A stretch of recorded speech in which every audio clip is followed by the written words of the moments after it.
You never know when your time is going to come. To rise above the rest.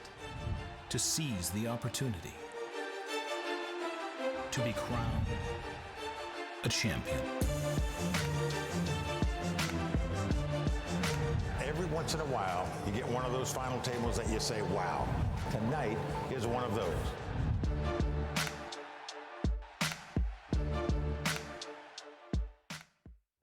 Phil Ivey is all in. All in. All in. All in. All in. Yes, I call. We're going down to the river. The five of spades.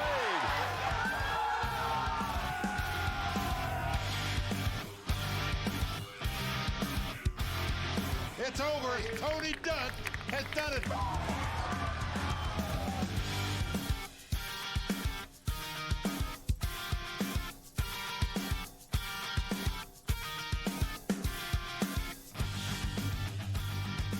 Pino Rehm is now a two-time WPT champion. Phil Ivey has done it. Mike Sexton done it.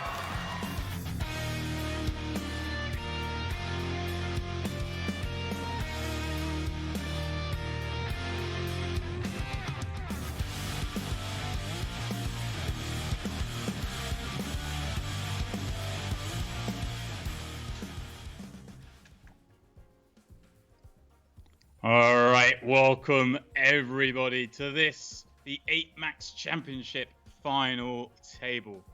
And well, we've got the PLOA out the way, we've got the PLO done.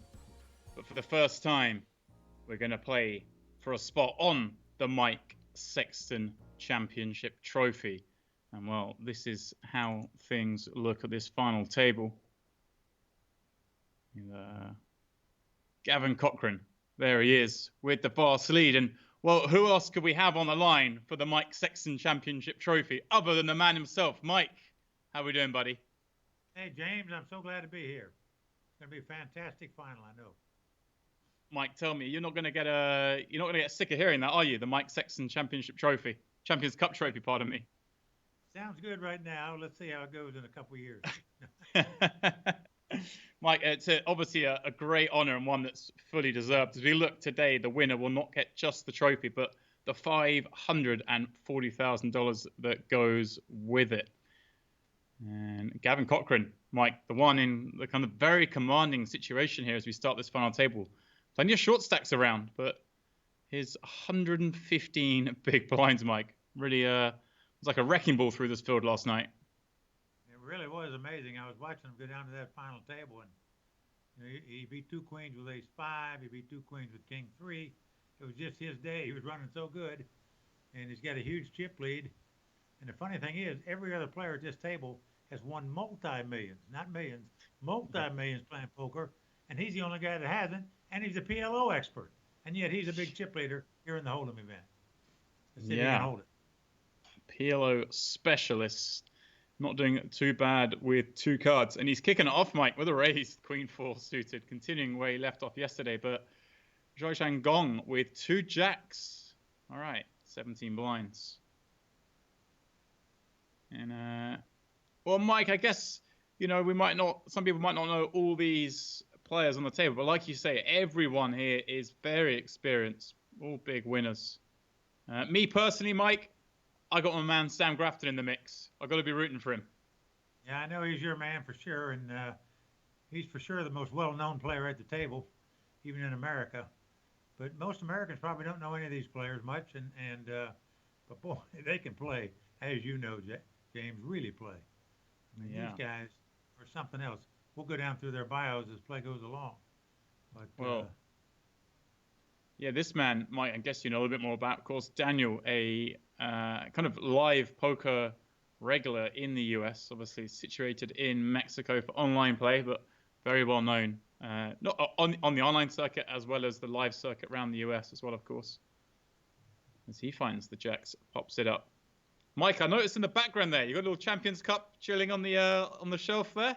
I do actually. I have the WPT Champions Cup right there. It's one of the highlights of my career, obviously, wanting to win that and become eligible for the Tournament of Champions every year. And so it was a very special day, as you know.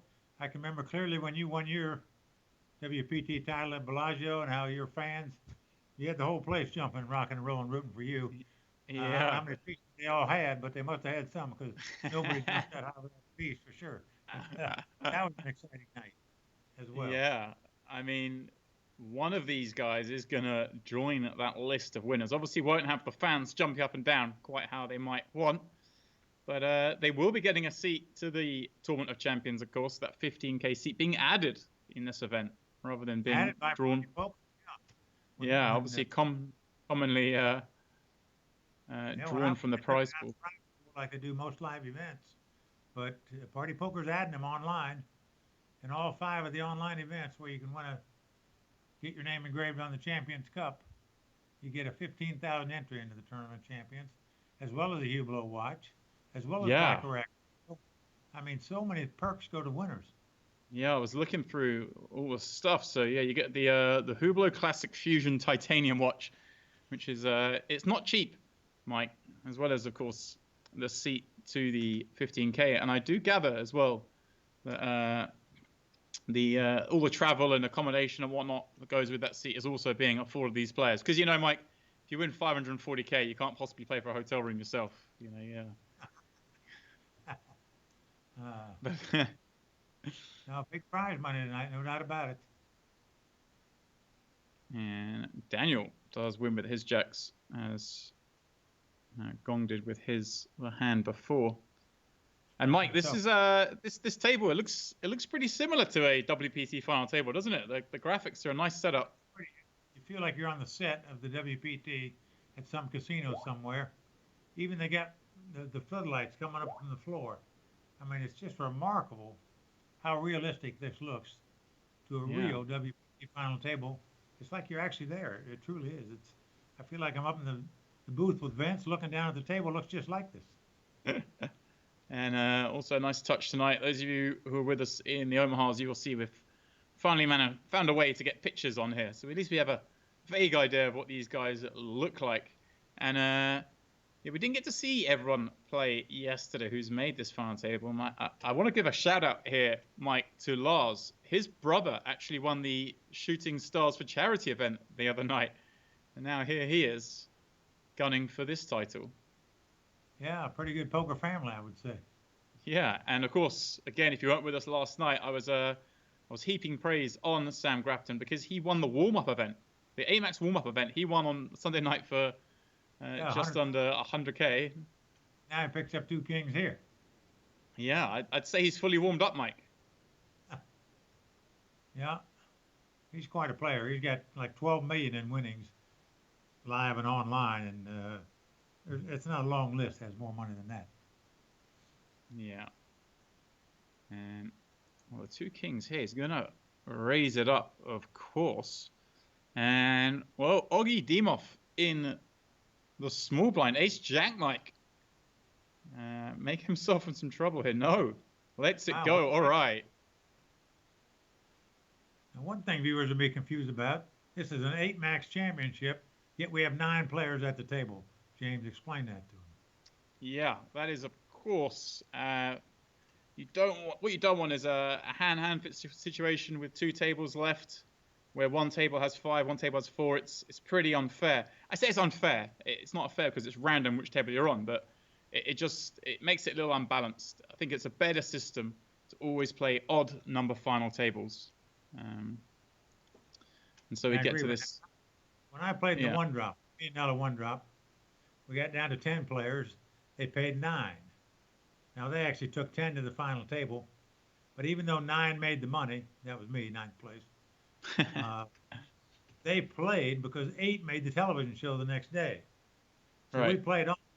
I got knocked out. Those 8 went on to the TV show, a big production show. And probably in the future for an 8 max tournament, I would suggest that you just play the 9 players down to 8 and bring 8 back for the final table. But that's just my opinion. You go to, I like the 5 and 5. And then when you lose one, you combine to 9.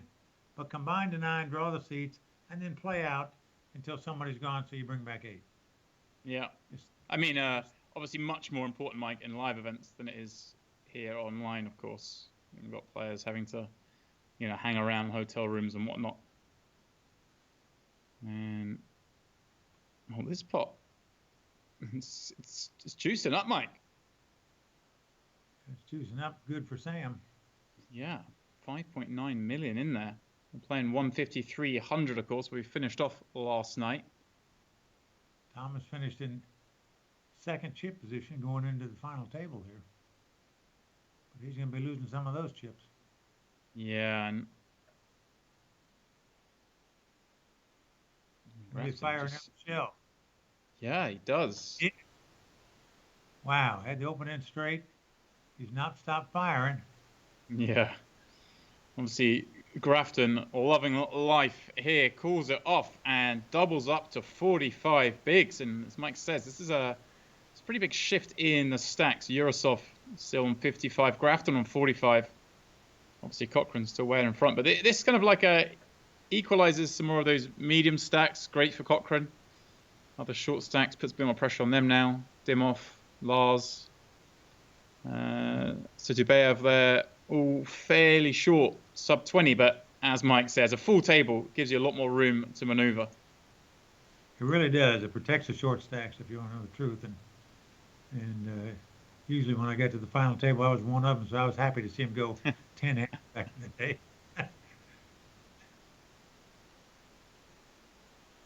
Ironically, when I won my WPT event, I was chip leader going to the final 6. So here we go. It turns out, Mike, being the chip leader kind of works. It really does work. I've been chip leader like a couple times.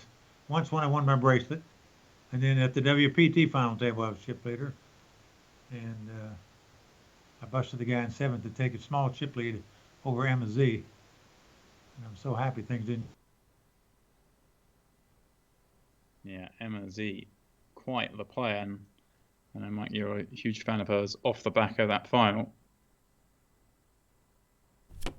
All right, well, it seems like we've lost Mike for a second. Augie Dimov, 8-9 of hearts in the cutoff. 16 blinds. He's going to let it down. Guys, you've got big pay jumps, right? People are going to play a little snug. Currently guaranteed 40,000, but you need to make sure you stay in here. All right, Mike, it seems like I think I can hear you again.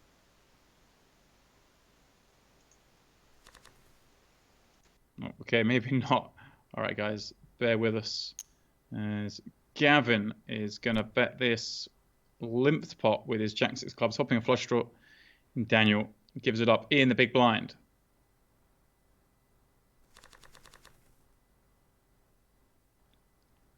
Sam Grafton getting dealt 2 kings once again. All right. Game's easy sometimes. As I say, we're guaranteed 40k. Next jump's 8. We go up slowly. Reach the top 5. You're guaranteed 6 figures. 123k for 5th. That is that 540k up top that these guys are playing for. As well as, of course, that champions seat. The tournament champion seat, I should say. Added by Party Poker. Not taking out the prize pools you usually see in WPTs. So all the prize pool being redistributed. And then that seat being added. Sam raises up those 2 kings. Gong calls from the big. And we see 6-6-5. And, well, it's a flop that Sam doesn't hit opening under the gun, even though he has now doubled up, of course, to 45 blinds. He's still going to play pretty snug. But on the flip of that, he's playing pretty snug. So he gets to bet a lot of flops because he has all the overpairs, doesn't have as many of the kind of unpaired combos. He's not raising up with like King and Jack here and stuff. He's going to be playing tighter. And so obviously he wants to bluff here with some of those unpaired hands, or at least protect with them. Therefore is going to bet his overpairs as well. At least a very high frequency.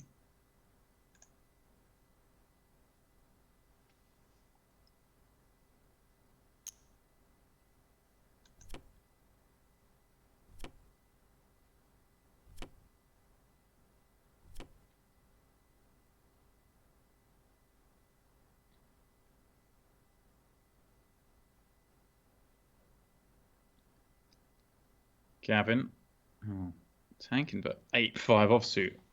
Pardon me, is a raise from Shingus under the gun. I'm not sure why Gavin's in the tank here with 8-5 offsuit.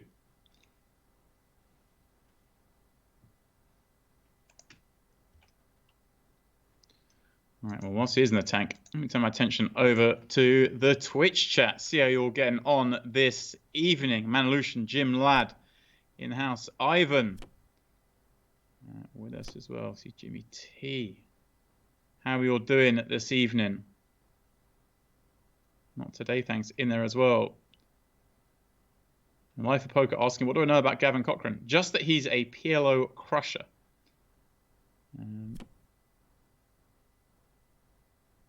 Yeah, in fact, let me relay some information I've got somewhere here about him.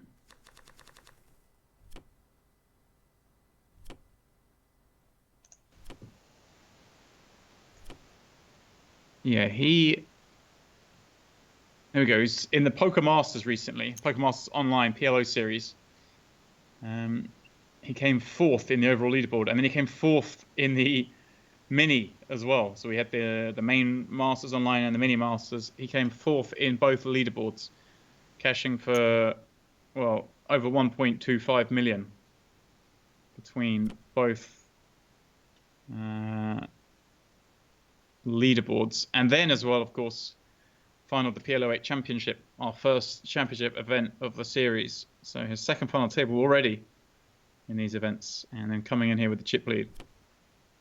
Absolute beast. James, can you hear me? All right, Mike, it sounds like I can hear you now. You can hear me. You can't see me, though. Why not? I can't see you at the second, but I can hear you. That's a good start. All right, it's a good start there. I don't know what happened. Got disconnected there, and then.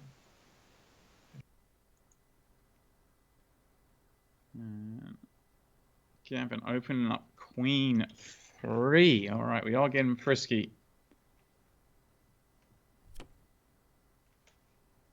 And bets ace deuce 4 backdoor spades, has a gut shot, seems reasonable. Daniel's gonna have a lot of give ups. Guys, as well, I do want to welcome for the first time. I gather the guys over at Odds Bible are taking the feed. So if you're watching on Odds Bible, welcome. I'm glad you found us. You're in for a little bit of a treat this evening as we watch this final table. $540,000 up top. And well, we're in for I think we're going to be in for a pretty protracted final table, of course, starting with 9 players and so much money at stake. These guys are going to play pretty snug to start with. And, well, hopefully we'll sort out these little technical gremlins with Mike in a moment. But in the meantime, we can all continue on with this action. Not today. Brentford or Fulham tonight. Yeah, big championship playoff in English football. I know, man. I don't know. I mean, Fulham. It's weird. I'm a Brighton fan, and there's a huge rivalry between the owners of Brighton and Brentford, not necessarily the fans. I'd love to see Brentford come up, just because, well, they haven't had their shot for 70+ years, and I would like to see that rivalry kind of continue. On the flip of that, man, everyone's got a soft spot for Fulham. I guess going on results, you'd have to say Brentford, but ultimately, I don't really mind who comes up through that one.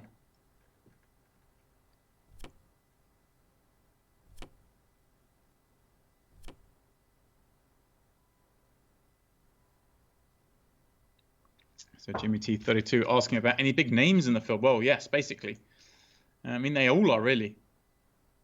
As I say, ridiculous amounts of money they've all won playing poker. As Thomas Boyven opens these 10s. Lars Pills from the big with 2 4s. Misses this Queen 7-8 flop. And I don't know. I don't think Thomas is going to bet this flop with some hands. Obviously with some hands, but Thomas, I don't think, needs to bet this hand with 10s, because you kind of block the hands you're worried about, right? The Jack 10, the 9-10. Yeah, the 10-6 suited, these kind of hands.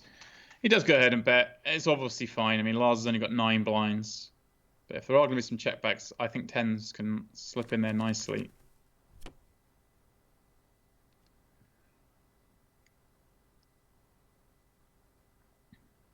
Thomas as well, repping the Union flag, but of course is actually from Belgium. I think just resident here in the UK. Another crusher.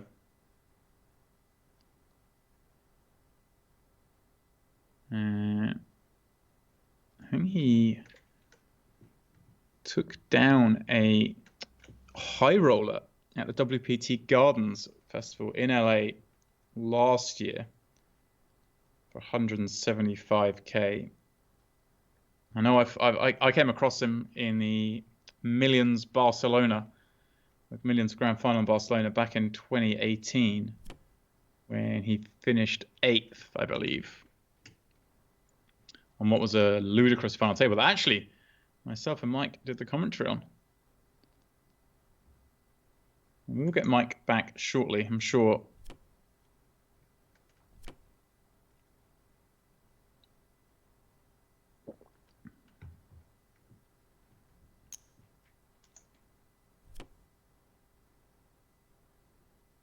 Sammy Squid, Sam Grafton, popping up this King Queen. And Oggy from the big blind with ace 10 of clubs, 12 big blinds again. And there's 4 of them so short. There is a little bit of a waiting game. And therefore he does just call, takes the safe route.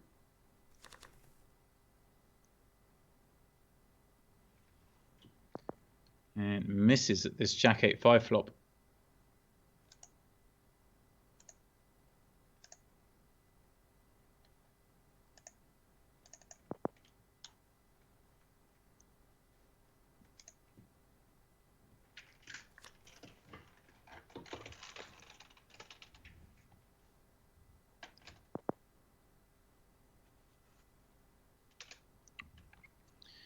Both players check through the Jack 8-5, 2 diamonds, checks to Sam again on the turn.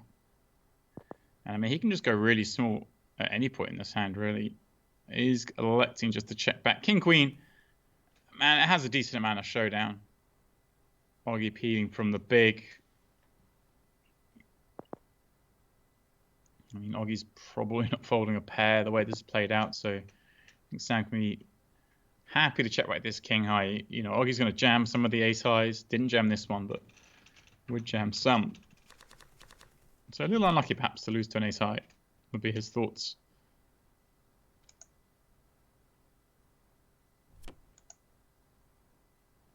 Yeah, I'm looking through, guys, some of the results of these other guys, and I mean, they're just beasts. All had big results.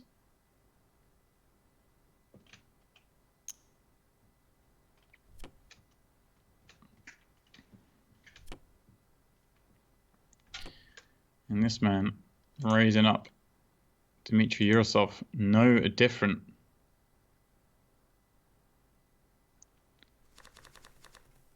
On the 10K 6 max at the World Series in 2017 for 775k, and then also had a nearly $500,000 score in an event in Macau.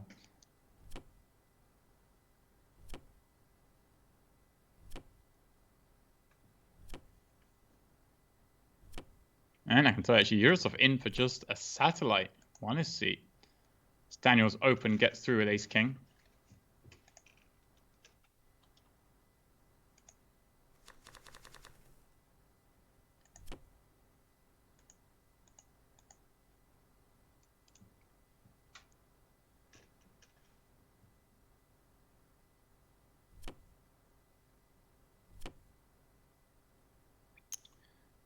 Yurosov now over 50 big blinds, of course. Going to pop it up. Blinds have crept up 175, 350. I believe we're still at 25-minute levels until we reach the 250, 500 level. Then things do switch up to 30-minute levels, where they'll remain for the duration of the tournament.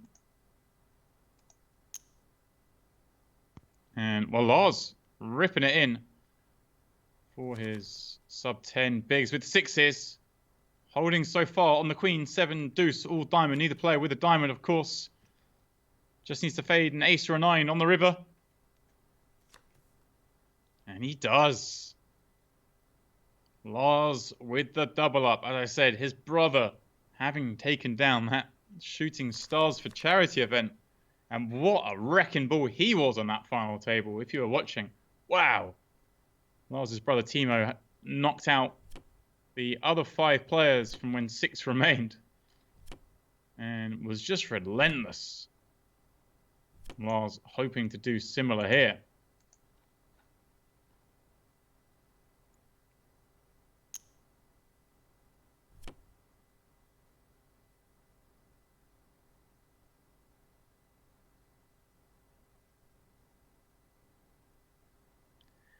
School to Spolter, every time a new layout. This is our final table layout, man. Every Tuesday, this is what you'll get treated to. The guys over at Sharehand create this amazing setup for us, has to be said. It's beautiful. As Daniel 3 bets from the small with ace, jack, Thomas the opener on the button. And well, one can assume that this gets through. Yeah, he's 3 betting off.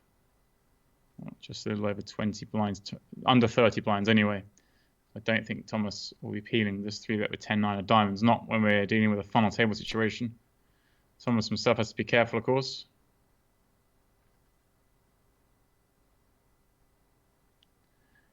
And not today, asking about the rivalry between Brentford and Brighton. And yeah, it was obviously Tony Bloom and Matthew Benham are the 2 owners. Tony Bloom owning Brighton, of course, very famous in the sports betting, data-driven, algo-driven sports betting worlds. And they were former business partners, as I understand it. As I understand this the story goes. They were former partners in some sense, and kind of it went a bit sour. And now they own separate football clubs. And so it'd be great just to have them in the Premier League. I mean, like I said, I don't think the two get on too well. In fact, the season we went up to the Premier League, I went to that Brentford away game, and customary, you're chairman of a club, you go sit with the chairman of the other club when you go. But Tony Bloom was having none of that. He sat with us in the away end at Brentford. Actually it was an amazing 3-3 draw, but. Yeah, Tony was just stood behind the goal with the rest of us.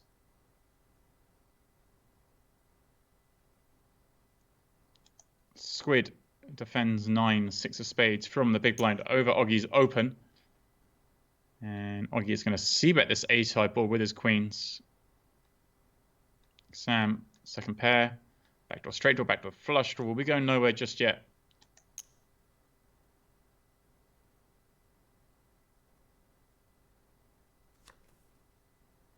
And well, he does pick up that straight draw. All right, Cappy Co, welcome as well. Nice to see you in the chat again. How is it going?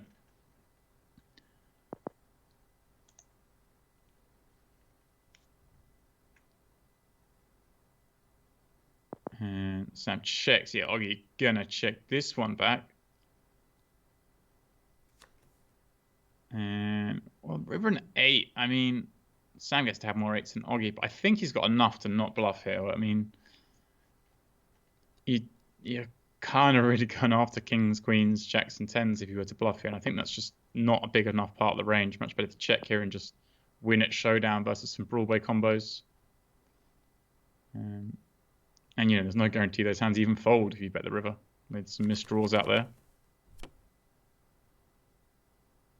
All right, Lars, ace, king of diamonds. Under the gun +1.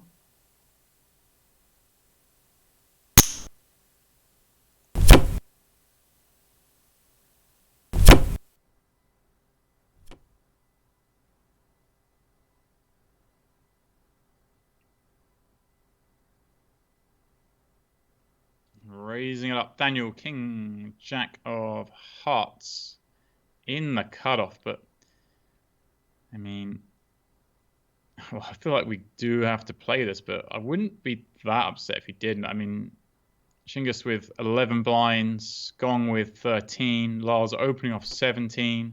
Yeah, just let it go. Let some action take off that you're not part of, basically. I mean, Lars is opening really tight from the seat. King Jack suited is not in great shape against that range. And, you know, if Daniel doubled him up, then he'd be basically the shortest as well. Wow, instead Grafton going to drop the hammer with ace-10 of clubs. I'm a little surprised by this, guys, and hopefully I'm not just saying that because we see Lars with ace-king. I'm also, well, because Lars is open +1, like I say. I mean, Rahansi's raised folding there. Shingus with 10s in the big blind. Grim spot now himself. Wow. Yeah, good fold, I think, from Shingus. Lars going to call it off here. And is at risk in relation. Grafton needs a 10 or clubs. Jack high 1 club. There are some back doors. Here we go. Needs a queen or a club on the river. 3 of diamonds. It's a clean one for Lars.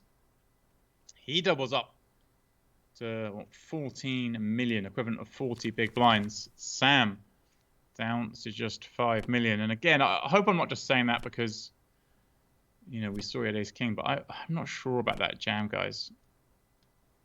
I don't know. I mean, Sam did it, so chances are I'm wrong, he's right. Matt Evgeny, welcome. Good evening yourself. Fight on. Nice to see you again with us. Bradley, how we doing, my man?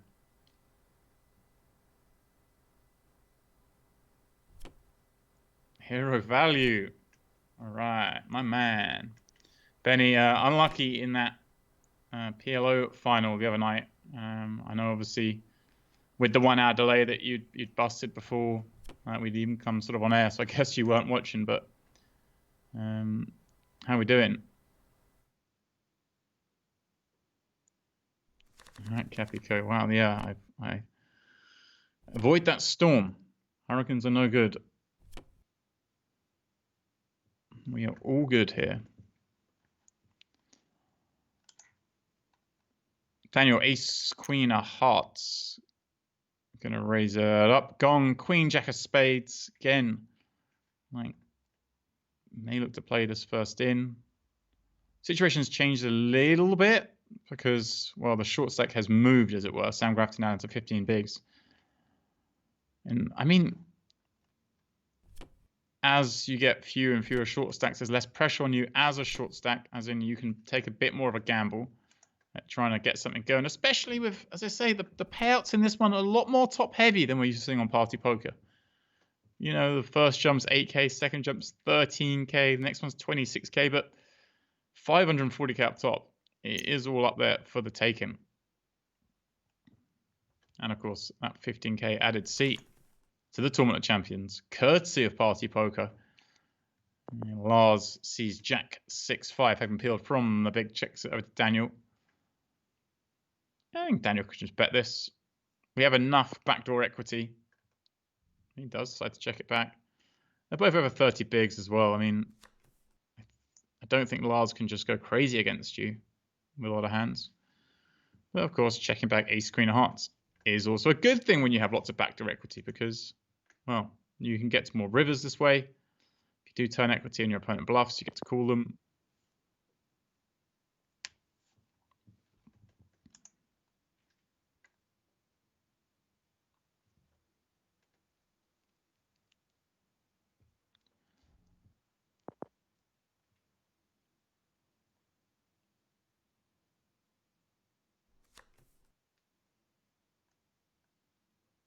And we'll check through.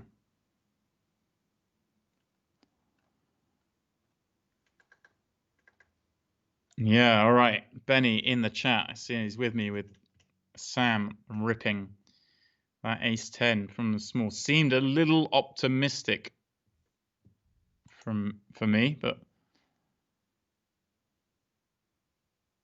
yeah, you guys, I feel like it's one of the things. I feel like most of you guys in the chat, you're with me. That seemed a little out of line, but well, Sam knows best.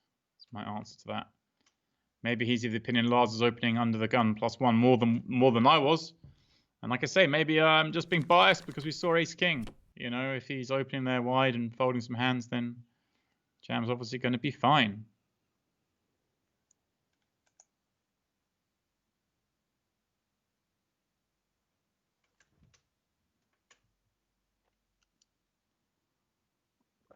No worries, Benny. No worries, my man. It was a wild final table, that. I mean, the PLO final table, they got heads up within about an hour. The 6-handed final table. And there was some battling going on, guys. There was some battling. And hey, if you didn't get to see it and you don't want to rewatch the whole thing, let me tell you that my boy Joey, who was doing the commentary alongside me, is breaking down all the final tables of the championship events afterwards. And I believe it was today, I think, yeah, earlier today or last night, he released his breakdown of that PLO final table. So rather than going back and rewatching all 3 hours of it, perhaps you want to go and just kind of look at the highlights and Joey talks through some key hands, then we'll check that out. Because, guys, he makes good content. It's good to watch, man. There's lots of people who put out poker content that is informative, but a little on the dry side, let's be honest. We've all seen YouTube videos and whatnot of people perhaps lacking a little bit of character. Joey is not one of those. Always makes it a lot of fun to watch. Do check it out.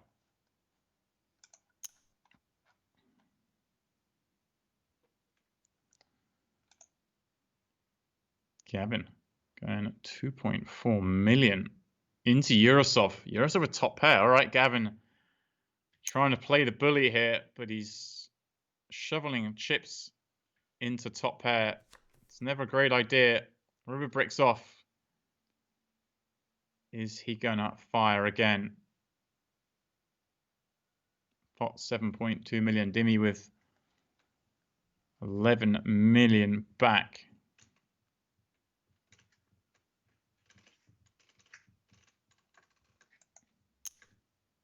And he is. Yikes. He goes for the lot. Shoves into Dmitry Eurosov. Can Dmitry put on the cape? Call this from a top pair? I'd imagine so. If he does, he's going to be the chip leader.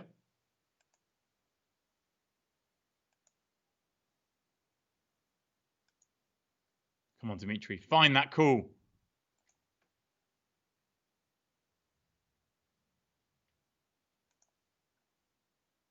Not easy, guys. 9th place paying just 40k, but first place 540k.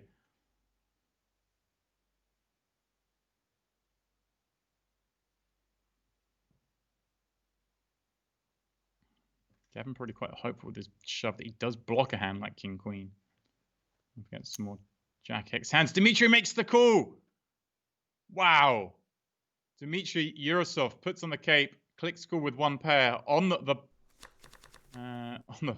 bubble with 9 left still in the tournament, and now takes the commanding chip lead. He's up to 29 million. That's equivalent of 84 big blinds. Gavin down to just 54. So Gavin suddenly in the middle of the pack. Well, we haven't had a bust out yet in this final table, guys. 30 minutes in, but we've had plenty of action.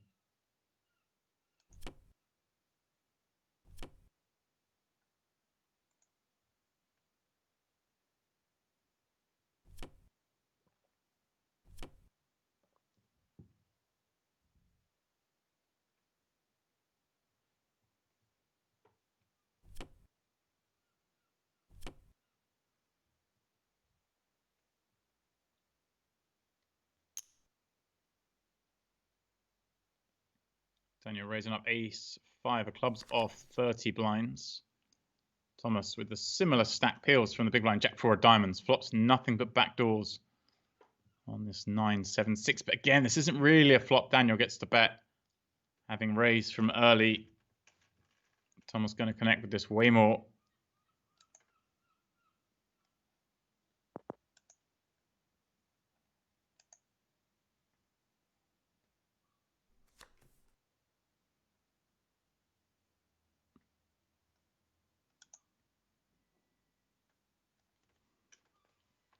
Does check through on the flop.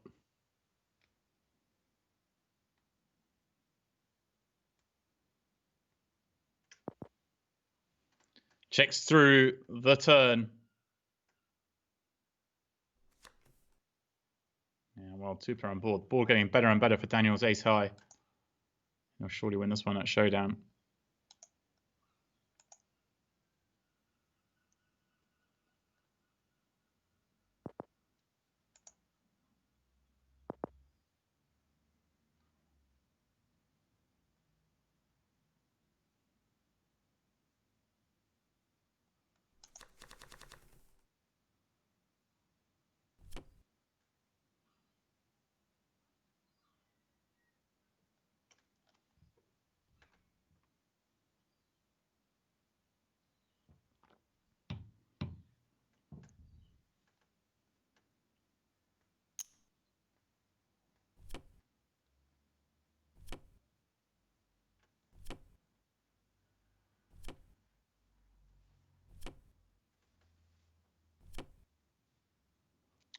Gong ripping ace queen for 4.4 million. Everyone swiftly folding.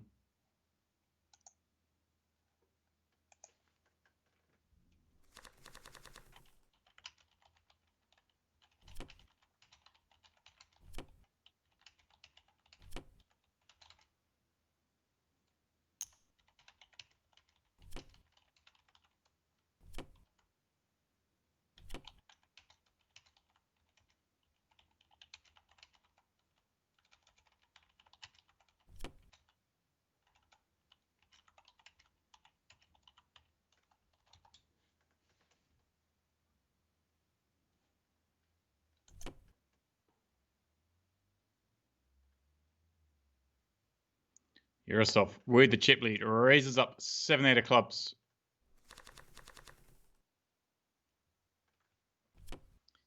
He's going to use that lead a little bit now.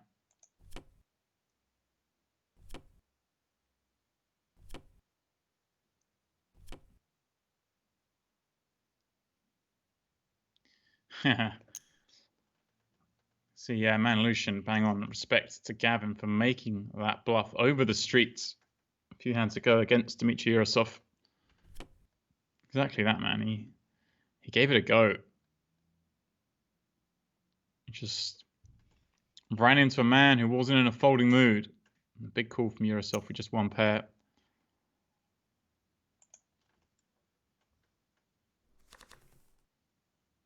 Gong peels from the big with King Deuce of clubs up against Gav's King Deuce offsuit.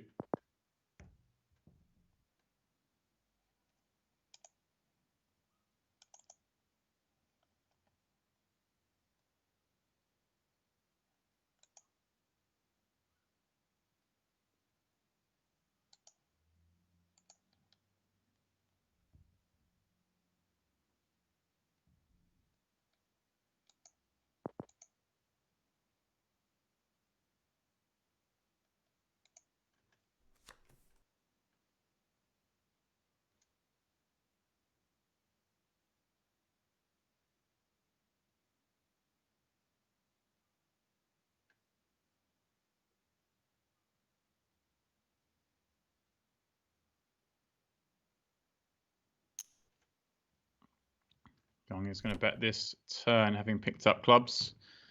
Gav's folding the same hand and King Deuce high.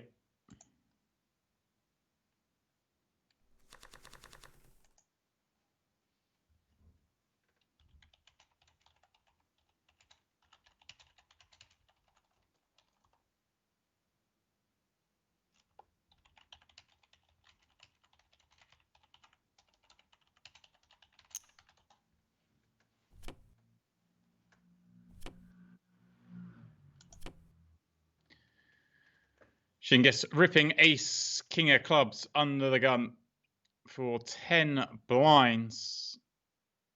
Thomas Boyven, ace, jack. I don't think with this many live hands behind we can call this. And he does lay it down.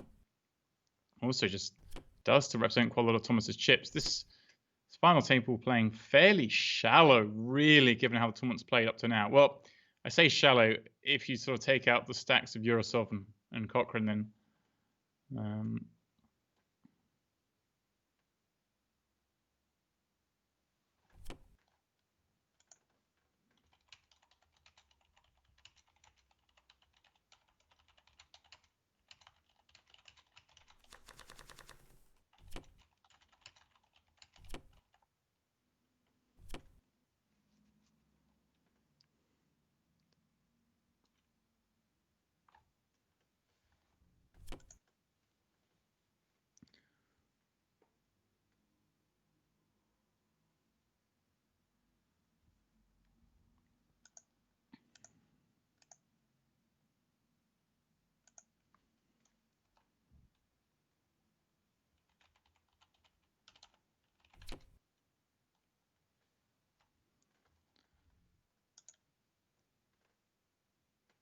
action to Daniel. Here's the 3 shorter stacks behind at 9 deuce. Not behind he can play. Gong can just rip these 8s into the 12 and 11 big blinds behind.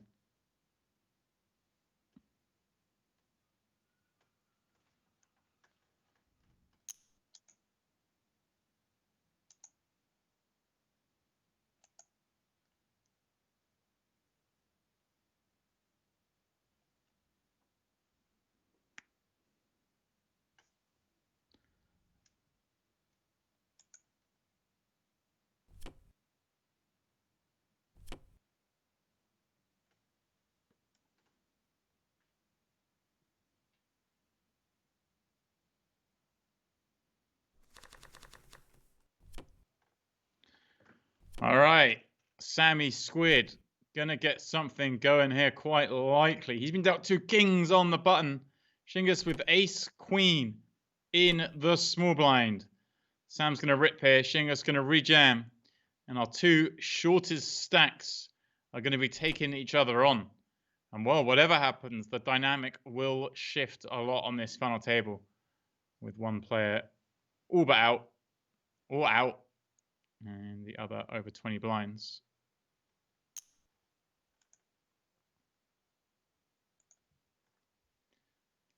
Well, Sam hasn't ripped it. He's gone for the less than all-in raise. Gone for the min on the button. Shingus going to rip it himself now with the ace-queen.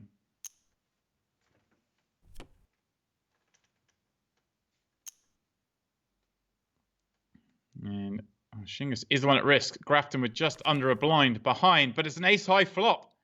Shingus taking the lead. Sam needing a king and a king only on this river. Yikes. Not to be. Well, he got off to a good start earlier with the 2 kings. Got up to a pretty comfortable stack, and well, wouldn't you know it, he's been dealt kings again. Cochrane, one presumes, just going to raise here. Yeah, I mean, he has 4s, but also no one else is going to put chips in the pot when Grafton has just 1 blind. Bar, of course, Yurosov, who could go after Cochrane a little in this spot.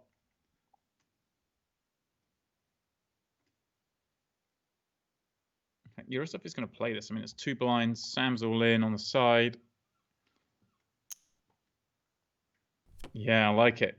Comes in for a raise. Does cover Cochrane. Like I say, is anyone who does? You can do this to Cochrane. Gavs lays it down. Yurosov now looking for the ace. Shingus just found a moment ago against Sam. Sam looking to win this pot to get back to just 4 blinds.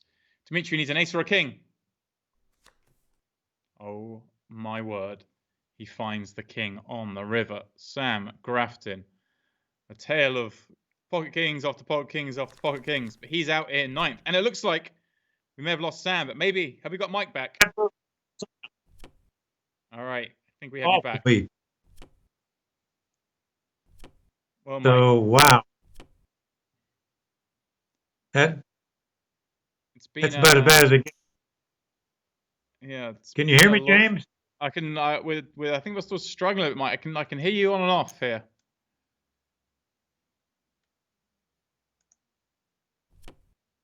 They could hear me or could. You can't hear me or you can't. Yeah, I can hear you. I can hear you. It's just not the clearest, but we'll persevere and we'll see if the wizards can fix it. They've been trying. All right. Well, Daniel with King Queen.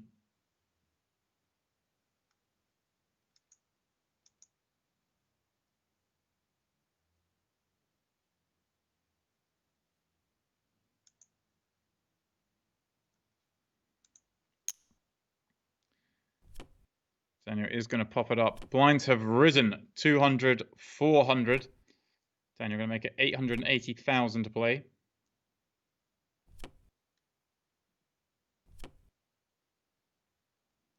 Gets that one through. So let's take a look here. Shingus has improved the situation, got 21 blinds, gone with 17, Dimov 18. The 3 shortest. Boyven slipping down the Lillis a bit. He's down to 25 pigs, albeit in the small blind. Daniel with 30. Lars and Gabs with, what, 35 and 41. But it's Yurosov in a great spot with 76 blinds at this new blind level.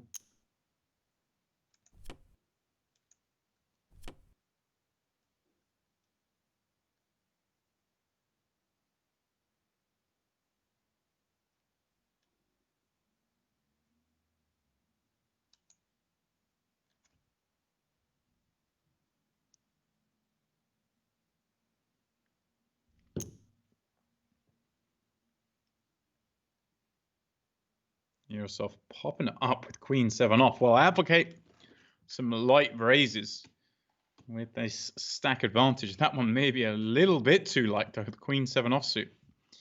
Obviously, you get punished in this instance by Boyven with the Ace King.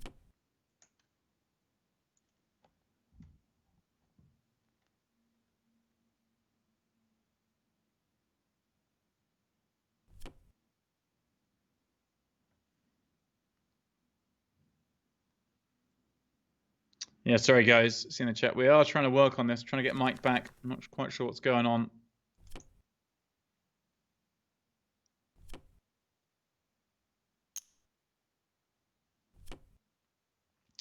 Yurosov coming in for raise once more. This time ace 4. Slightly better, little card removal holding an ace. All right, Mike. How are we doing?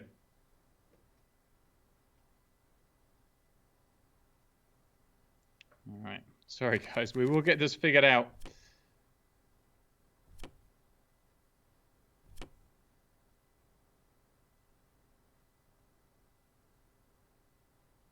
And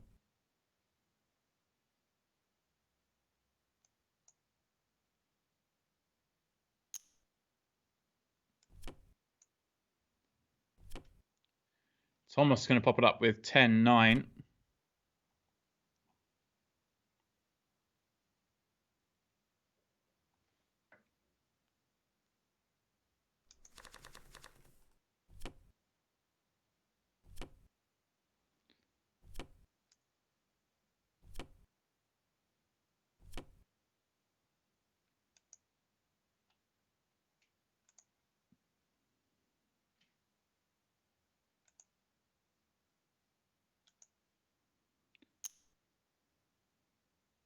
Daniel, Queen, 7 of diamonds on the button. I'm going to raise it up into the 2 shorter stacks behind. Gong and Setibev letting it go.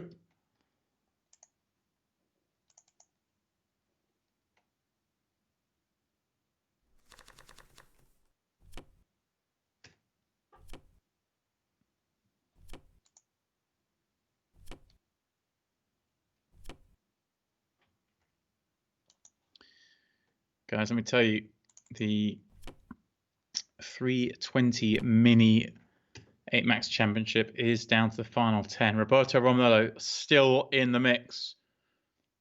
Bagged up late last night. Nice to see him. Not yet another deep run. 10 left there. 33 left. Pardon me, 19 left in the $33 Micro Championship. And well, the Brazilians doing best there. A whole host of them still in the mix. Chasing the $45,000 payout in that $33 buy-in championship event. Guys, if you do want to get involved, then you can't really do much better than the mega sats taking place on Party Poker all throughout this series.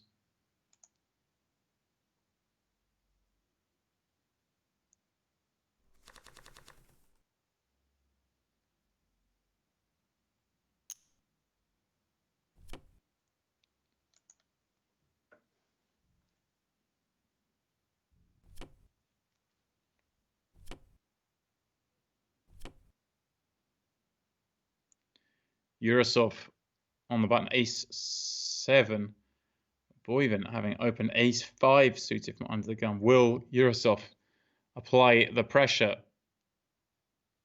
very hard for Boyven to continue against 3-bets when he has 30 bigs, and you do have those 3 fairly short stacks. Dimov, Setibeyev, and Gong.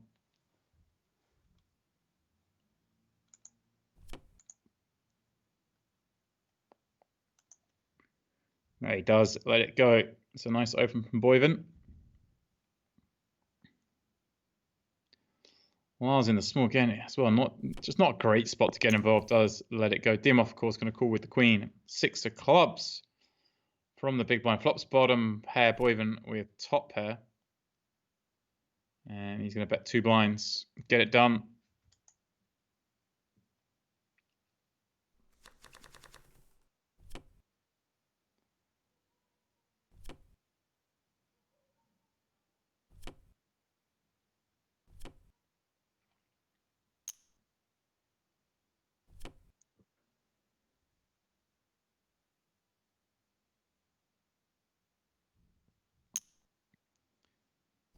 Yeah, guys, check out those mega sats if you do want to get involved with the $3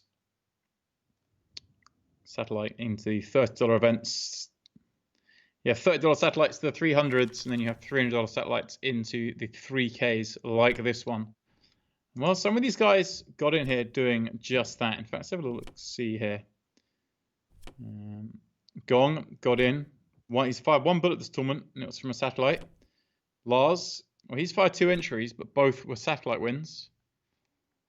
Oggy Dimov, he is in for 1 bullet off a satellite. Daniel's had a bit of a mixed bag. He's fired a lot of bullets here, max bullets, but 2 were satellites. Yurosov, the chip leader, in here for 1 satellite as well. It's doable, guys. It is doable. He's the one raising this one up at ace-9, and that big stack. I think Boyven off 34 bigs. We can just peel the button with this ace-jack, but also if he wants to fold, it's fine.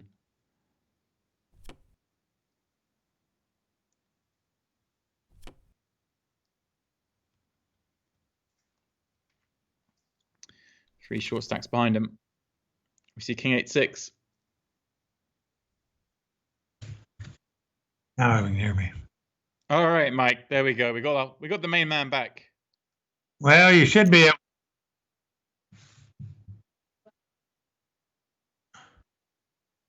Is it too loud?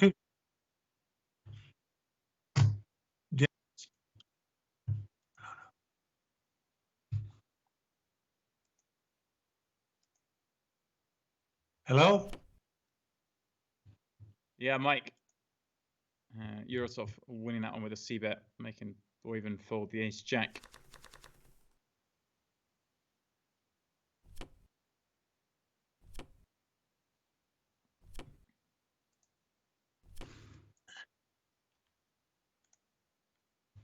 Okay.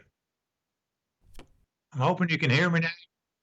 Yeah, that's a lot better. Let's see how long it lasts. All right. Well, hopefully for a little longer than Sam Grafton did. That's the Yeah. I got back just in time. I sit on the 2-outer. Yeah. Yeah, I didn't have a good run of it there.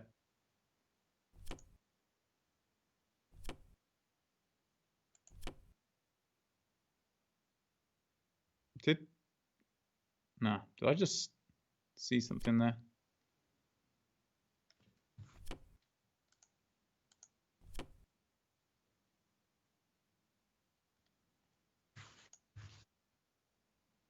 Yurosov raising up with ace-jack, gets it through. My eyes are playing tricks to me. I thought I saw Kevin Cochran fold something there, but that I must have been mistaken. Action to Setibeyev on the small blind. Gives it up to Yurosov. You're the chip leader, you get walks.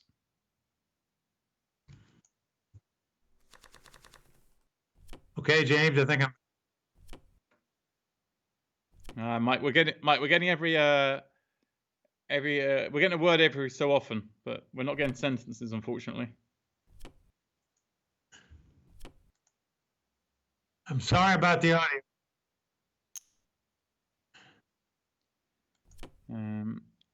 Eurosov popping up from the small. Lars also going to just give it up against the chip leader. Chip leader does get to run over this table a little bit. Change that. I mean,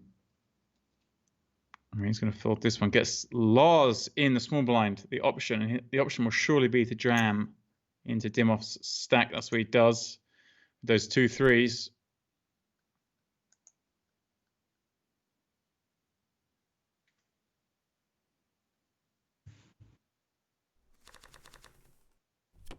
James, is my audio better?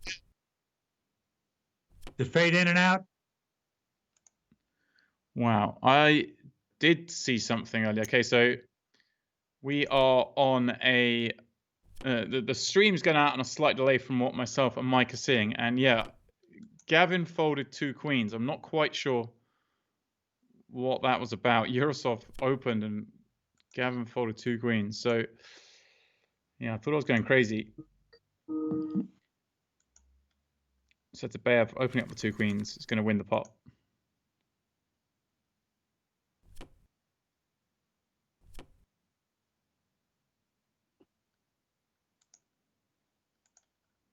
I'm still trying to test this audio.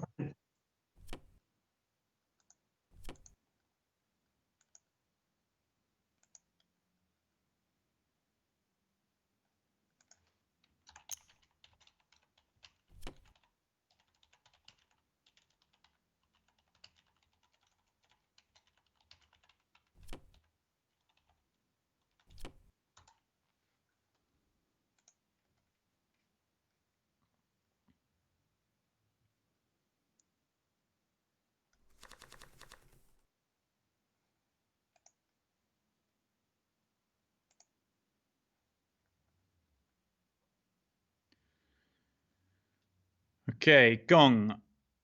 Under the gun, 12 big blinds holding that Queen Jack of Hearts. Going to rip him in. And he should get this through. In fact, he will get this through. I don't think Gavin can call from the small one with King Jack, not 15 blinds.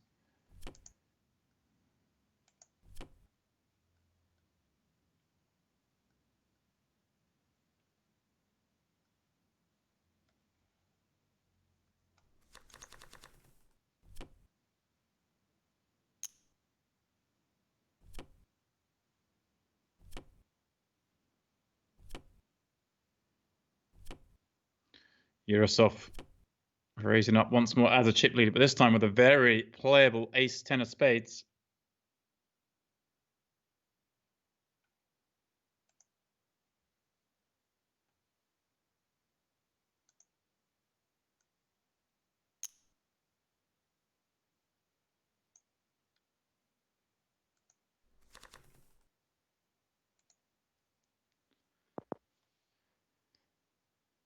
Eurosov flops the nut spade draw on this queen 6-3, and as the chip leader betting into one of the short stacks, you're just going to go a super high frequency, even though he has the widest range of anyone opening from +1.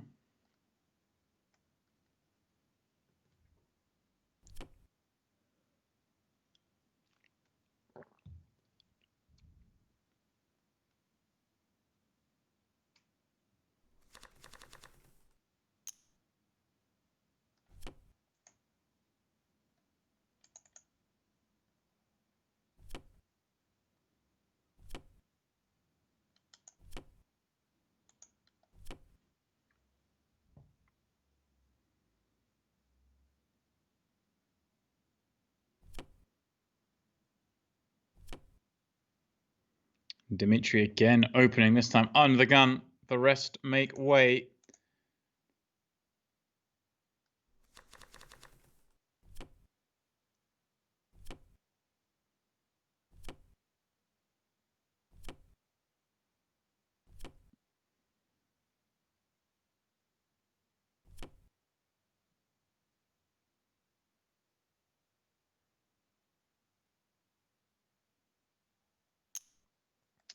Yeah, guys, again, I see you taken off in the chat regarding that Queen's fold. I mean, we can only assume it's a misclick or he got disconnected or something because, yeah, he ain't folding Queens. I don't know why he did or what was going on there, but something went wrong. So he didn't mean to fold Queens.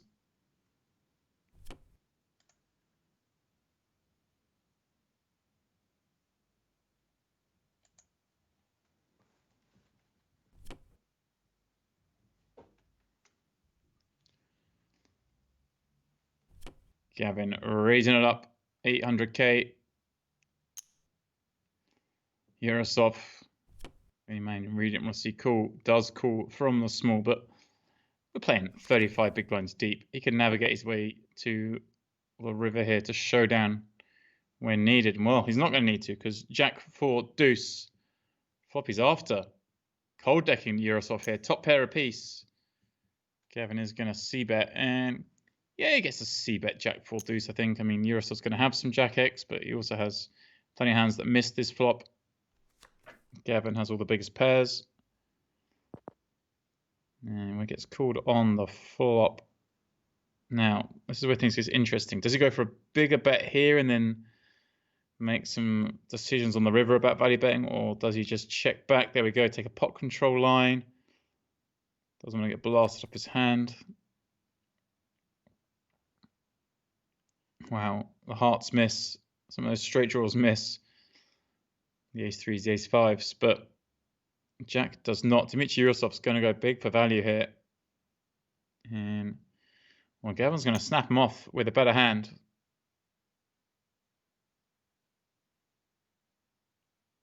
And yeah, he's gone 7 blinds into 12.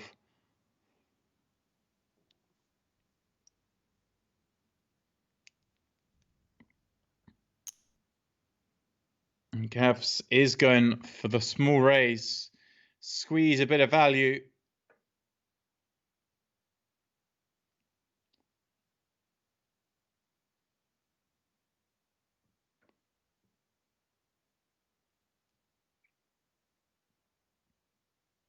I'm just trying to think if Eurosov could go absolutely berserk here. I'm not saying he will. Wow. Just lets it go. Wowzers. Just doesn't think Gavs is bluffing him here. Backdoor diamond's complete.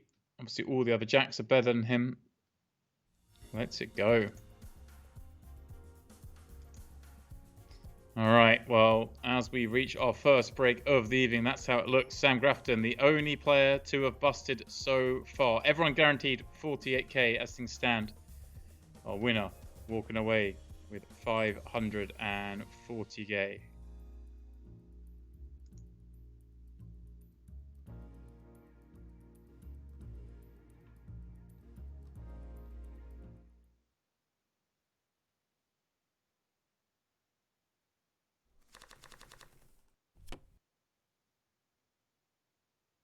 Perhaps not. Back at it. King, Queen of Clubs for Gabs. Gonna raise it up.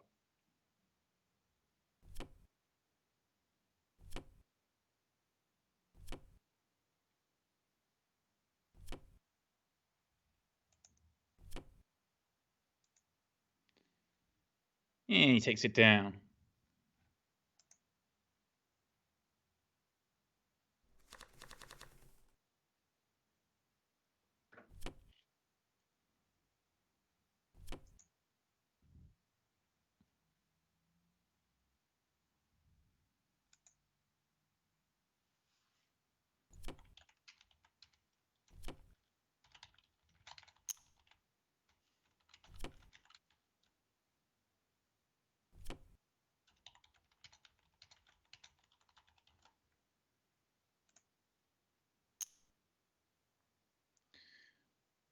Boyvin defending from the big blind with King Jack. Eurosov, the opener, 6-3 of diamonds. Both miss this Queen 10-5, but Boyvin has that open ender.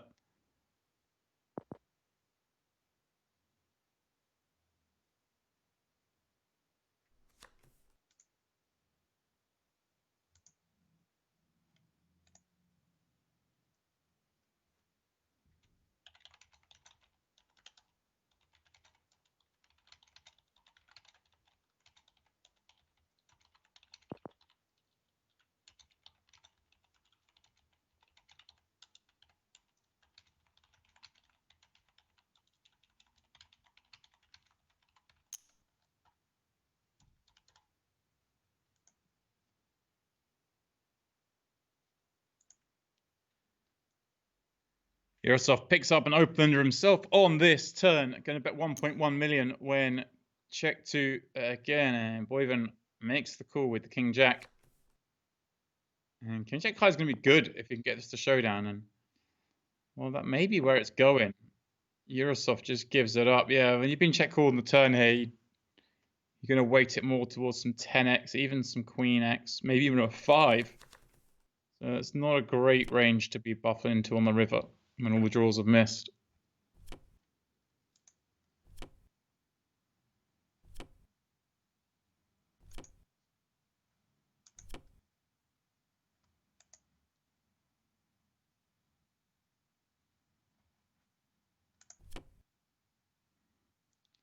Gav's getting a walk in the big blind with ace-9 of diamonds.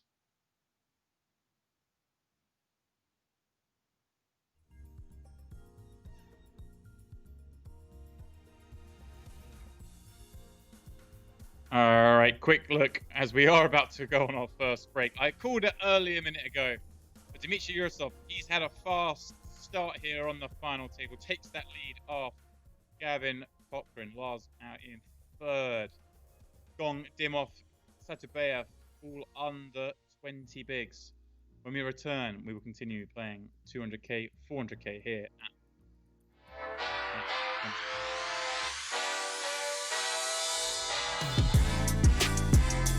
Life don't change until you change. Ooh, something.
At Party Poker, we put players first because we are players first.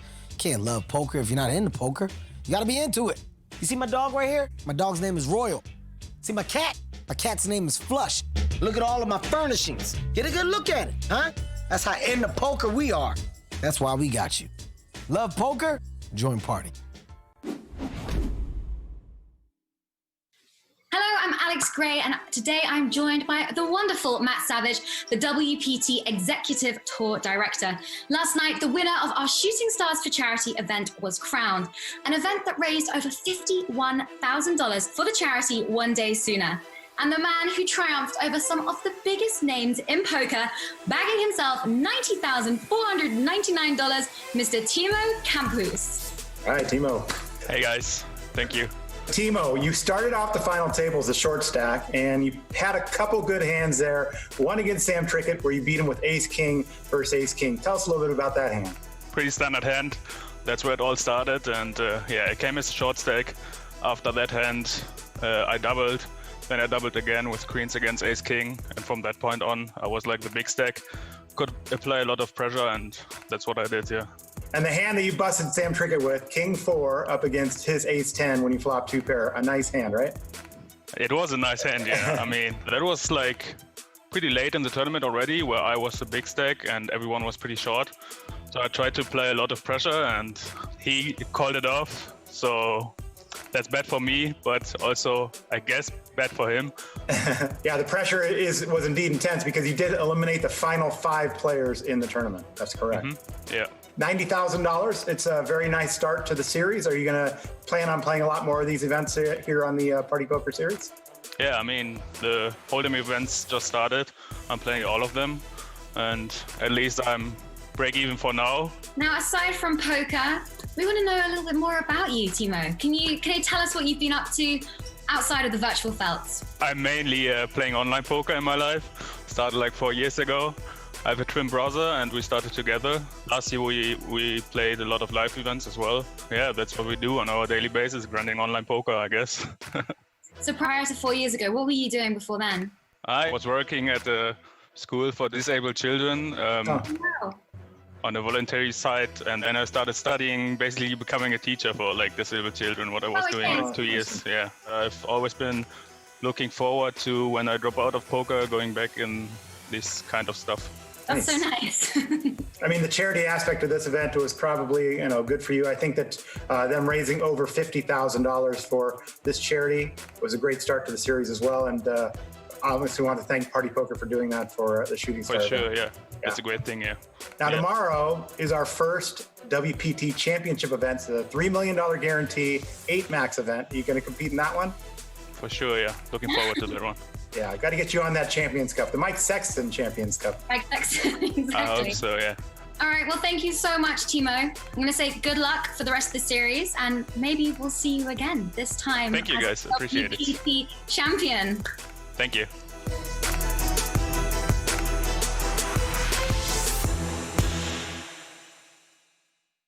At Party Poker, we think poker should be fair as well as fun.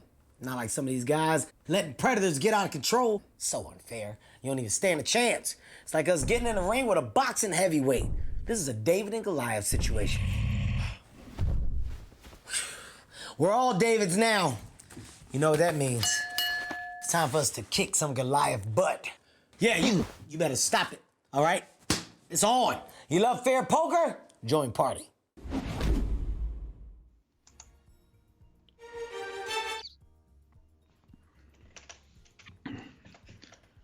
All right, guys, looks like we're back to the action, hopefully. A little couple of issues there during the break. Sorry, a bit longer than planned, but looks like things are back under the way. Gong under the gun, 11 blinds. Still playing 200k, 400k, of course.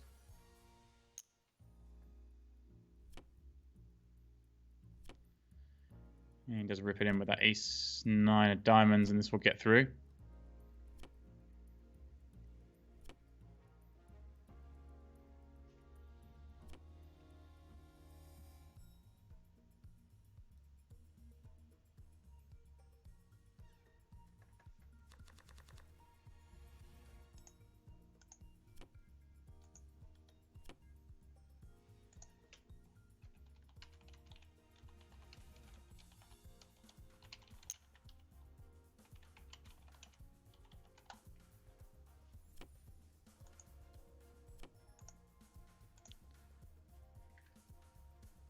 And Lars raising up ace 10 of diamonds. In 800k.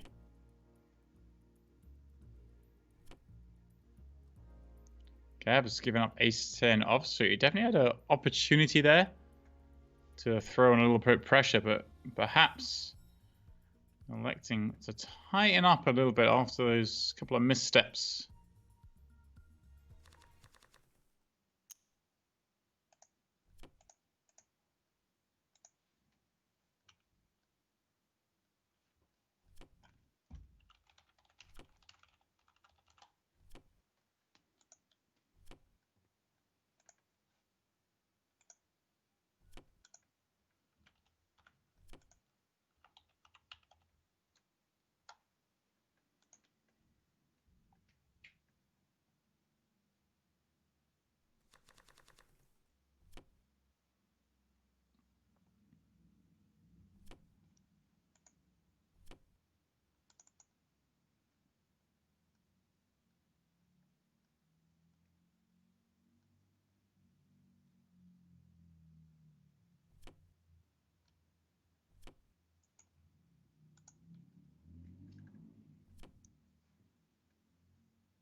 Yurosov gets the walk.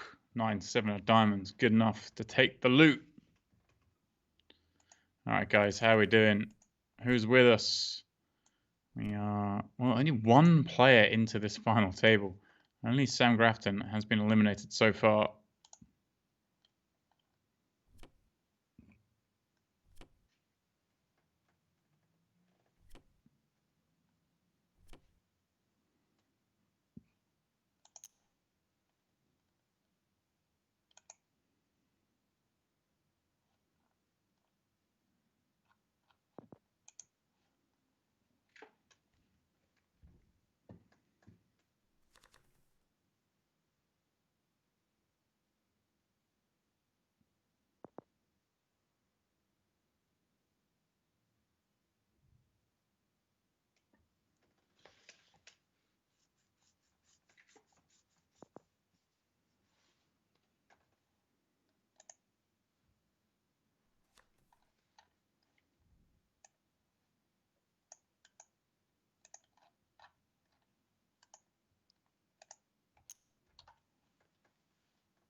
Yurosov going to bet his 4 on this Jack 10, 4-10 board. Gets Lars to lay down a live spade.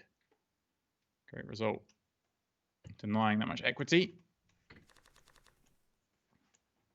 Yurosov, of course, if you are just joining us, put on a little bit of a cape, guys. Called an overbet jam on the river with top pair against Gabs.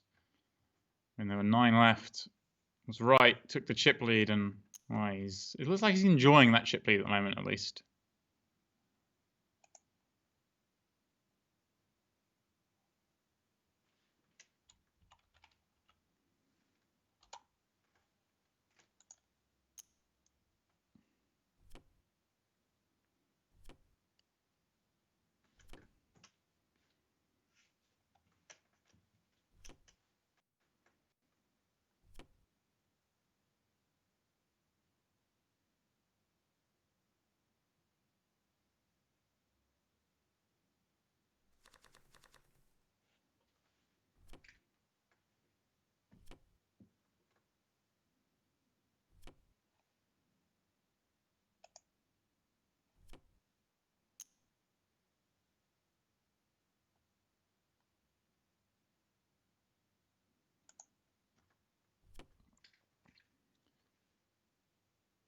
Yurosov popping up Queen 10 this time, continues the aggression.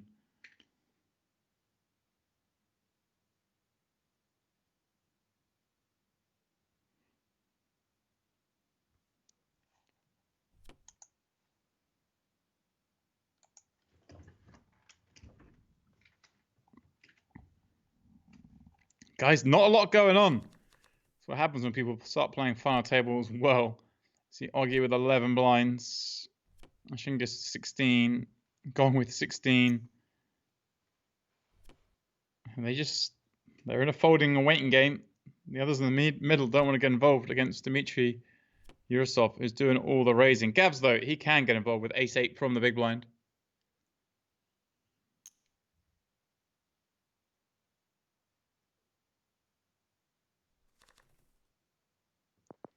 Does cool. We see 5, 6, 7.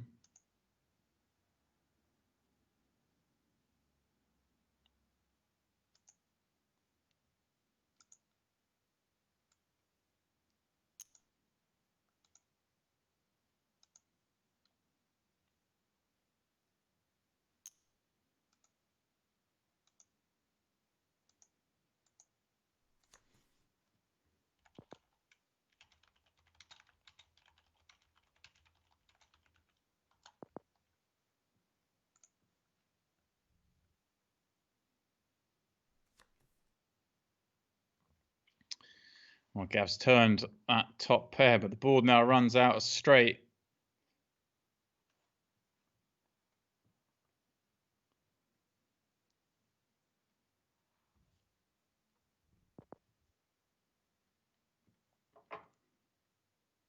Happy to check it now. Will Yurosov try and bluff this one? He gets to have some 10x.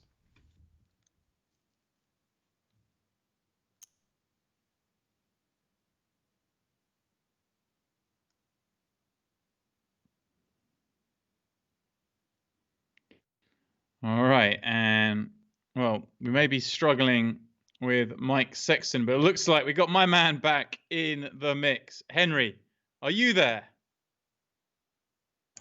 I am indeed. How you doing? All right, how we doing, buddy? Not bad, not bad. Go on, Dems. Fill me in. What's happening? What is happening is not a lot so far, Henry. We're an hour and a half into this final table. Only Sam Grafton has been eliminated. But Dmitry Yurosov has taken the chip lead. Got an early double up off Gavs. Yeah, I see Gav doesn't have the 35 million that he came to the final table. All right. Seems like we're having the same issues again.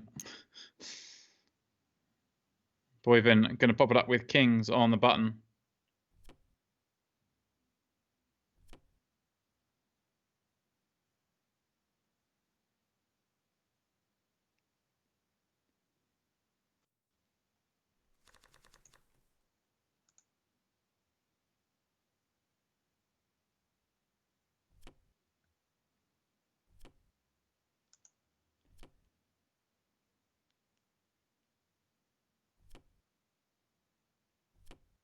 All right, well, we're desperate for some action, guys.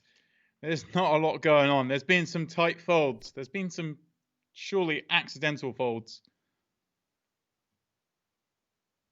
Daniel, though, surely just gets to rip this king-queen suited from the small into gong in the big blind.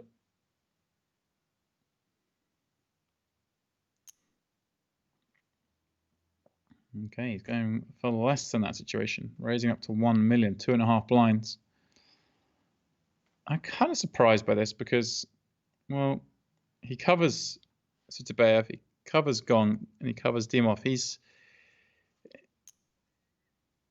He kind of wants to, I don't think, play like these bigger pots as such. But then maybe he is taking an opinion this prize pool is very top heavy. And it's time to start gambling it up.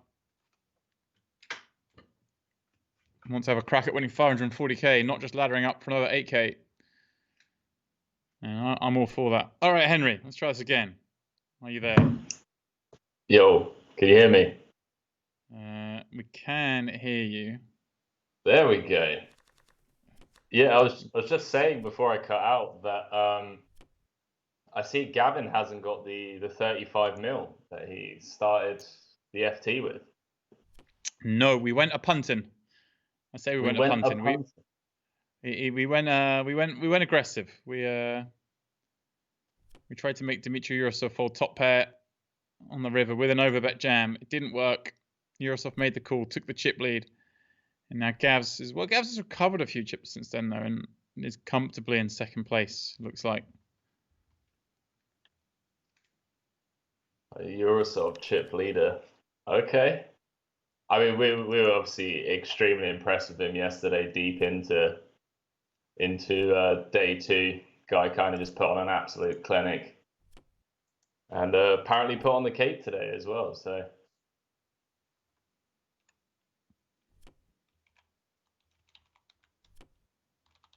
the man put on the cape. Yeah. And now he's getting a walk in the big blind, just loving life. Yeah, we've seen this, Henry. I mean, we've seen a lot of tight folds at this final table already. And I mean, well, this may be where it ends. Oggy ripping Queen Jack of Diamonds under the gun. Thomas the Ace Queen in the next seat. I mean, you've got the rest of the table to worry about behind you, but we can't be folding Ace Queen, surely. Yeah, I mean, no real ICM pressure for Dimov. I mean, I guess Gong has a similar stack, but it's going to be in the big blind next hand. Boyman's just calling. Yeah. I mean, the call makes sense, right? You can call and you can fold jams behind. Yeah, of course. Well, Henry, your man, Oggy, at risk, Queen Jack of Diamonds. He's flopped top 2, but the Ace of Spades on is a very live draw. We got Royal Flush draw. We got a nut flush on the turn. Just a Queen or a Jack for Oggy on the river. Not to be. Henry, you come on here. And the first hand, your man Oggy gets sent to the rail in 8th place. GG's, Oggy. I'm sure we'll be seeing a lot more of him over the next few weeks in these WPTs. Gunning for that triple crown. Yeah.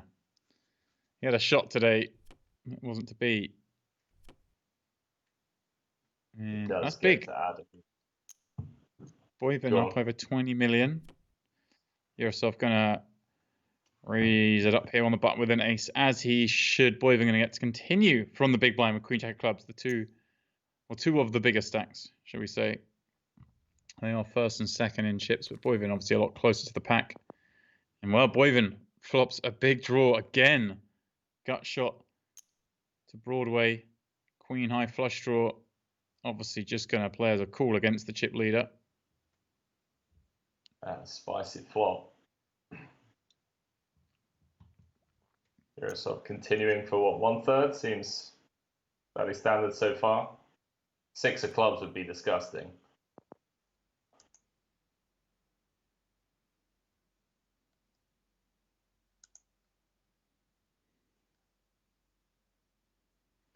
Don't see any real reason for Eurosov to slow down. Could still get at least one more street value from a king.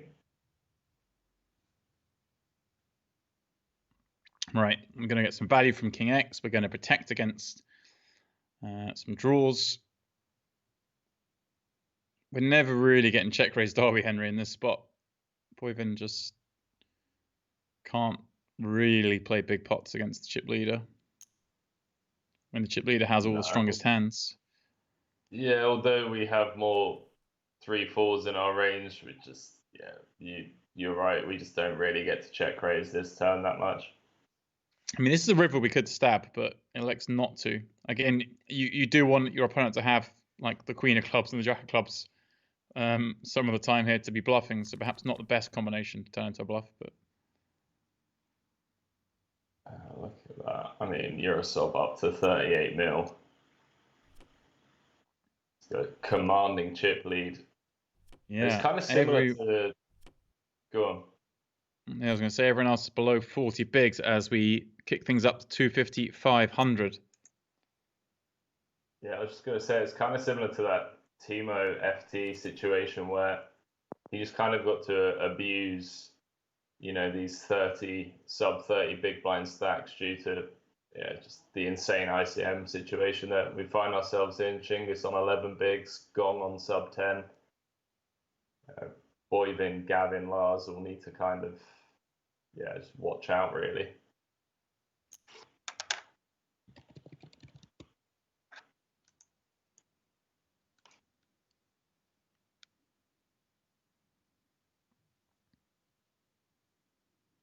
Don't mind mixing in some check raises here with our top pairs. It is versus an under the gun range though. It does go for the check raise.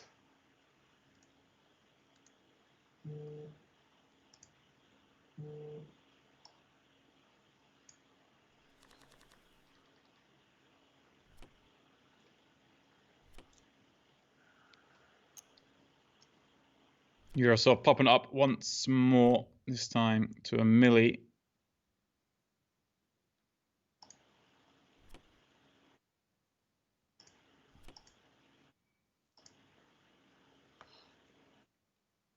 Little raise and take. Suited queen.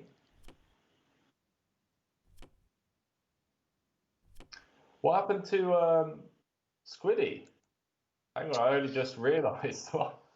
Yeah, Squib was the first man out. Got off to a flying start, and then it was a tale of pocket kings. He just had pocket kings every hand, and well, bar the one hand we had ace ten of clubs, and in my opinion, made a mistake. I think most people in the chat seem to be in agreement on that, but I'd love to hear it from Sam himself about what he did. But it kind of felt like a little bit of a punt off with ace ten.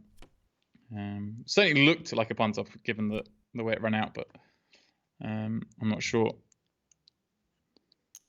But yeah, he ran kings into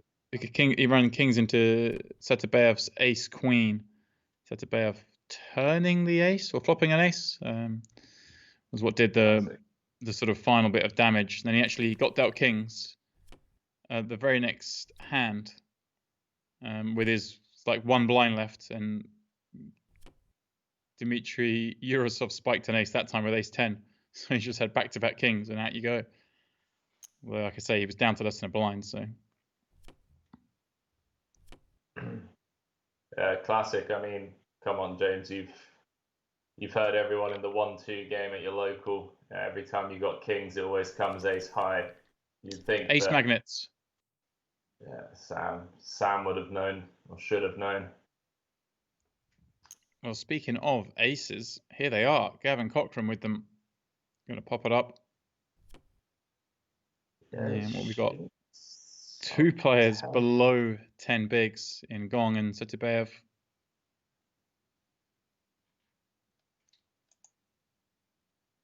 I wonder if Gong or Shingus ever take these spots here. Right, okay. Gavin's going to pick up the blinds. Yeah, Lars just giving up the jack deuce of diamonds in the big off 27 bigs with those two short stacks in play. Everyone playing super cautious. This FT puts Grafton in a really good spot on the leaderboard, like top 3. Yeah. Needed to go a little better today, Henry, to get himself in a good spot, having won the warm-up.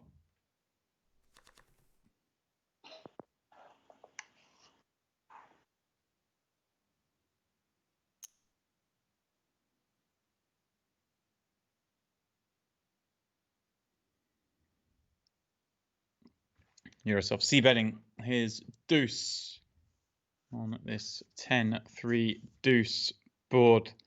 Boy, even with top pair, gonna of course continue, but again, can only do so as a call with pretty much range in these spots, but yet again, gets a nice looking and turn card trips. And Henry, I guess Eurosov could do a little bit of both here, right? You kind of, if you bet, you can bet for a little bit of protection. You get your showdown, but elects for the check back. I suppose checking back, you know what the bad cards are, right? You don't want to see a 4, you don't want to see a 5, you don't want to see a 6, you don't want to see an ace. Well, yeah, Boyven doesn't mind. Continuing on the turn, as you mentioned, you highlighted all those reasons, a bit of protection. Boyven's going to have some very natural floats on this board. So just back doors into the nuts. He's like, please have, I don't know, ace deuce of spades one time. Although that probably barrels turn.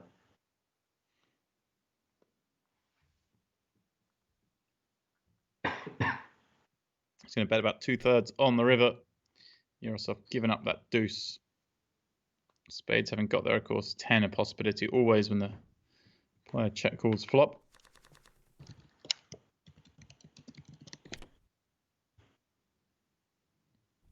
So you mentioned that people have been playing relatively tight. Is there any like insane laydowns that come to mind? Well, there was one, but I don't think it was correct. I don't know what's happened. I think Gavin must have got disconnected or something. Basically, Eurosov opened ace-jack, and Gav's just folded queens to an open when he had 40 bigs. So I think we're pretty sure it was a misclick or something. But I spied Lars like folding king-queen on the button when Eurosov opened cutoff. Which was obviously when he had about 30. Well, he's over 30 blinds at the time. It just, you know, come on, we've got to play the game a little bit, Henry. I'll just say it's kind of a relatively top-heavy payout structure in this day and age. Yeah, ICM is obviously a beautiful thing. And talking of ICM, someone with not much ICM pressure, gone shortest stack, jamming the ace-9. Yeah, Daniel Coleboys flicking in the call from the big blind with tens, fades the 8-5-3, needs to dodge running straight, running spades. Now needs to dodge a spade or an ace. Always a sweat. And does do just that. Gong. Now in 7th place for $61,000. Yeah, confirmation of that right here. He follows Dimov to the virtual bar, shall we say. Picking up 61k. Everyone now guaranteed 87. But as I say, pretty top heavy in this day and age. Oh, this one. Champions can walk out of it. Yeah, I'm a big fan of these payouts. One more bust out, James, and everyone's guaranteed a 6-figure score. The old 6-fig club. Yeah, you know, I know you've got a few of those. Been there, done that. Has anyone seen the money? Where have I put it? Nope. It's all on the golf course, I heard. Quite possibly, Henry, quite possibly.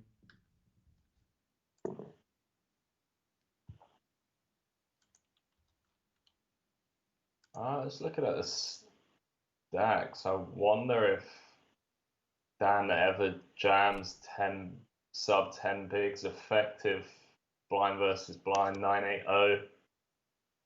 Shinga's gonna have to call off of the ace. Okay, plays as limp. Yeah.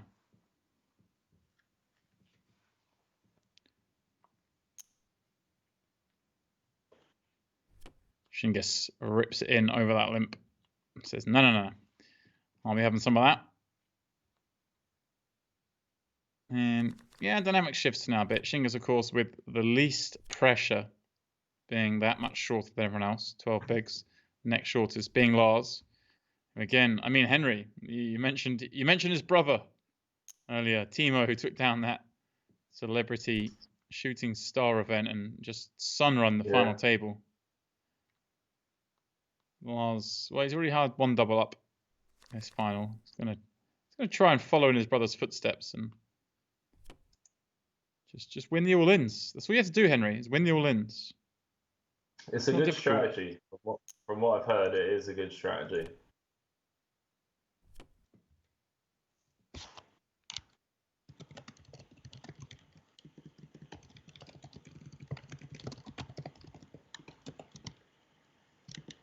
All right, Gavs has opened up King 9 of clubs. Eurosov's going to put him in the bin.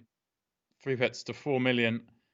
Says, sit back down, sunshine. I'm the chip leader here.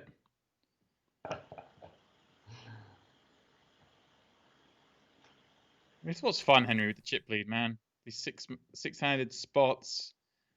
You know, you're guaranteed, what, 87k, but he knows that the rest of them just have to play pretty snug. Well, not the rest of them, but Gavin has played pretty snug with those other shorter stacks around. Just laddering up so important, even if it is more top heavy. You get to bully. And that's what's fun. Chingis ripping ace-3 of spades for, what is this? 14 blinds. Seems all right, right, Henry? Cut off versus button? Yeah, I think this is going to be a... Oh, he's going to let it go. All right. I'm kind of surprised there, Henry. I think ace-10 we're calling that, but... There's a lot of pros and cons, right? The pro side of folding that spot is we get to keep Chingis short, which allows us to bully Gavin, Thomas, Daniel, the rest of the table for a bit. And all, stack preservation as well. Do we want to, potentially flip or, double Chingis up? And all of a sudden, we're playing 60 bigs, he's up to 32 bigs, and we kind of have to continue from there. Yeah. It's more ace-10 suited, he's flicking it in. I think ace-10-0 is probably the line. Ace-Jack-0 is probably getting called. Yeah, fair enough. I wonder if the sort of the argument of keeping him in, it's not like I'm kind of getting more on board with that argument and that idea when the players are on like 6 or 7 blinds, but I think the others are still gonna put it in with good hands. It's not like Chingis is about to bust or double. But yeah, I'm with you. I thought ace-10 would be a call, but yeah, I'd be shocked if ace-jack wasn't. I mean, if you look like chip EV wise, it's a call, like that's obvious. But there are a lot, there are a lot more factors involved than just like looking at something as a a Nash call, a chip EV call. I think that's just stack preservation. We've got a commanding chip lead. Don't need to take a slightly marginal spot against a 14 big blind stack.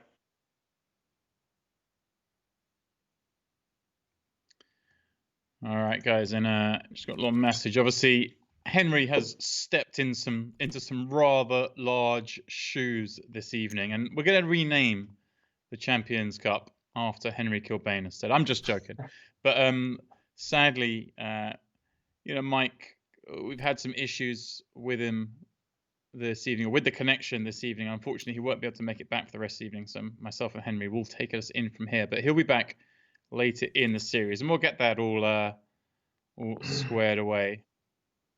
And just the production team have asked me to pass on their apologies to the viewers for the kind of little gremlins we've had to start today. If you've been watching the last 2 Tuesdays, you'll know it's been flawless. So I hope you would appreciate this is a little bit of an outlier, shall we say, and I'm sure things will be back to normal next week. When I think it's supposed to be Mike and Matt Savage doing the final, the 6 max, or maybe Tony Dunst. I can't remember, but yeah, fair play. They'll get it squared away. They did test earlier, Henry, and it was all working fine. And then, sometimes these things happen. Hey, it even happened to the great Henry Kilbane. Let me tell you, when we did our well, I think it might have been our first remote stream, right? You had some sort of issues. It's just crazy.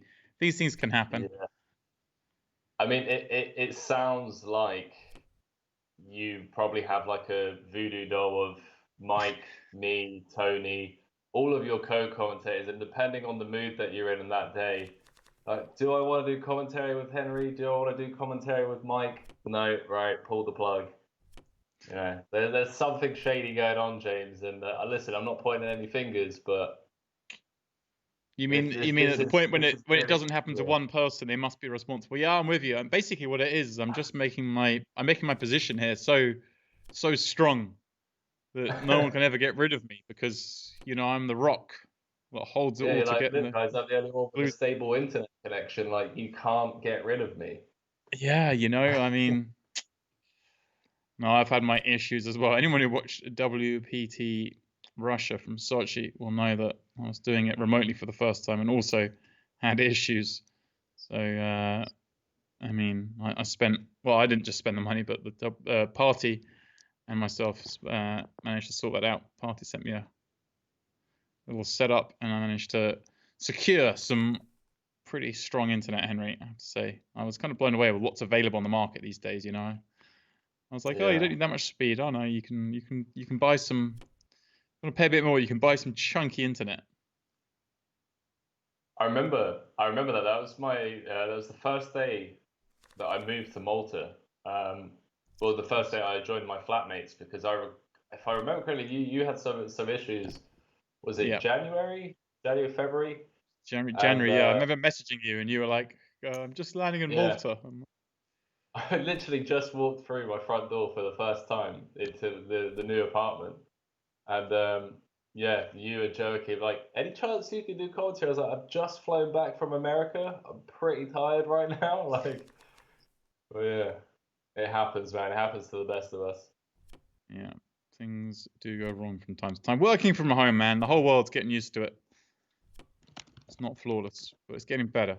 Thomas, King Jack in the small. Gonna presume limp in here against Gavin in the big. Gavin does cover with 40 blinds. Yeah,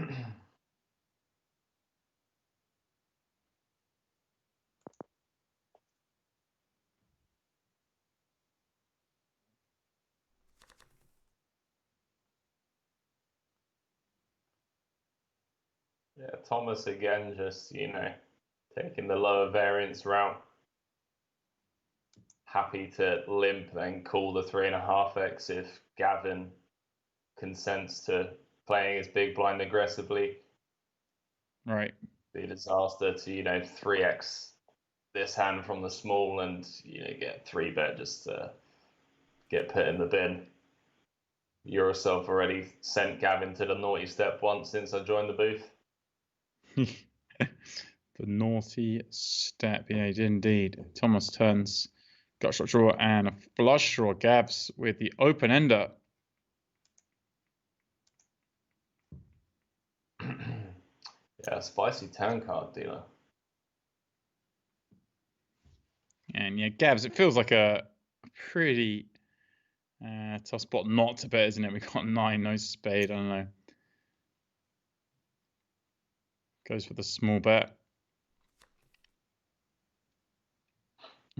I like it. I think Boyven just has a lot of hands that to give up that sizing. When he does get called, though, going the small sizing does, again, kind of give you the option to perhaps fire a second time. And we've got no spade.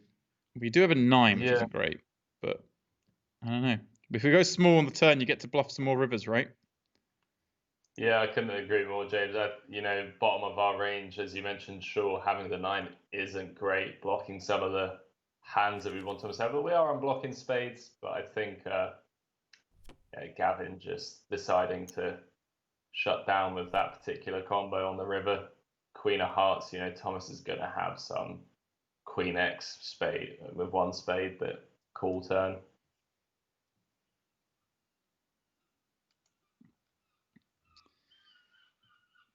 Yeah, and someone in the chat saying, "Geez, Mike Sexton looking good for his age."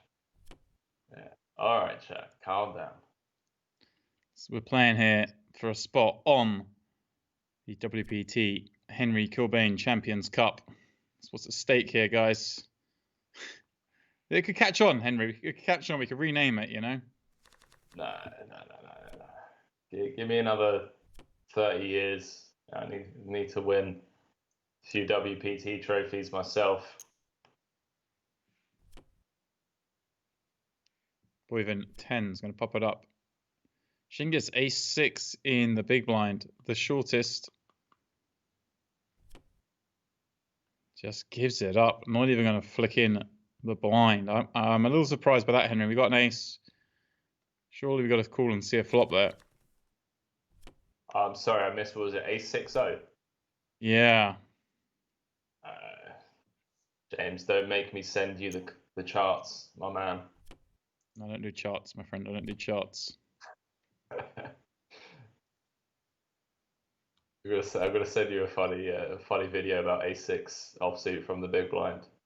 All right, Gab's getting this one through, and guys, I think we are gonna head for our second break of the evening, and we're hopeful. I mean, we're gambling with the internet, but hopefully we're gonna have Lingo Martin join us shortly after the break. But as we go on the break, it is Shingus, the sort of shortest with 12 bigs, Lars with 19, Daniel with 20.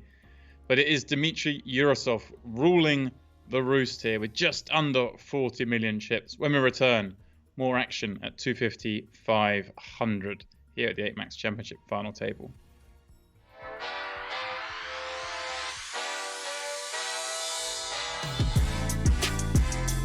Life don't change until you change. Ooh, something.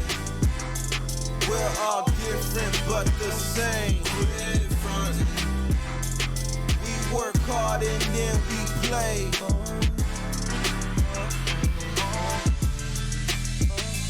Life's a party, yeah. So enjoy yourself. This message is for the real stars of poker. I'm talking about you, my people, the players. Look, you play the game for the right reasons. Tension, the wins, the beats. But the things that we play for, they've been changing. The game we love is under threat. Most poker operators are only interested in one thing. These guys see the money, but they don't feel the game like we do. They don't care about you and the little guys. See, these punks are letting some bad things into poker. Like predators, right? Using unfair tech so they know your moves before you do, and they're all anonymous, and I say no more. Because poker should be played fair, with people who care about the game, not just their rate. And party poker are those people. We're putting players first because we are players first.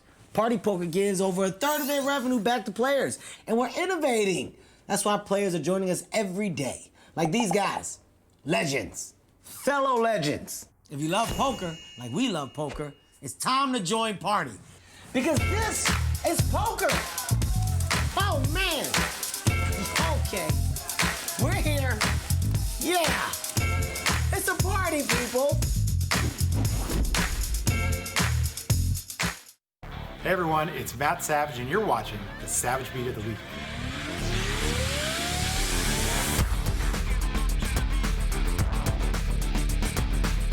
In our action flop of the week, we had big hand with 4 players left in the PLO Championship.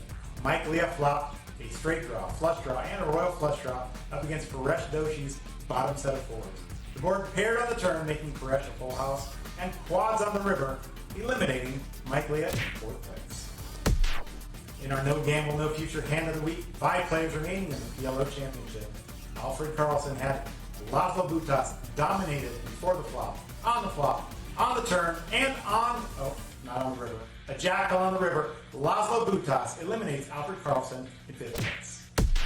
The bluff of the week was pulled out by Jens Lakemeyer in the PLO tournament when Andreas Torgerson made top 2 on the river. On a very scary board, Andreas checked, Jens made the bet, and that was good enough for the bluff of the week.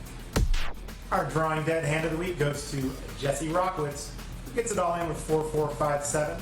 Up against Alex Manzano's ace-ace-9-9 when the flop came down. Ace-queen-queen. Jesse Rockwitz drawing 2 4s to stay in the tournament. When the 4 was blank, it didn't happen. Jesse Rockwitz, he's our drawing dead hand of the week. Our cooler of the week happens on the final hand of the PLO Championship, as Paresh Doshi flops kings and 9s for top 2 pair. Alex Manzano flops the same 2 pair, kings and 9s, but also has a set of 3s to go along with it. When Paresh does not improve for a chop pot, Alex Manzano wins the PLO Championship in our cooler of the week.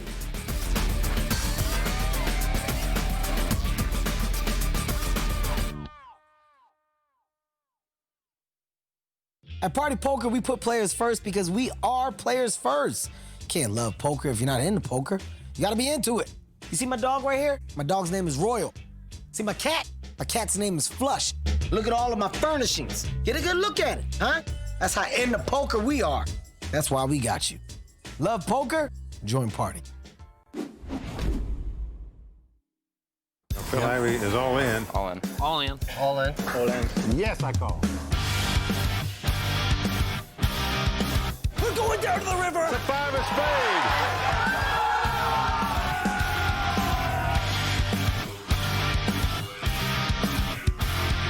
It's over. Tony Dutt has done it.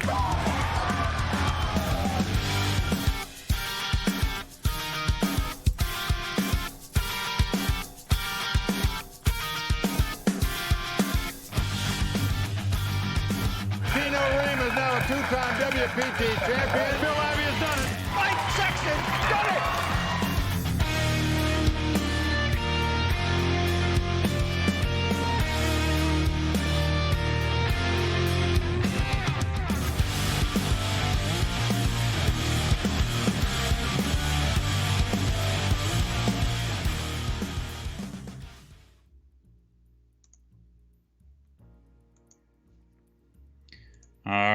Welcome back, guys. It's final 6 time here on the 8 max final table. Joined once again after this break by Henry Kilbane, standing in for the legend that is Mike Sexton. That feels like that felt like that almost felt like a dig. Even I felt bad for saying that, standing in. You're like the. Listen, but Henry, you're always waiting in the wings. You're ever reliable. It has to be said. Anyone looking? I know my place. All right, I'm the young whippersnapper. I've got to earn the badge and the certificates. All right, don't you worry. Nice. Listen, me stepping in for Mike Sex is like a dream come true. All right, and look, I've even brought the cap out for you just to rub it in. All right, here we go. Look at this match. Wait, whoa! Get that cap back on. Just wanted to needle you a little bit. The package arrived today, courtesy of Colette and the Party Poker WPT crew. Yeah, look at this. I don't want this hat anymore. Yeah.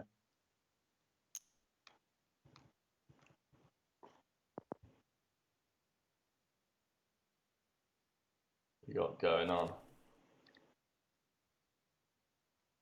Little BVB. It's Boyven versus Cochrane in this blind on blind battle, as Henry alludes to. But the battle has not really begun. It's limped in, and the Queen 8-9, couple of spades. Not likely to see too many skirmishes. I'm trying to think what the battle punnage I can come out with here. Both these guys play a very similar strategy against each other, blind versus blind. Boyven once again completing from the small, and Gavin consenting to the check. Actually quite an interesting turn card. Cochrane turning an open ender, Boyven with showdown with the ace high and a gut shot. I think Gavin might take this to showdown. You know, king high is, I mean, I say it's going to be good. It does have showdown, but you think a lot of Thomas's bluffs would start queuing something up on the turn, like the 10x, the 6-4s of the world, the 6-3s of the world.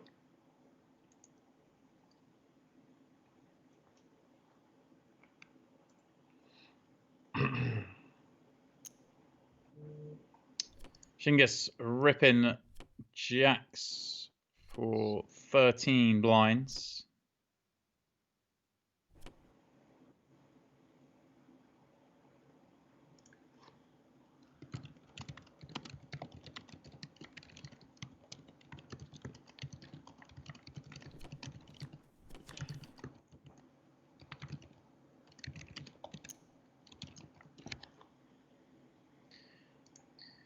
Boyven, Jack 9 of clubs, popping it up. He has just over 40 blinds, second in chips, just ahead of Gabs. And yeah, going after Shingus in the big blind, the shortest stack. Putting the pressure on Lars and Daniel, kind of falling down a little bit, Henry. They're getting themselves into a three-way tie at the bottom of the chip packs. Well, they were. So Lars got dealt 2 queens. And he gets to raise this one up. Yeah, going to have some raise folds off of 17 bigs, although in this particular scenario, probably a lot less than he would usually have.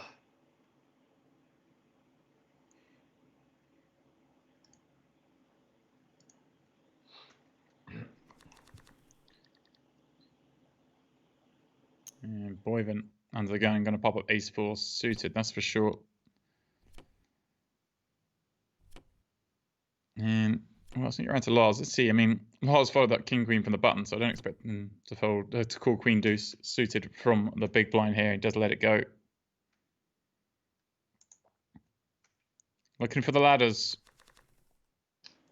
Ladder. Whoever goes home in 6th, the only remaining player that won't be bagging a 6-figure score, and obviously with that $500,000 up top plus WPT trophy, a lot to play for.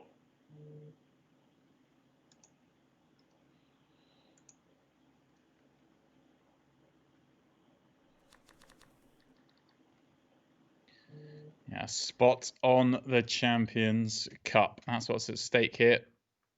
Get your name up there. The greats like Gus Hansen, Antonio Esfandiari, James Dempsey. It's all at stake, Henry.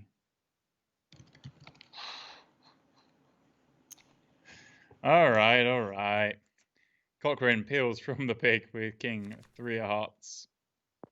Flops a 3 on Jack 4-3, couple of spades. Daniel, 2 overs and the flush draw. All right, we can see a little blood here.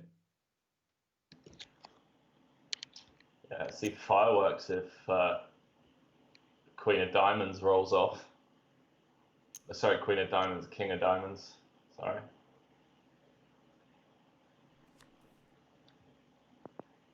Well, Queen of Hearts gives Daniel the lead and the better draw.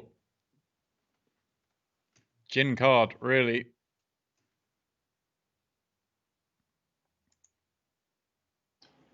Yeah, I mean, Gavin now drawing to 1 out.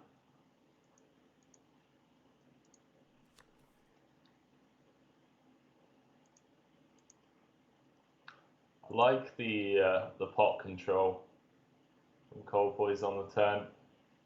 All right. Also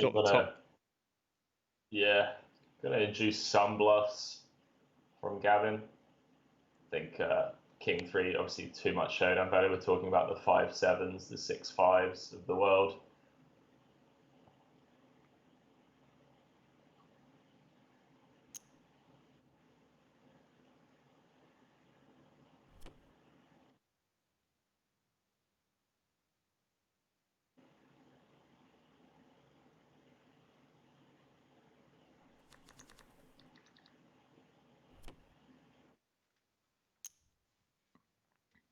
Yurosov got down an ace and he's got the chip lead, so he's going to raise it up.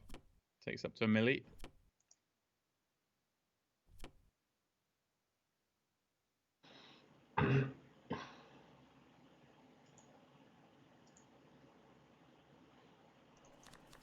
Hey, you don't need to give Yurosov more of an incentive, right? To start opening things up. Yeah. Just give him an ace. He's in.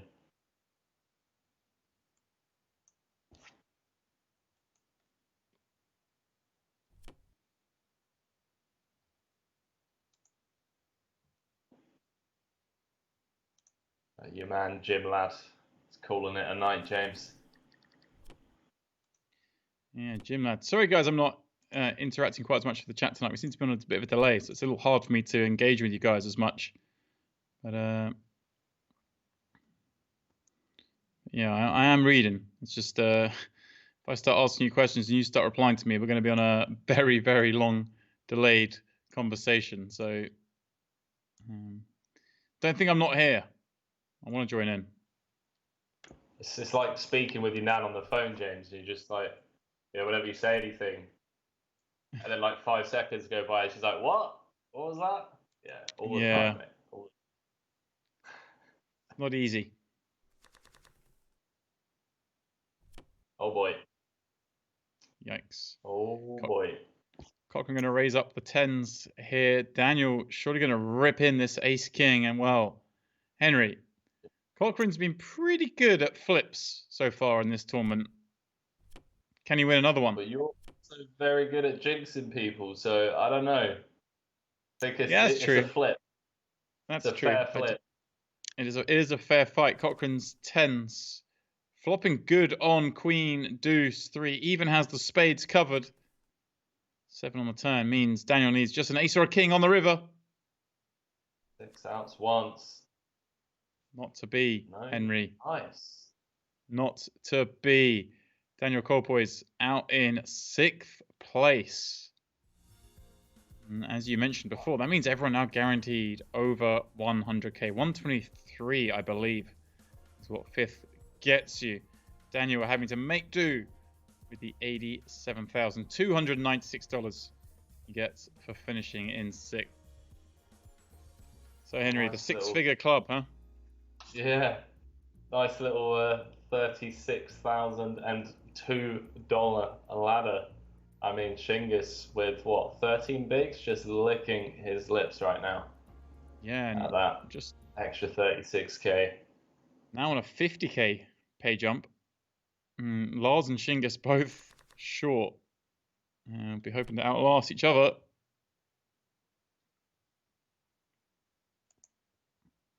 Yeah, spin time. We've had our fair share of spins, you know, since we've been covering these events. And listen, Shingus might be on 11 bigs, but it wouldn't shock me if he walks away with the 540k and the title. Had a lot of spins over the last couple of weeks.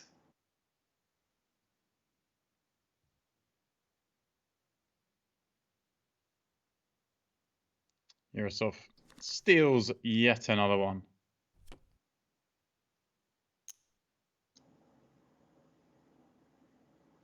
Yeah, I mean, Yurosov really loving life at the moment. When we get to open as wide as King 5-0. Yeah, not loving it quite so much now. Lars is jammed. Yeah, it's fine, you know, we get 4 through and we have to give 1 back. It's a good trade-off.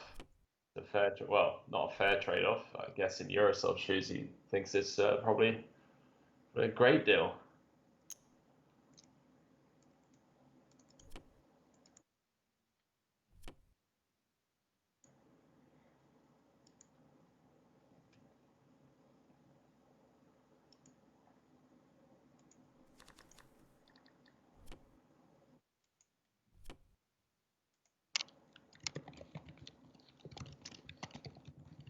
Cochrane, Queen 8 of clubs.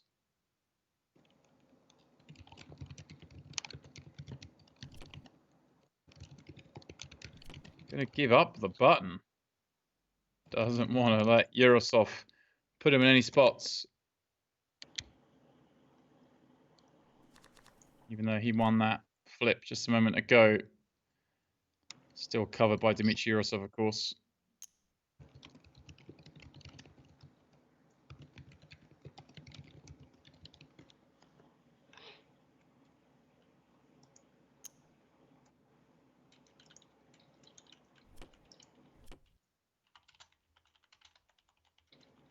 Close spot for Gavin, I think.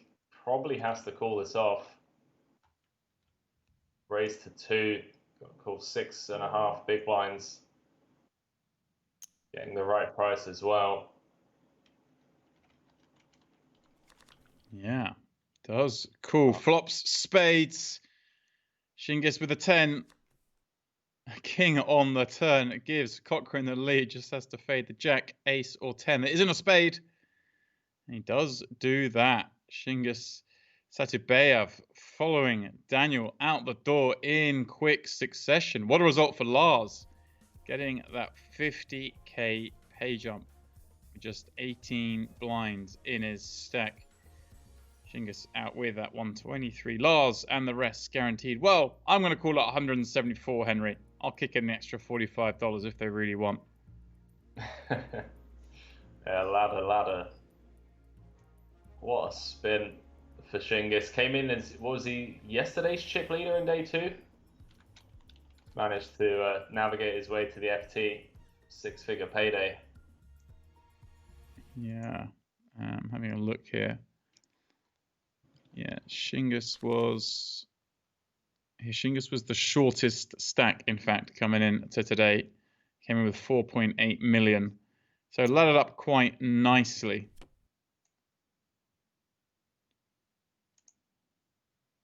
And now Lars, by far the shortest, gets dealt ace king and is going to rip it in over Gavin's open from the small. Picks it up. But again, I mean, Lars can throw a little caution to the wind now, Henry. I think being what, half the chips of Thomas gets to just play his hands for value. Yeah, I mean, Lars going to be very aware of his 20 big blind rejamming ranges. Linny, welcome. Good evening to Lynn Gilmartin. Join us on the stream as well. How are we doing? Hello. It's great to be here. How's it going, guys? Hey. We're all Thanks for good. We're all joining us. good, Lenny. Long time no see. It's been years. Although I've been seeing plenty of you on these epic streams. You're doing an awesome job. Well, cheers and thanks for. Where are you at the moment, Lynn? So I'm in Australia. So with that comes with island internet. The internet sucks. I heard you guys speaking about it. So I hope I don't get the curse from Dempsey. This connection curse. I know you've been having some troubles today. Mike's not with us. No, Mike's had a few issues. I'm sure we'll get him back later in the series, but he's going to have to sit tonight out. We've brought Henry in though. The ever reliable Henry's just waiting to pounce. Anyone's job's up for grabs, he's going to try and steal it. You got to be careful, Lynn, with him around. Noted. Listen, Got it. Hi, Henry. Hey, how's it going? If you start having internet connections, it's because James has got voodoo dolls of all of us, and he's just he's put a curse on your internet connection. That's just what James does. The internet has been tested more than ever before in the last few months, I think, with the whole world just depending on it. Yeah, we're all getting used to this working from home. But it's working out right now. I don't want to jinx it. Ah, I'm going to jinx it anyway, Henry. You know me. I can't jinx anything. Like, Gavin's going to win every pot. That's what I've said it before. It's working. Speaking of, what's this? Boyven limping in. All right, we're going to see a change of strategy, Henry, perhaps, with Boyven limping in off his stack size. Those two big stacks behind. Lars off 20 bigs. You don't want to open yourself up, do you? Yeah, actually a big fan of this from Boyven. Just taking it to the streets. Wants to see a flop in position with a suited queen. And we see a turn. Gavin taking the lead. So, Lynn, I take it you've been following along, obviously, some of the events going on, but this one, obviously, a little special. First time giving away a spot to the TOC and, of course, etching one of these names into the newly named Mike Sexton Champions Cup. That was pretty fun renaming that trophy. Yeah, and it just makes complete sense, doesn't it? You know, it's just he's the legend of the game. So there's no other name that should be on that cup, and he just completely deserves it. He's the voice of poker, the heart of poker. He's just everything that poker is. So it really does make it extra special, and it means the world to him as well. So just knowing that he's now a formal part of every future WPT champions victory, it just means the world to him, I think. So it's pretty special. This is the first one. Yeah, the first time. I mean, what an honor, right? That's just huge. You just get etched into poker history for forever. It's amazing. Totally. I remember before he had won his title in Montreal, you know, it was 15 years in the making. He was chasing that title for so long. And when it came to the moment and I was interviewing him when he was heads up, he was just so emotional. Because he just knew he was there. He could taste it. He was so close. But he was a short stack and it was the longest heads up battle. But he was holding back the tears and he was just so emotional. And all of us were. We were all just, oh my God, this has to happen. And usually when we're filming a TV show and a heads up battle goes for hours, it is torture to the crew because we're exhausted. We've been there for 12, 14 hours already. We're just ready to wrap up this show. So when the short stack keeps doubling up, it's just a nightmare. It's like, no. But that night, we were just in it till 6 a.m. if we had to be. It didn't matter. We were in it for the long haul and it kept happening. And it was just such a thrill. It was so exciting. So it meant the world to him to just have his name on there as a champion. But now for it to be his cup, it's just, I couldn't imagine what that feeling is for him. Yeah, it would have been it's a good point actually, because I mean it was so great for him to finally win, but you're right actually, we couldn't really rename it the Mike Sexton Cup unless his name was already on it. That wouldn't be possible, right? He's kind of had to he's had to qualify both ways, as it were. Exactly. So and I think Lynn, it was what about you're 5 saying years is ago that he did win it. 5 years ago. Yeah. I So was he had to collect some dust on that name that was etched in there first before he could get the official commemoration. Yeah, I mean, that was just one of the epic stories of the WPT. I think Mike winning that event like you say, it was just right. It was finally time, and I know he. I'm trying to find the final here. Obviously, I know he's got mad respect for Emma Tomovic as well. He came 5th on that final table, and it's almost like every time he brings up that final, he also mentions her, and she went on to, I believe, take down the same event at a different time, right? The next year, yeah. Right. The very next season, yeah. She's a gun. Yeah. That was a really like what a great lineup to have the two of them at that final table. Yeah, it was just it was awesome. Yeah, she came first. She's also come second in that WPT in Montreal. I think a different event, and then obviously 5th in the year. Mike won. Emma Z, Mike's one of her biggest fans. Hopefully, we're going to see her at some point during these events through the next few weeks. And then we've got a lot more action coming up, of course. We've got the 6 max, we've got mixed max, heads up, turbos, and then, of course, the whopping main event, which is, 10 million guaranteed. Insane. Yeah, I mean... This gargantuan series. It's just, it's just bananas. It's amazing. $100 million in guarantees. My mind is blown. Oh, what's happening here? We got a spicy turn card. Yeah. Well, it's kind of going to kill action, I guess, in the sense that Eurosov's just going to check back and, depending on rivers, just try and get to showdown. Yeah, Eurosov obviously now ahead of the 5 and 4x of the world that check, call, flop. Picks up a ton of showdown. I wonder if Boyvin ever blocks here for 3.5, 4 bigs.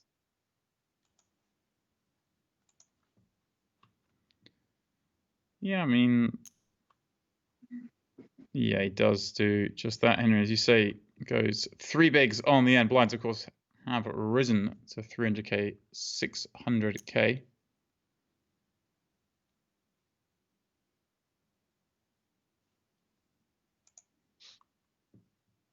A nice little pick up that for I don't want to Boyvin show up you guys up 46 with my big blinds. GTD commentary, so I'll just leave it over to you guys, okay? So, Lynn, what have you been up to through all of lockdown then? What's been going on? It's actually been a wild roller coaster. Lockdown started in LA for 3 months, which, it was nice. Just so my husband, well, now he's my husband, which is all part of the story. So my boyfriend at the time, we were in lockdown in LA and, just playing a ton of poker and we were producing shows at WPT. We were just busier than ever. And it was just nice to do it in your pajamas. And then I suddenly booked a role in a movie in Australia, which blew my mind because the whole world seemed to have just paused and I couldn't believe it when this audition popped up in my email. So booked that, but the only way that Angel could join me in Australia with the borders closed was if we had a marriage certificate, which we always intended on doing at some point. We've been together 9 years, but we just were like, okay, I guess it's happening now. So we drove to Vegas, got married, got on the next flight to Australia, and here we are, shot a film last month, which was a dream. And now we're just on our extended honeymoon.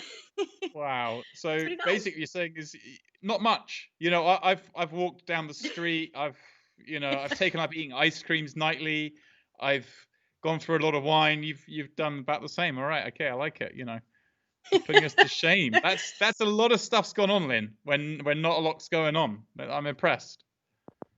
Yeah, thanks. I feel like I'm on another planet here. It's kind of wild. Like Australia, my parents are down in Melbourne actually, so they're in a hard lockdown right now because they just had another spike. But the rest of Australia is just kind of life as normal, which is strange. So to have been in LA for so long and be in such an intense lockdown and just get spat out into we're kind of in paradise of Australia up in Queensland near the Great Barrier Reef.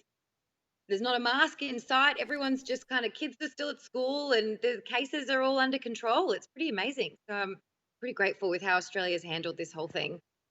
Wow.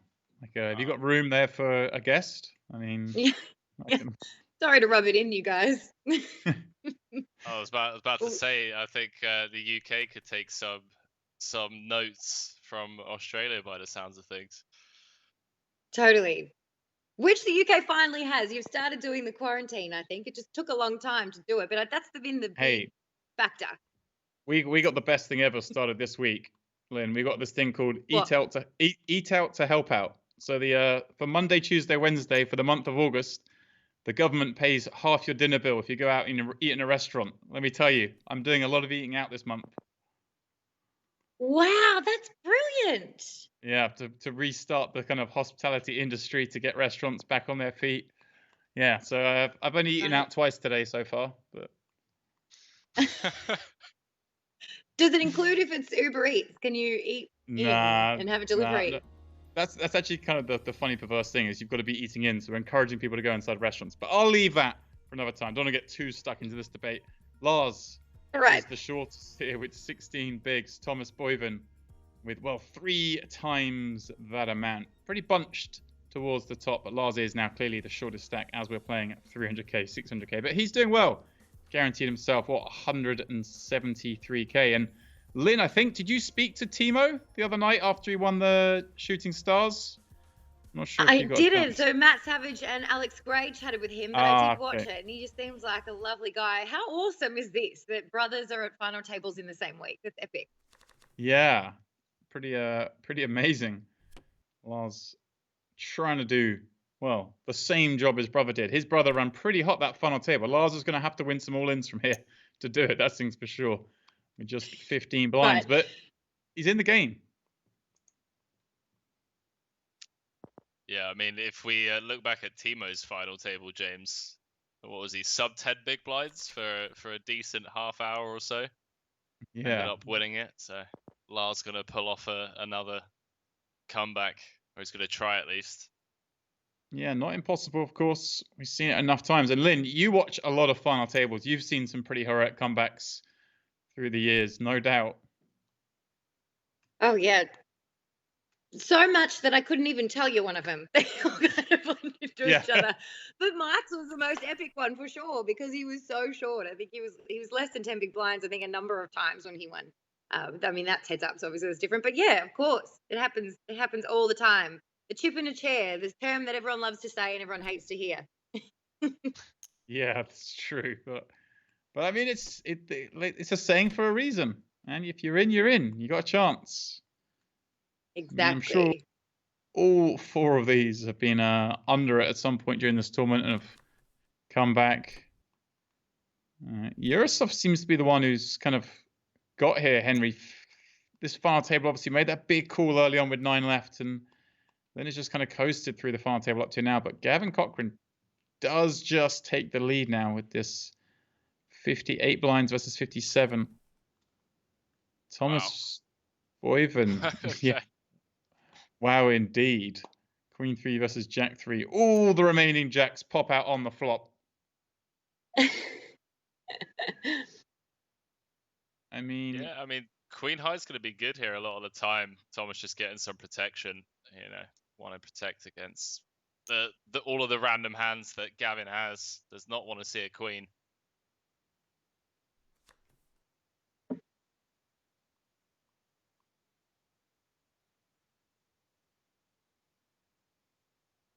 Boy, stabbed 1 big blind. Gavin, obviously. Just call in with the quads, James. Yeah, Just sat there with the absolute nuts in the big blind, paying for 440k.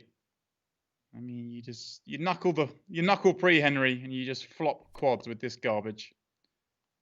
Going for a bet on the turn. Just desperate to. I mean, you have to cold deck someone there, right, Henry? You just has to be a chance Thomas has limped a big hand or his ace high or something. Yeah, Thomas bowing out with the queen high.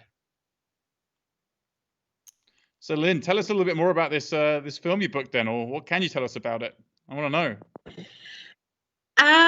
It's a fun story. It's kind of like a film for teenagers. It's a bit of a Disney vibe. Hang on a second. How old do you think I am? I can get into this film for teenagers,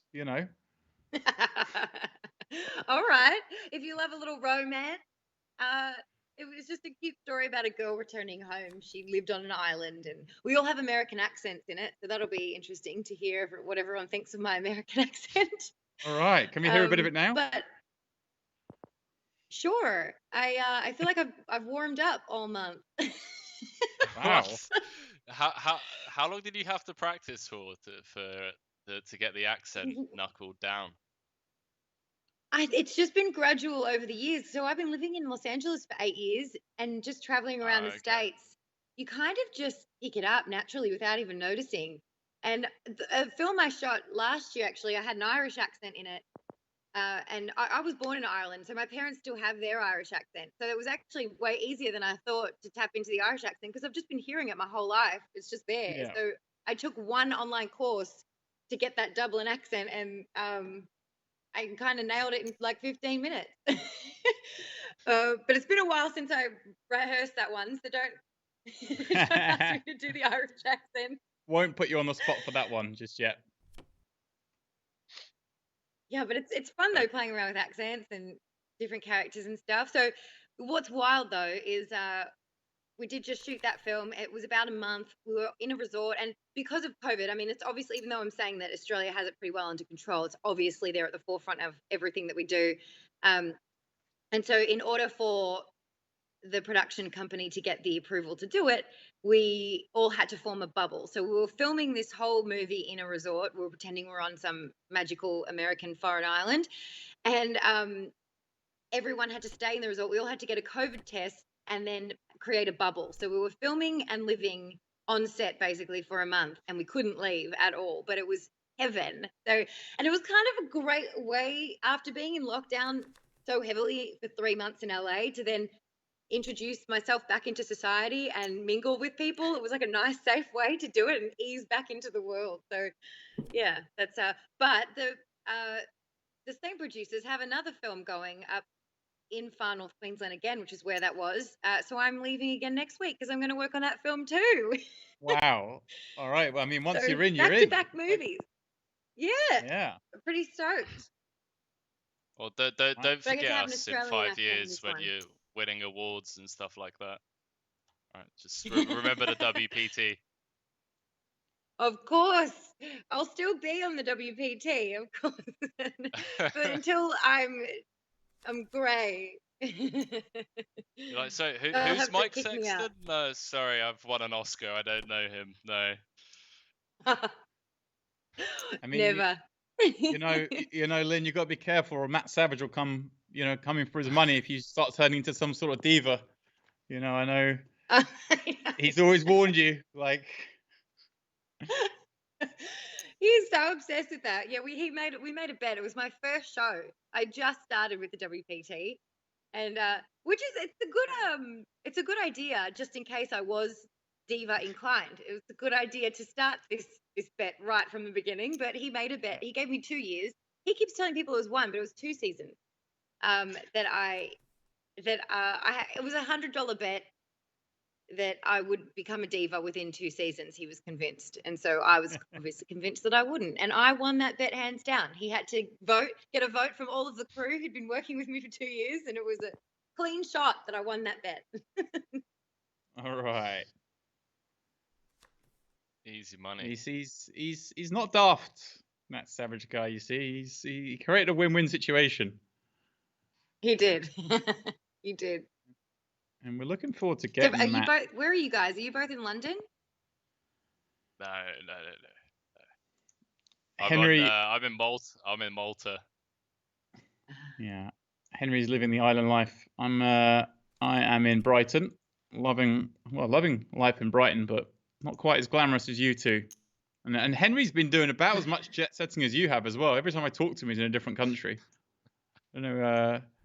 I just haven't left this little area for, the longest time of my life. I've been in one place, that's for sure. Are you enjoying it? It's all right, James. Yeah, I am enjoying it, Lynn. It's, said to Henry before, the summer for any poker player is such a hectic time. And to actually have spent the summer in England for the first time since like 2009, I have kind of, it's been all right, like missing out on the World Series kind of hurts, but at the same time, missing it, but without missing out on it because it didn't happen doesn't feel quite as bad. I just kind of enjoyed having a year off without actually having to miss it. But yeah, Right. you know, there are positives, aren't there? We just got to take the positives.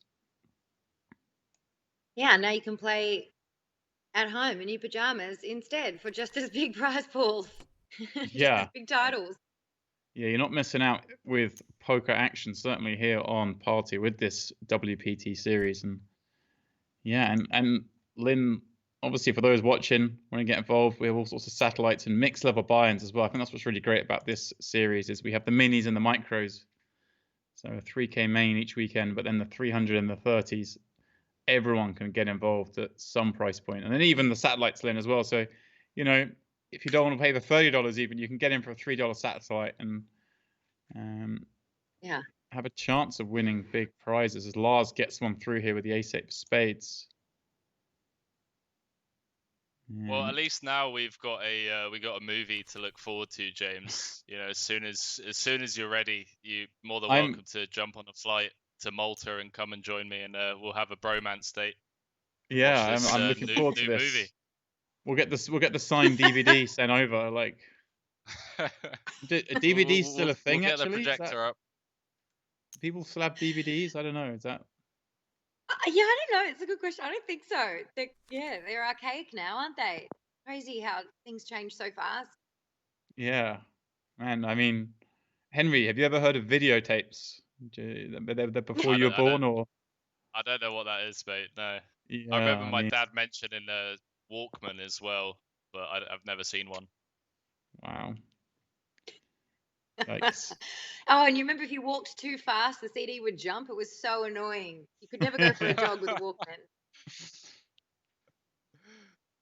Yeah, there's James has filled the role of the older brother really nicely, Lynn, over the last few weeks of doing commentary together. Oh. Not in a nice way, Lynn. I just bully him and mock him. Basically, like I'm the spiteful older brother, which is basically how I am with my younger brother. So it comes quite naturally to me. That's exactly how my older brother is with me. Although that's how I am with my older brother, probably more so. So it goes both ways. Well, see, Lynn, you'll be able to relate with me then that there was probably something that when you were growing up where you surpassed your elder sibling, whether it be some sort of sport or something. It's the same with me and James and poker. You know, we're 15 years apart, and you know he's not happy about it. It's not good. Not good. What a needle. See, it perfectly goes both ways. Henry, how old are you? I love it. I'm 25. 25. Wow, I feel so old. Yeah. Look at. But talking of balance, by the way, Boyvin limping in on the button again with the kings and could get in a bit of trouble here with the king of hearts. Obviously overpaired to the board. Yeah, it was Don't nice to see Gavin going anywhere. Thinking there, obviously, we saw Boyvin limp before with the queen deuce suited, now limping kings on the button. Again, just a factor of Lars being on 17 blinds. Check through to him. Gonna bet, as you say, Gavin with that flush draw. It could get spicy, Henry. Yeah, I'm just fearing the deuce run out. Well, how about 10-10? The first one's arrived. Gab's checking it over to Thomas, who I guess just bets again, right? I mean, lots of hands improve on that card, Henry. We block the ones I'm most worried about in King Jack. Yeah. And I think we could probably comfortably remove Jack 8 from Gavin's range as well with Dimitri behind in the big blind. Don't think unless it's specifically Jack 8 of hearts, but. All right, Gavin, of course, going to call this 2.6 million with that pair and flush draw. And brick on the end. All right, nice, clean run out for Thomas. We'll get to go for a third street here. And then 0.5 Henry, in the middle. Yeah, it's kind of a. Wow, okay, he does just play super cautious, checking it back. I think that's fine. Yeah, it's like what hand? You're playing against like 100% range, right? Like he's gonna complete all of his, even his offsuit like 7-5 combos and 9-5 combos that flop middle pair. I think taking the lower variance route with quite a huge pay jump between fourth and third seems fine. Yeah, and I guess, you know, there aren't that many hands Gavin can call with, right? I mean, no. Or that Gavin's gonna call with versus obviously all the 2-pair combos that you're saying. Gavin now raising up ace 4 of spades. Lars gonna rip it in here with ace king. One would imagine from the small blind. Yeah, I assume this is gonna get through. So Lynn, have you had the chance to play much poker since you've been back home? Have like casinos opened up down there? And Actually, so I'm going to the Star Casino, which is close to where we are. We're on the Gold Coast in Australia. We're going there today, but they don't have any poker tables running at the moment. So it's all really limited, you know. They've got the slot machines because you can keep pretty good distance on those, sort of spread those out because all the distancing rules.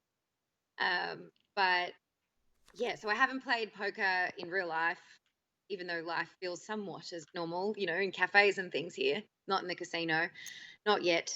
But I've been playing on Club WPT. I can play that in Australia. So I play that. I stream from that, playing on that site every weekend on World Poker Tours channel, which is a very new experience for me. I never thought I would ever stream. I mean, I play. I'm not. I have LTO commentary, which can't be explained. Lynn Theory Optimal. It's just junk. You just run good sometimes. That's about as good as my skill is on my stream.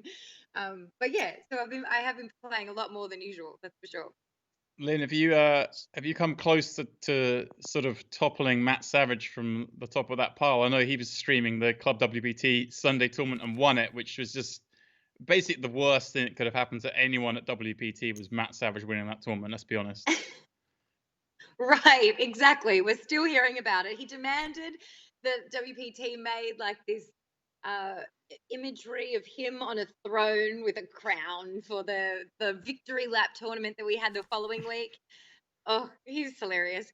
But I came close. I actually came really close. He was on the edge of his seat. I was in quarantine here in Australia. So basically, for anyone who doesn't know, when you land in Australia at the moment, the military takes you from the airport, locks you up in a hotel for 2 weeks for quarantine before you can enter society. And that's what's helped contain the virus. So Angel and I did our 2-week quarantine. It was a 5-star hotel. It was actually fantastic. We're in a tiny base, which that is a struggle, but you know, they fed us 3 meals a day. They treated us really well. And so we had a great internet connection, thankfully. So I was playing on Club throughout quarantine, and it was during my quarantine while I was streaming that I final tabled my bounty event, and I ended up coming 4th. But it was that was my favorite stream for sure, because everyone hung around for like 6 hours, and Matt was so on edge because he did not want his title taken, and he still hasn't. So. And well, whilst that was going on, we see Thomas Boyven opening ace queen. Gabs 3-bet the button with ace 8 of spades, and Thomas just said, no, I've had enough of this nonsense. 4-bet ripped his ace queen, as well he should, Henry. You know, obviously, way good enough four-handed to put it in, and well. See, I recall you telling me about talking about ace queen and how Tony Dunst did something similar against you, but when Tony did it, it was bad. But now that Boyven's done it, I'm confused. I'm confused, my man. Mike, I got Tony to call off for the worst sound. What do you want? I had a pair. Like this is different. I'm in favor of this one. I'm in favor. I see Colette in the chat, Henry. She's not happy with you. She's mentioning Colette had a pager and an Atari. I had a pager and an Atari as well. I mean, Lynn, did you have a pager back in the day? No, my dad did. I remember having to contact him on his pager. Those are the days. What a pager? What on earth is an Atari? Oh God! Oh. He's actually googling this. I don't think he's got to be joking. He knows what an Atari. I'm not falling for this one, Henry. I did fall for it there for a second, but I'm not falling for it. Speaking of, I'm 40 years old. Atari. Okay, so like a Nintendo 64. Yeah, like a Nintendo 64. Yeah, that's right. Something like that. Speaking of Mike Sexton, guys, he's going to be here next week hosting this very stream. Pardon, Mike Sexton, Matt Savage. It's supposed to be Mike and Matt next week for the 6 Max Championship final table. So we'll just give him some hell, guys, if we're not around. Because we can't let him have an easy day of it, can we, Lynn? No, absolutely not. Make it as hard as possible, please. I mean, I don't. Do me a favor, please win that tournament and take the title away from him as well if you can. Oh, I'm trying my hardest. That is the pure reason why I want to take one of those down. Needs to be done. Thomas, check calling this ace-8 high blind on blind. Gabs, my bet top pair now has top 2. And I mean, Henry, not a bad card, of course, for Gabs, but it's actually, you know, in a way, almost as a little bit of a bad card, right? Because his 9 was so strong already that should he be up against a 6 or 4 here, it kind of works against him a little bit. But we're never going to call top 2 a bad card, though. Yeah, you know, just turn our opponent dead. But yeah, as you mentioned, unfortunately for him, Boyven with just ace high. I've really been enjoying this blind versus blind battle between Boyven and Gavin. Been jumping into some intricate parts of the game tree together. Intricate parts of the game tree. You see, Lynn, you LTO, this is the reason Henry is the GTO commentator. Little sentences like that.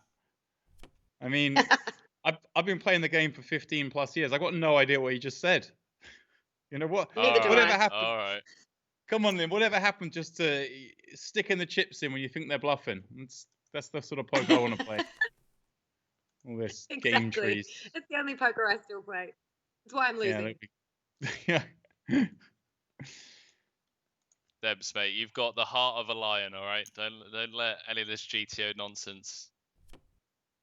I mean, we all know that like GTO is sort of like ICM. It's all just a conspiracy by the high roller regs to make all the up and coming players just play badly. I'm not falling for it anymore. I've had enough. I'm going back to playing for the win. Out for you, James? Well, yeah. Can you send me a razor, Lynn? I'm basically one step from homeless, I think. I'm loving all the COVID beards. It's great. Everyone's just going loose and wild on their hair. It's great. Yeah. It's quite Henry, funny. you haven't ventured down that path. No COVID beard, I see.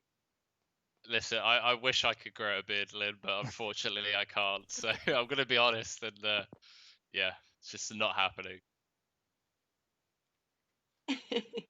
Poor young'un. Dimitri flopping second pair and flush draw. Gabs with bottom pair in the backdoor flush draw.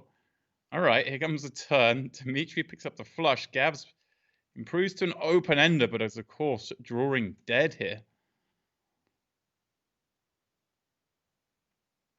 A bit of a disaster turn card for Gavin.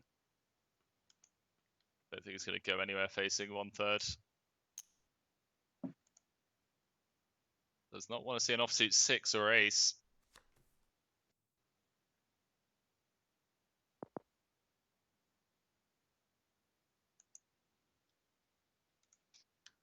A spot where Urosov shouldn't have many ace-x. It's going to have some 6x. Going to have all the 6x, actually. Depending on what sizing Urosov goes, I think Gavin's kind of got a side call in terms of minimum defense frequencies and all that jazz. And yeah, nice little pickup for Urosov. Yeah, reasserts a slender lead. 60 bigs, 35.5 million chips. But everyone really waiting to see Lars do something. I just can't believe how much this table looks like the real thing. Like, it's so impressive, this whole setup. Yes. The lighting and the banners behind it, and just the modeling of the table. I just feel like I'm watching our TV show. It's so cool. Yeah, it's pretty amazing, isn't it? I can't wait to join you guys for one of those once all of this is over. Never actually well, especially one in America. Haven't been to a WPT. Yeah, the setup's pretty cool, Henry. The WPT finals have a very distinctive and unique look. And well, Lynn, that's another thing actually. You guys have got a little backlog of final tables to do, haven't you? When things do return to normal in Vegas. We do. So we're keeping in touch with all the players. Obviously, everyone's being super understanding with what's going on, and just trying our hardest to figure out how it'll be, how we'll follow through with it. But it will happen. We just don't know when yet. Yeah, it's some of those guys. It's a prolonged break before their final tables, but yeah, right. Something to look forward to at least, I guess. Totally. And look, they get they've got something to look forward to with a nice prepayment before all of this. So yeah. Yeah. What a time, right? Ugh, it was right before the final tables we're supposed to play out. Just yeah. A lemon of a time in the world. Getting absolutely showered in the chat. I blame you, right. James. I like it. People abusing Henry. That's what I'm after. Yes, they are. I can't see the chat.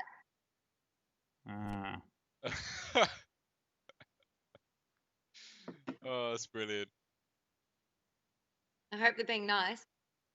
Wow, actually, Lynn, I've just read something there that Colette wrote in the chat, but I swear to God I didn't know. But that you, I mean, I should have guessed given you're from Australia, and I mean, you either did one or the other, but I did not know you were in Neighbours. That can't be. Oh. That's like.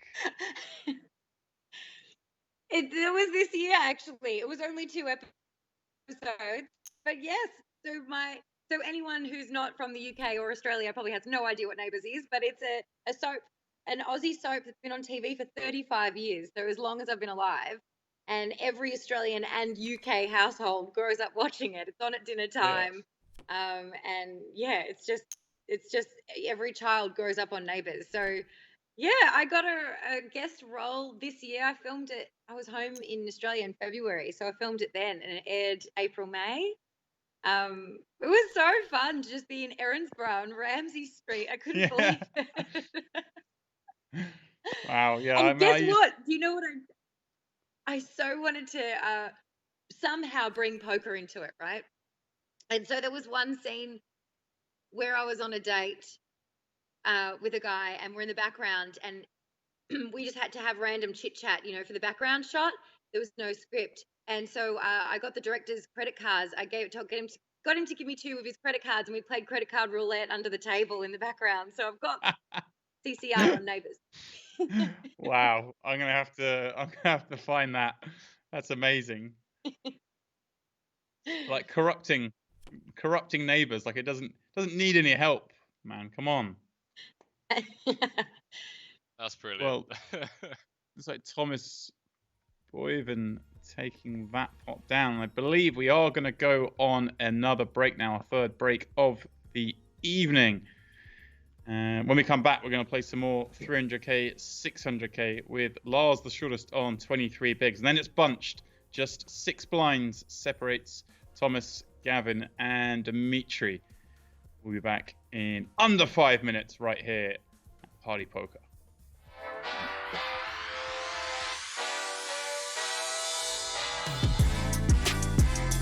Life don't change until you change. We're all different but the same. We work hard and then we play.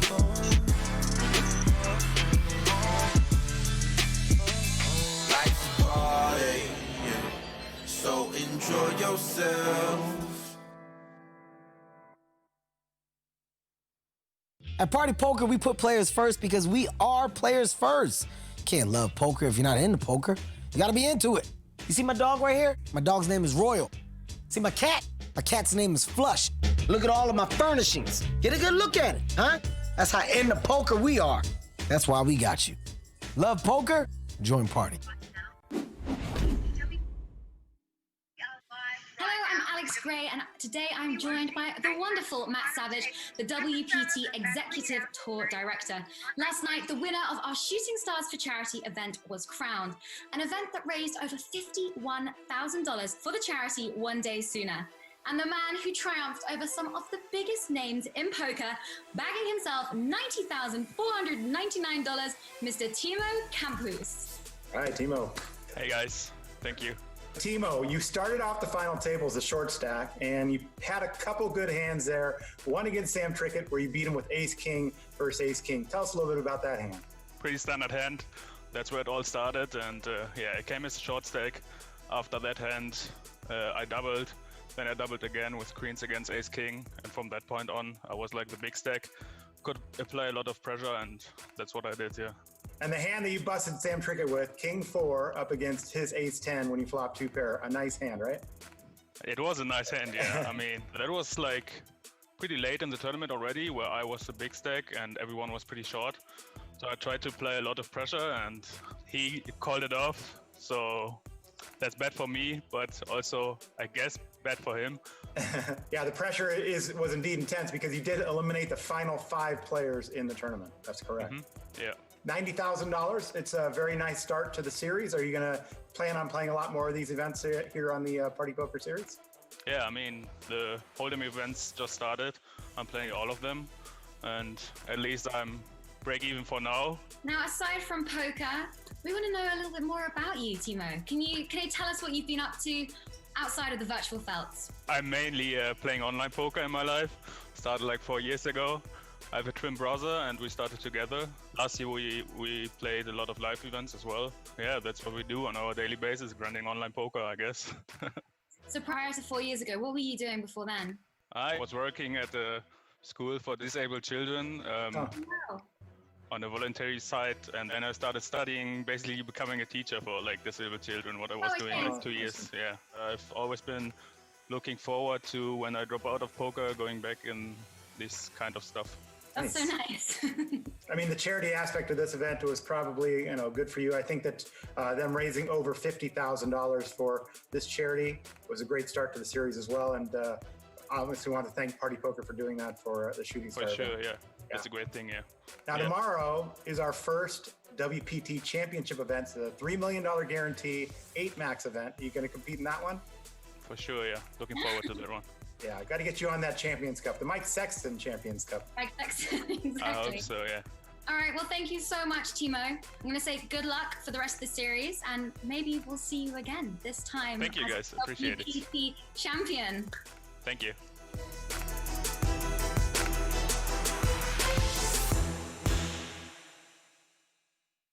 At Party Poker, we think poker should be fair as well as fun.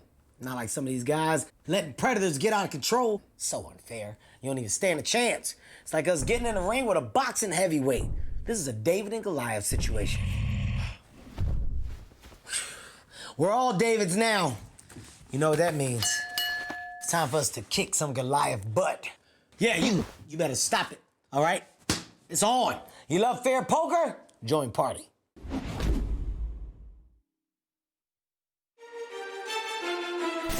You never know when your time is going to come. To rise above the rest. To seize the opportunity. To be crowned a champion. Every once in a while, you get one of those final tables that you say, wow. Tonight is one of those.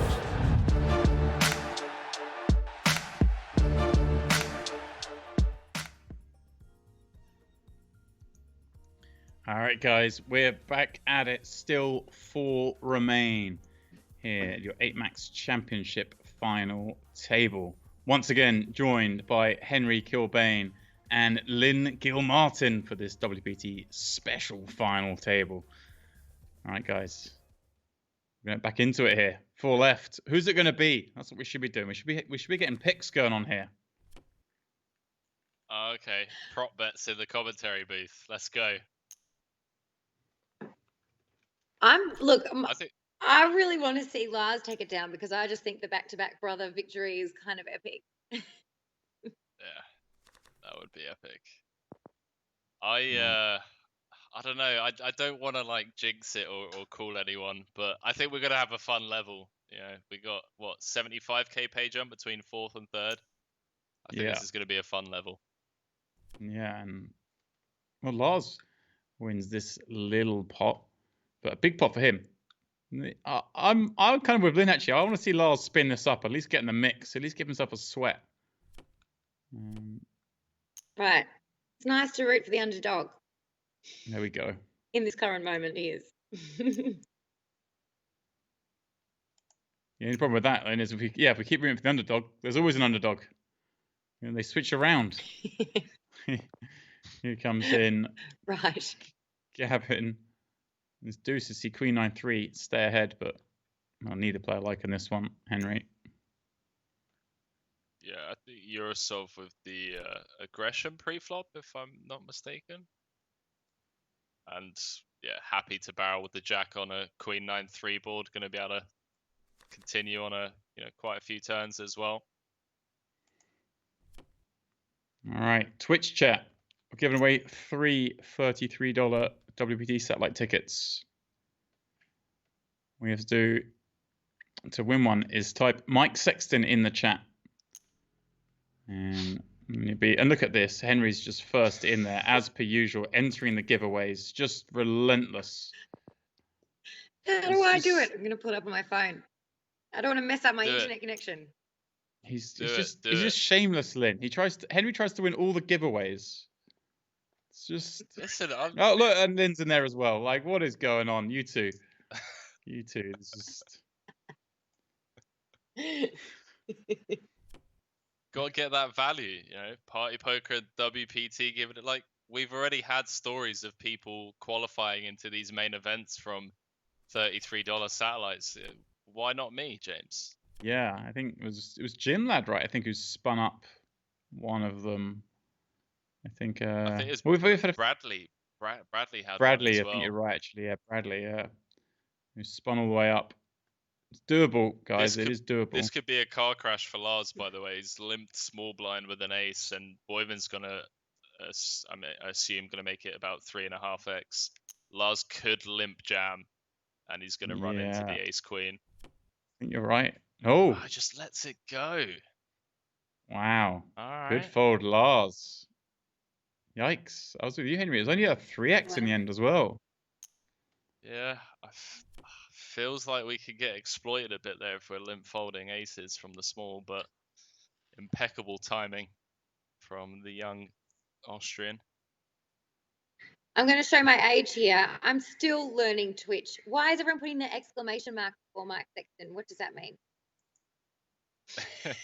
So basically, for the moderators to be able to do a giveaway, they type in a keyword and it just helps them track everyone that's typed it incorrectly. So unfortunately, as it stands, with just Mike Sexton, you won't be enrolled. But now you've corrected it, so you're in for a chance of winning. Right. Thank you. Now we've clarified that. I've got my valid entry. Lynn, I'm glad you asked that because I had no idea either.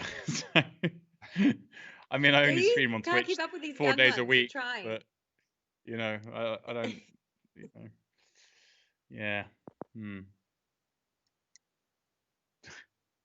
Well, Henry just dropping all the knowledge. Trouble here.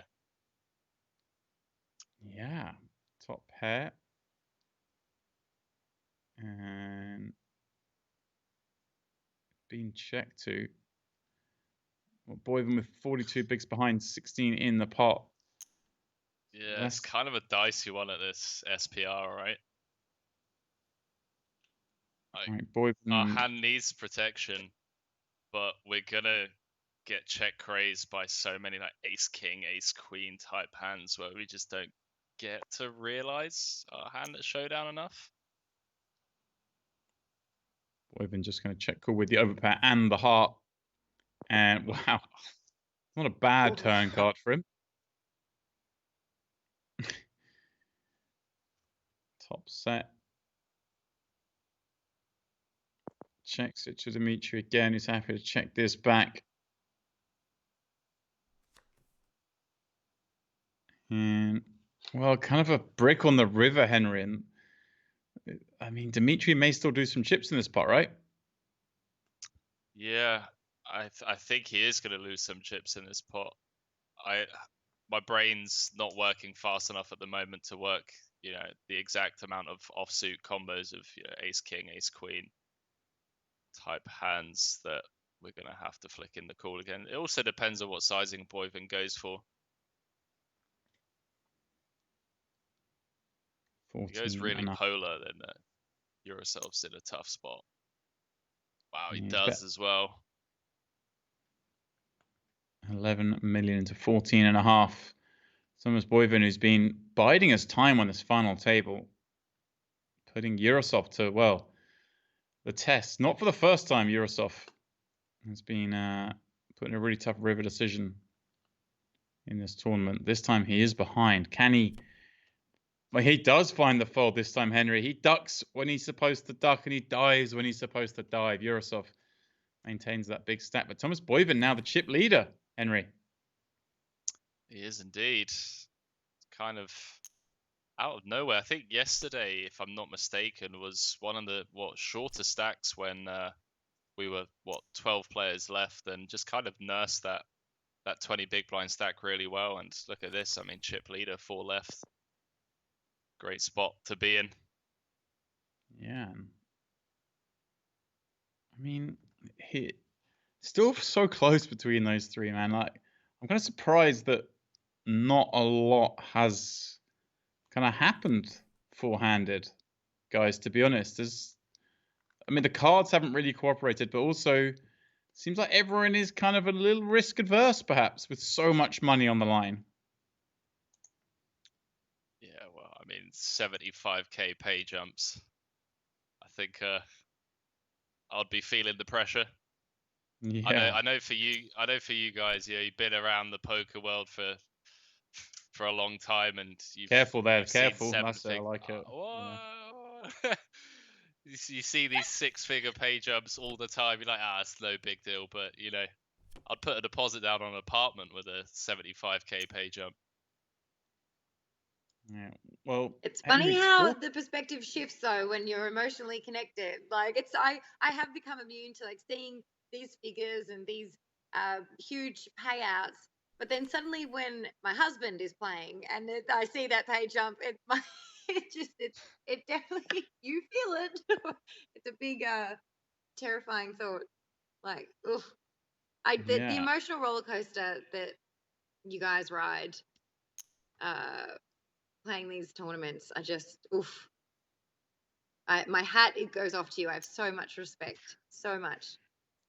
Yeah, it can be scary, Lynn. And let me tell you, this isn't the only place we're giving away 6-figure prizes, because the 8max Mini Championship is down to the final 4.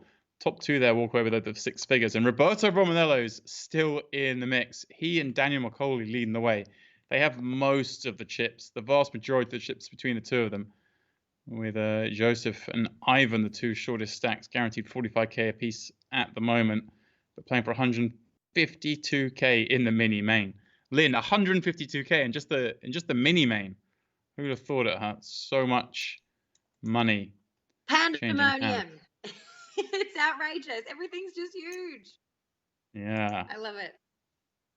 And the micro down to the final 8.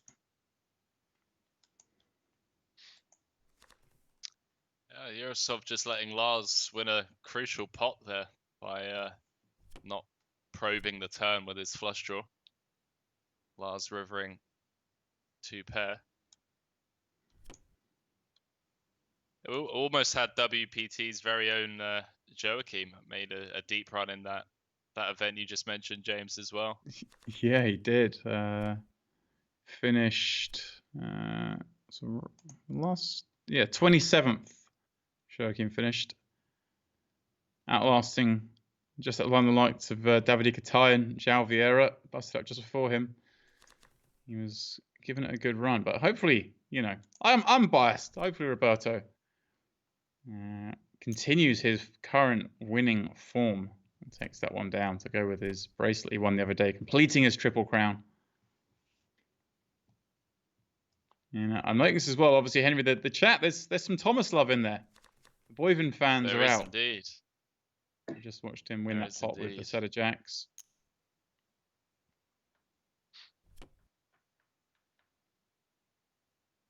But Lynn, earlier on you mentioned that you're going to the casino today, but there's no poker. So are we having like a little Wednesday DGen session on the slots, or what's going on? I'm glad you asked so I could clarify actually, because I thought that earlier. Wow, No, so my husband. I love saying the word "my husband," by the way, because it's still very new for me to say that. So I like to just say it a lot. I feel like I'm really adulting now, saying the word "husband." But he does the commentary for WPT Mexico in Spanish, and and so we have a really dodgy internet connection at this Airbnb that we're staying in. And although it seems to be holding up okay with what we're doing here, but he's filming like 6 episodes with the TV Azteca, which is the network that our show is on in Mexico. So the Star have been so kind to set us up with a meeting room and a solid wired internet connection. So he'll be filming all day today, and I'm just going in to help him with that.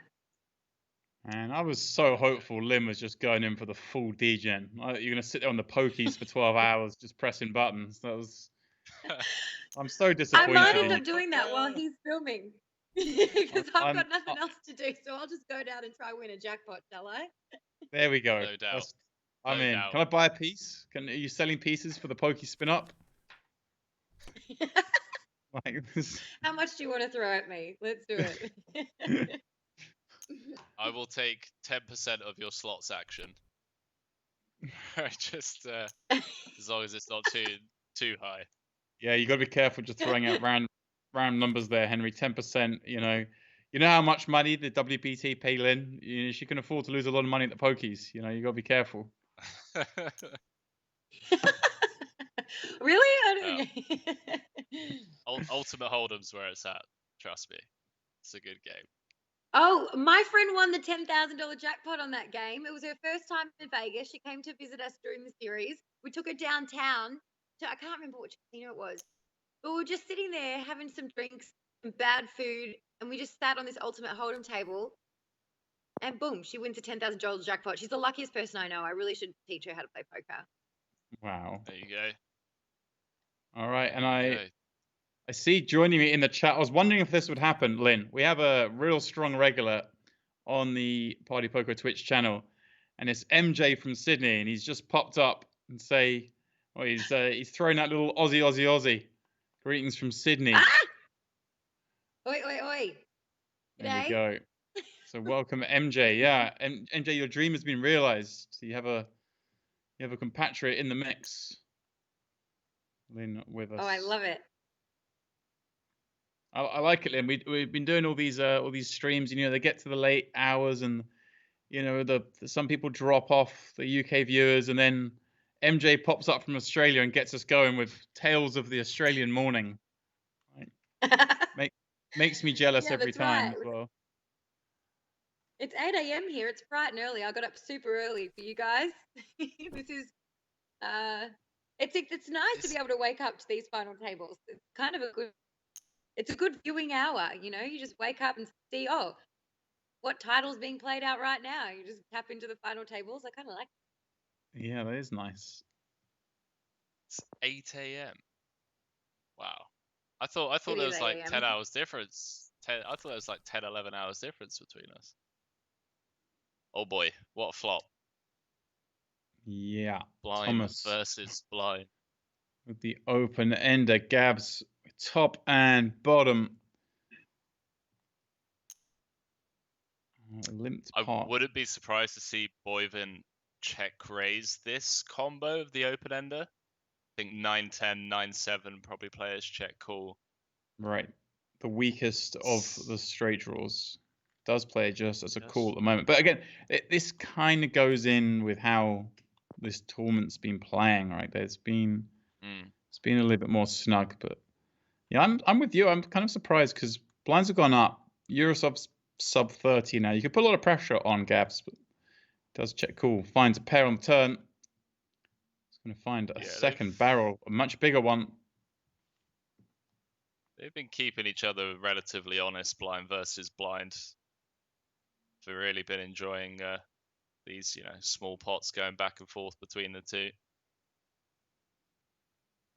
Boyven obviously turning bottom pair to go along with his open ender. Now beats, obviously, all the other draws. Continues with a cool 8 pairs up on the end. Terrible card for Cabs. Counterfeits his 2 pair. Probably not as worried about an 8 in Thomas at sound, though. Of course, 7, 8, 8, 9. Certainly possible. And Cabs does win that at Showdown. Yeah, I like it. So, Lynn, so you've woken up bright and early. Jump on here. Do a little bit of commentary, then head down for a day of DJing at the casino. This is... Yeah, that's right. I'm going to go pack my husband's lunch in a Tupperware container, and we'll take our backpack and our computers and go down and just spend a day at the casino. Wow, that's a happy marriage, Yeah. And I'll just sit on the slot machine. Yeah. I love it. But Henry, you're right. I missed out on our Ultimate Hold'em fix this year. This the game I love playing in Vegas. Weren't we DJing a bit in February? Didn't we In play Kings, a bit I of think. Ultimate Yeah, Hold'em? I think we did play a little bit. I can't remember. I didn't. There's something about that game, man. You just while away some hours.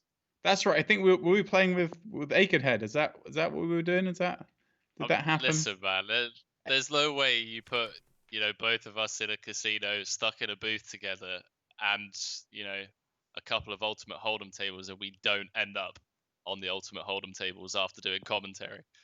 Yeah, it's true. Like, just watching those cards run out, man. It's the best game. It really is. Hey, look, I was supposed to be saying how poker's the best game, but it's all a lie, guys. It's all a lie. Ultimate Texas Hold'em is where it's at. Oh, Lynn, we didn't win. We didn't win the giveaways. We didn't win the giveaway. Completely rigged. Totally rigged. Out of our favor. That voodoo doll James has, it's not just the internet connection. Diplomacy 62, Rice Stacks, and Mad Madge 77, the winners. All right, congrats, guys. $33 tickets. Start the spin. Lars, ugly run out for these 2 pairs.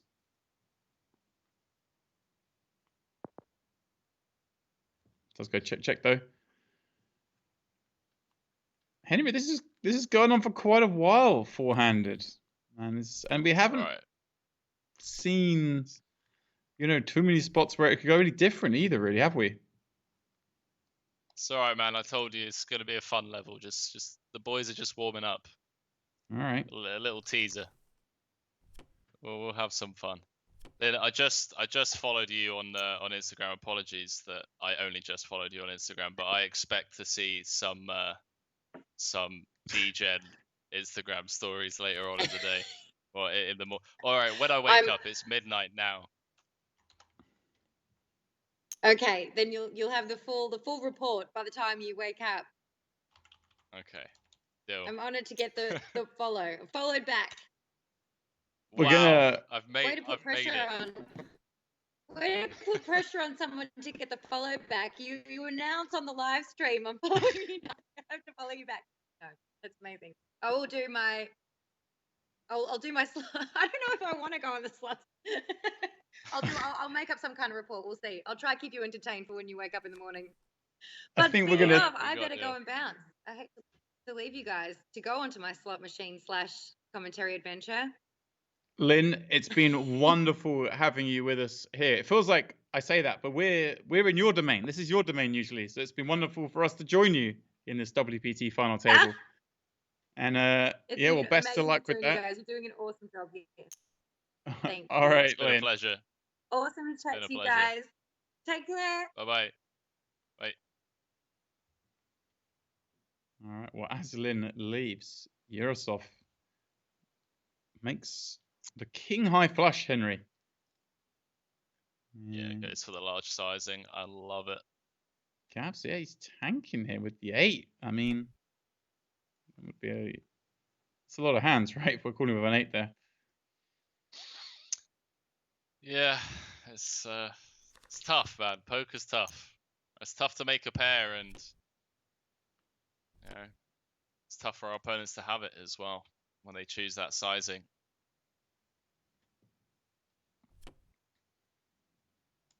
Or even getting a walk. So 75k pay jump, Dempsey. And, yeah.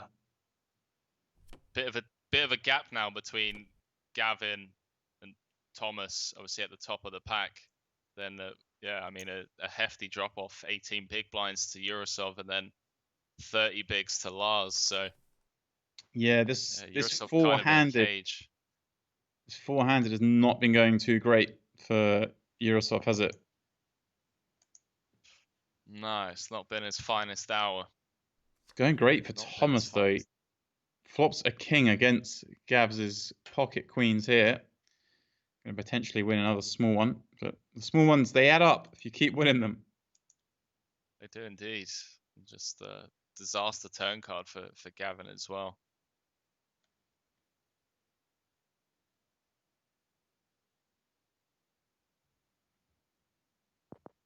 May try and deny some equity here. Bet small to see a showdown.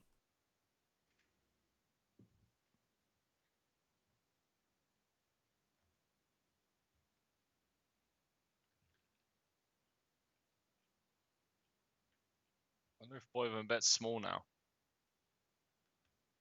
1.2, 1.3. God, James, they do it deliberately. Every single time they get them like this.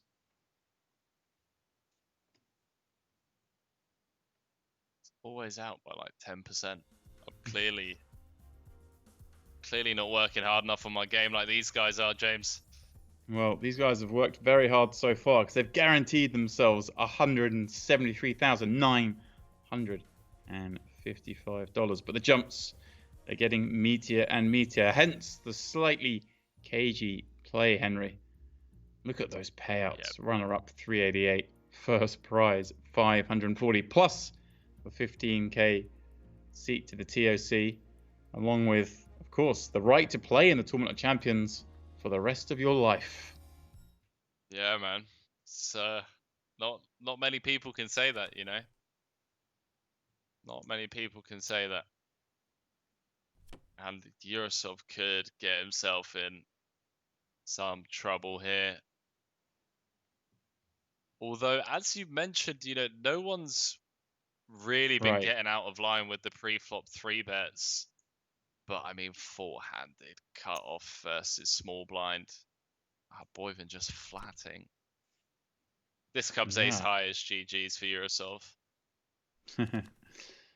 Oh, wow. Ace 3-3. Even worse than just ace high. Ace with a low pair on board. Dimitri's just going to bet here. And as Henry says, bar scare cards coming, i.e. a club. Dimitri's going to lose a lot of chips in this spot. SPR 4.5 continues for 30%. Thomas consents to the call, obviously. And yeah, this is just a terrible turn card for Eurosov. And you think he's gonna bet sort of 5 or 6 blinds here? Henry set up to do all sorts.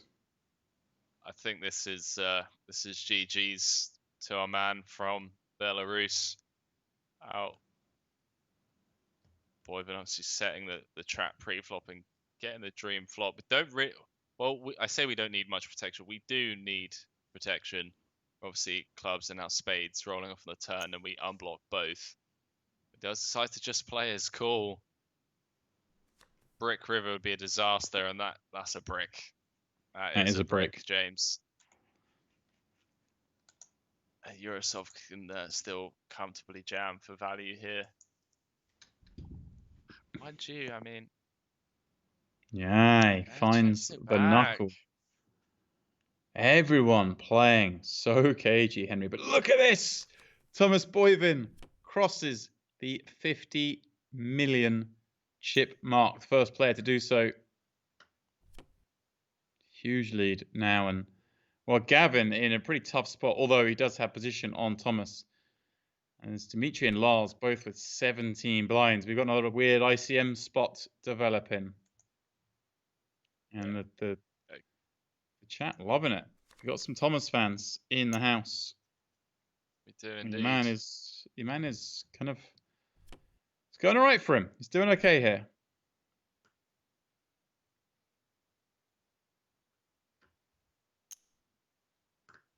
Yeah, it's not been the worst weekend of online MTTs for the young Belgian.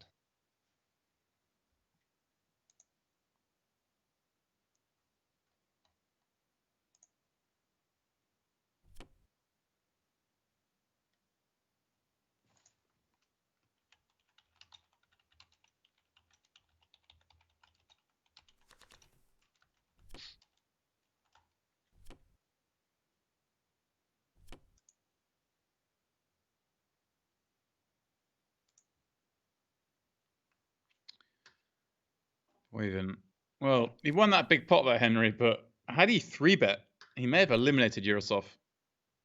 An even bigger lead. Yeah, depending on sizing, which, I mean, I'm assuming he's going to go slightly bigger because he's out of the small, but if he goes like 3x and Eurosov decides to pill and sees that flop, you know, SPR is obviously going to be shallower and it's just going to be tough to get away from top pair, decent kicker, four-handed. But yeah, and I see Eurosov. live for poker asking if I'll be watching the golf this week. You betcha, I'll be watching the golf this week. I mean, you'd have bet at a short price on that, Henry, wouldn't you? PGA Championship. Well, not only am I not surprised that you'll be watching the golf, I am sure that there will be alcoholic beverages flowing and bets flying around. Oh, there'll be some bets. Best of luck to you, mate. I'll need it.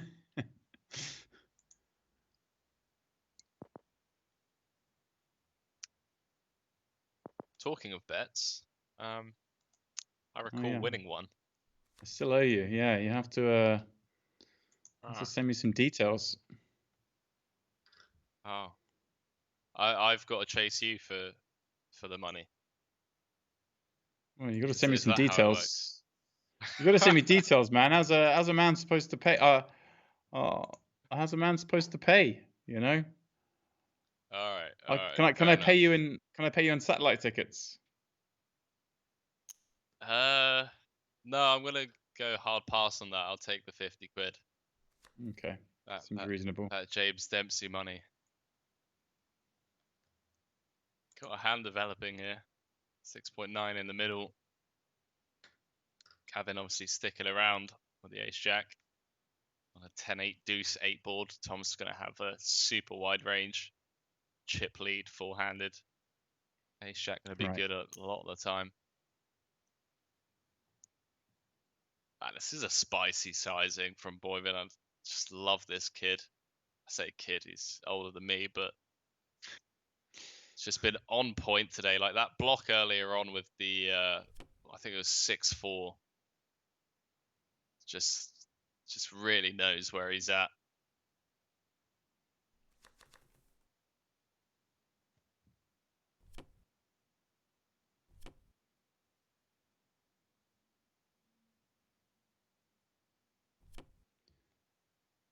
And Lars given a walk with that short stack, but the suited king, I believe. I mean, I know we've got to be careful with Eurosov short as well, but I don't know, Henry. I thought it was a suited king. Maybe I missaw.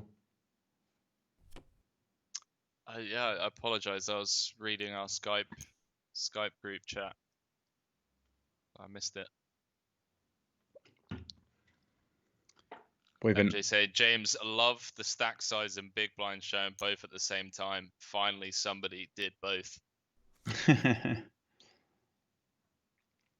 Yeah, it looks good. Sharehan guy's done a good job. And Henry, I have to say, we obviously got off to a bit of a rocky start today with this stream, but things have been flawless ever since. So apologies again if you were tuning in earlier. We had a few little gremlins, but it's been good since then. And it was nice to have Lim with us on this call.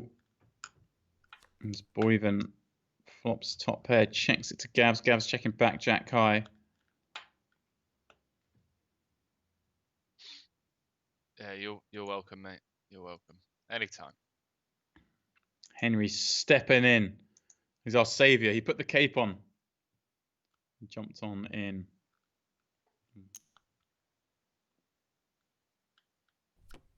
Boyven betting 2.9 million with that top pair. Gets a fold.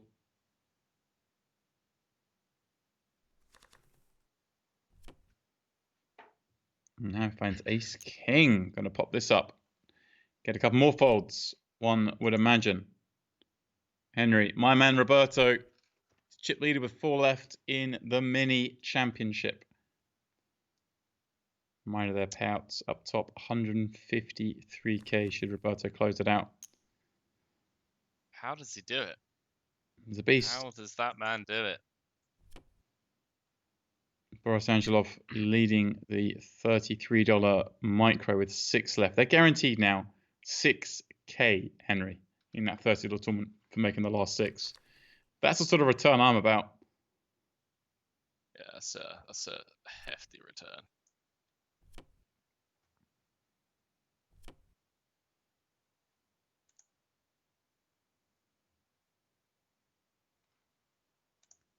I mean, talking of returns, imagine satelliting into this event and scooping yourself $500,000. $500,000.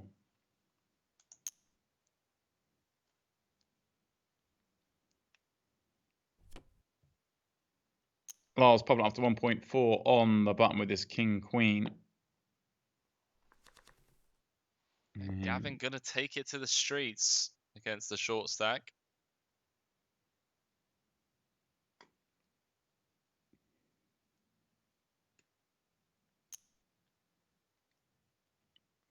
Lars with a C bet on the ace high board. 1.4 million, 2 blinds.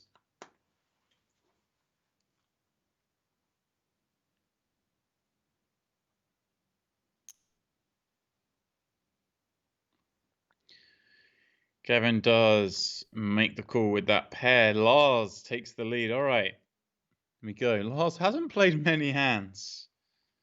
See if we can drag him out of that shell of his. Get him involved here. Trying to think what size we go for. There's 9 bigs in the middle. We got 11 back. Guess we could bet like 2.5.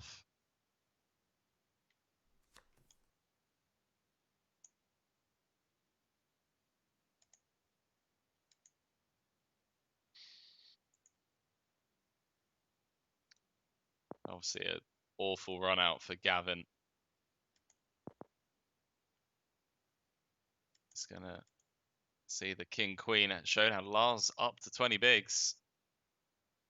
Now only 10 big blinds away from Gavin, and a nice little lead there on Eurosov as well, James. What were we saying about spins earlier on? He's keeping himself in the game. Gavs limping in 8 deuce. Eurosov rips it in. King 8 of diamonds takes down. What is the 3 big blind pot at that stage? Yeah, it must be so scary jamming there against someone like Gavin, who's just been playing his small blinds so well balanced. Like, he's gonna have the perfect amount of traps there, you know, as well as obviously just like limp folds. So like, you're on a 75k pay jump, You got King 8 of diamonds. You're just like praying to avoid the snap call because Gavin certainly has some. Yeah, man, but yeah, it's a little worrying. But you're also, I mean, what's first prize from here? Like an extra 380k? It's whopping. I mean, I'm a little surprised, Henry, with the payouts. As we were mentioning last night, as I was mentioning at the start of the fund, we've not seen a little bit more of sort of gung-ho play, as it were. But I mean, it's easy to say in the box. It's not so easy necessarily if you're sat there on the table with that much at stakes. I mean, Boyvin's just been chipping away slowly but surely, and I mean, look at the spot that he's found himself in without taking any high variance spots, as it were. He's just managed to chip up to what 60% of the chips in play with 4 left. Yeah. So it's not always about being the gunslinger and taking high variance spots and cutting out the cold 4 with the ace 5-0. As you mentioned earlier on, you kind of hit the nail on the head that the small pots do add up. They do add up. Yeah. And he's done a great job of it.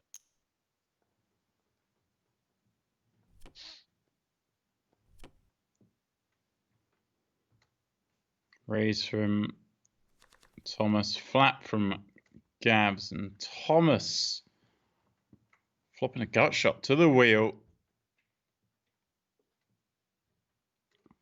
Assume we're just gonna see about this always. With the chip stacks the way they are, with that gut shot, with the over, he does bet.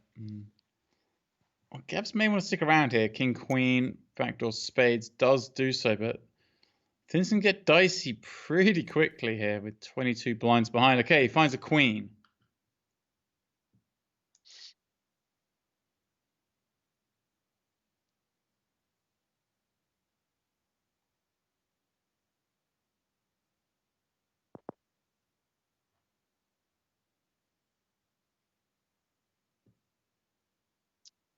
Yeah, nice to drill that turn card.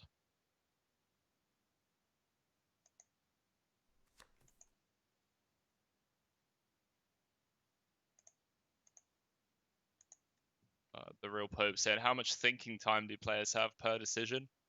I want to say time bank for an FT like this is probably going to be close to 3 minutes, right? It progresses, the real Pope. So when you start the tournament and then once you reach certain levels, you get like an additional 10, 20, 30 seconds. And then when you make the FT, you get an additional, 30 seconds as well. So it varies from player to player based on how much of it they've used up, basically. First bet. All right, ticket winners, you should have your tickets in your accounts already. Best of luck with the spins. Speaking of spins, Lars, pocket 8s in the small blind.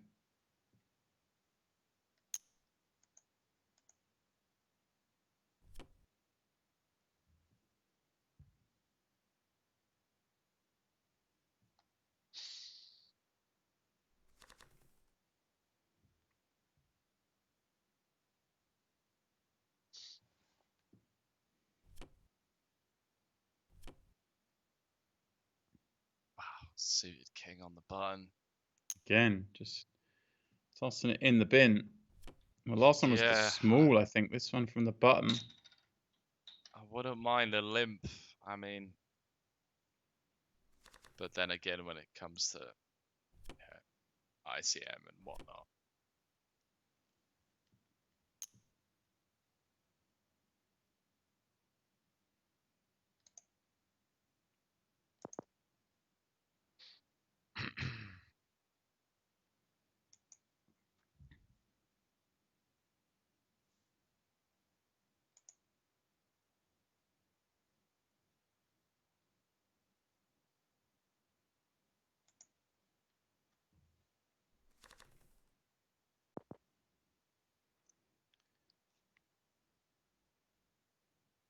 Top 2 for Gavin. Yeah, checks it over to Dimitri. Give me a little room to do something silly. He doesn't. He checks back king deuce high and jack of spades on the turn. Sees a bet and a fold.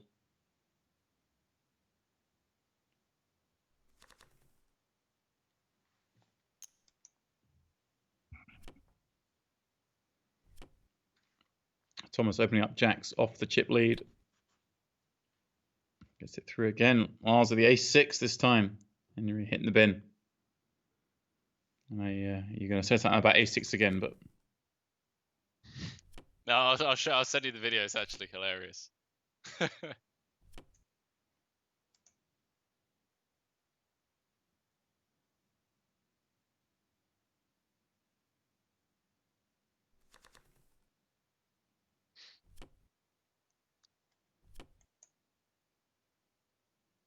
See if Boyven takes this trash and applies a bit of pressure on Gavin now that, yeah, not surprised to see Boyven changing through the gears slowly but surely.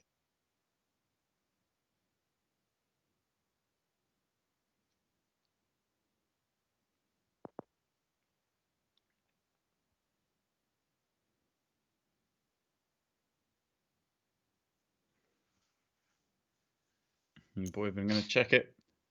Gavs with the bet. With those lowly deuces. It's tough to make a pair in Hold'em, James. A lot easier in PLO, trust me. But It is a little bit easier in PLO. That is for sure.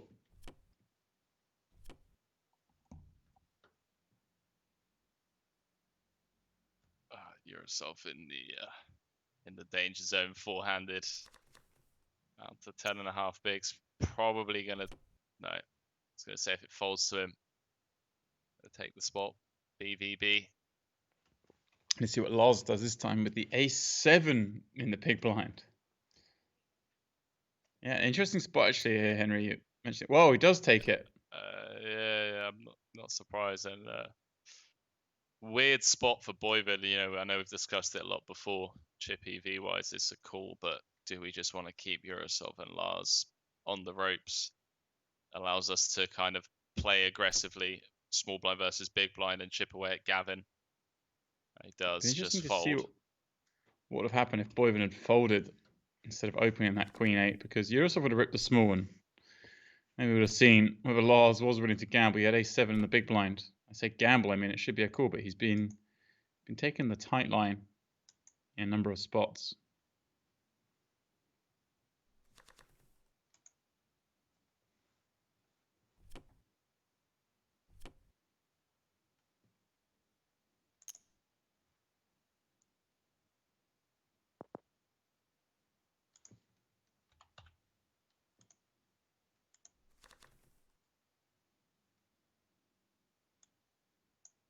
Bradley said, I totally get Lars players so tight. The money in play is just astronomical. One pay jump, almost life changing. Yes, pretty huge. Pretty huge stuff going on here.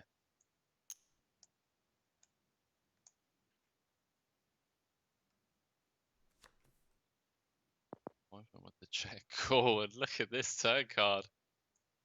Gavin with the open ender. Continues for pot, and I'm not surprised. This turn card put a ton of pressure on, yeah, 6x, deuce x. Any fours in the deck, dealer? Mm-hmm.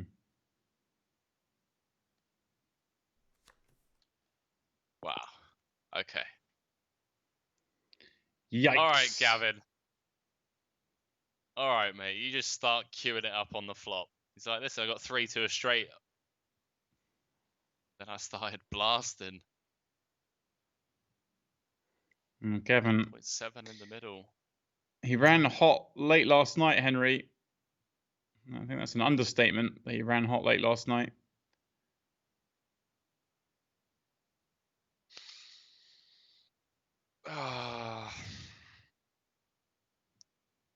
Thomas with an irrelevant 3 blocker. Is it irrelevant though? Does block some of the hands that Gavin would blast with. Right. 3-4 diamonds. and 5-4. Yes, a nice laydown. It's that's a tough fold, blind versus blind. Well played.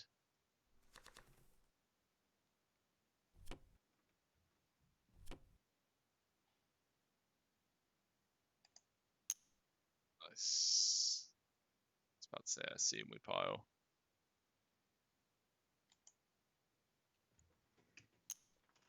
Talking about balanced limping ranges earlier on. Here we go. Yurosov jumps into it, raises it up from the big. Gavs with the limp jam. Yurosov, yeah, gives himself a little paper cut there, Henry. A little paper indeed.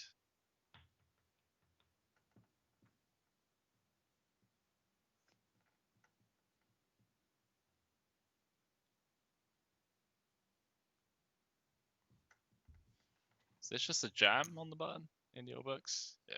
Yeah. In Gavin's books as well. Yeah, Jack 10 just easily good enough to rip it in, keep the other two short, pick up some chips. Yeah, Lars just has to call off super tight there from the big blind covering Yurosov. Thomas just given another walk.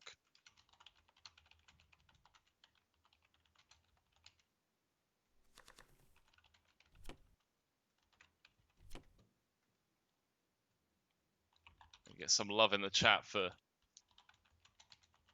James Dempsey, the man. It's been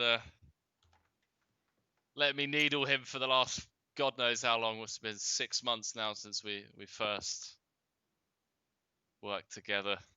It's been an absolute pleasure. I couldn't ever think that my first WPT events I'd be sat alongside you calling the action. The old King's Resort.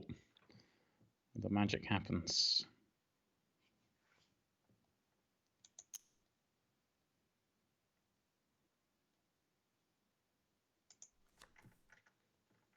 Thomas.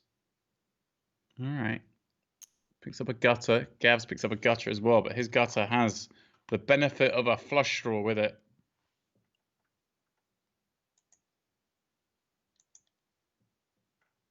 Yeah, these recent blind versus blind battles, things have been going Gavin's way.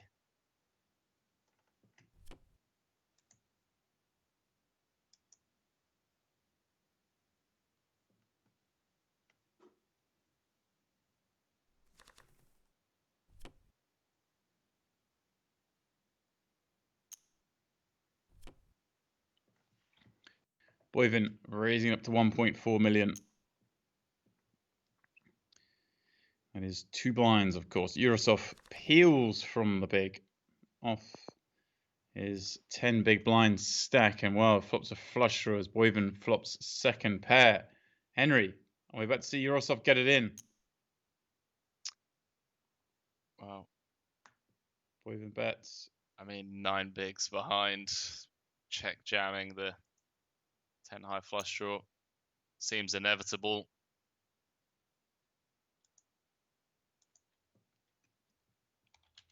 And Boyvin gonna call off here.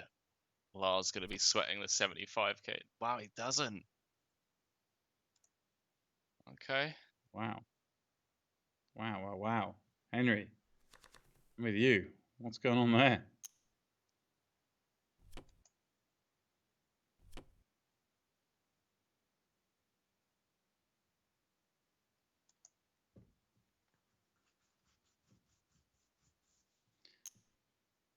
Lars ripping it in from the small ace 9 for it is 10 bigs now as things kick up to 400, 800.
Life don't change until you change. We're all different but the same. We work hard and then we play.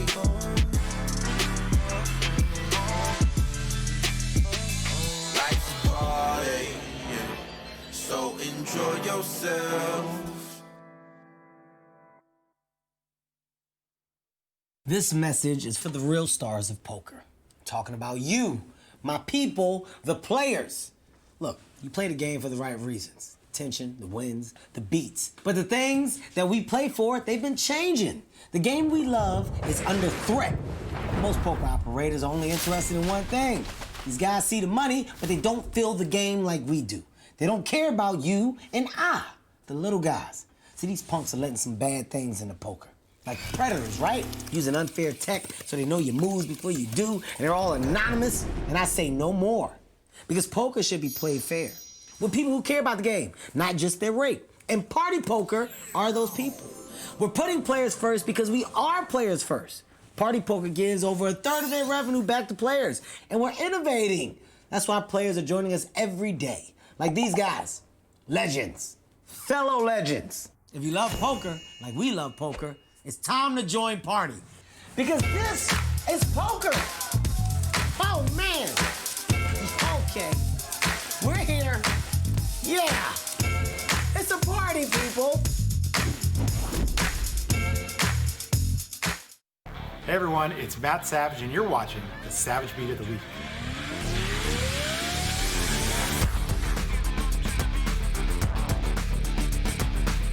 In our action flop of the week, we had a big hand with 4 players left in the PLO Championship.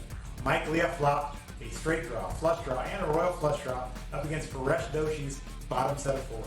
The board paired on the turn, making Paresh a full house, and quads on the river, eliminating Mike Leah in 4th place.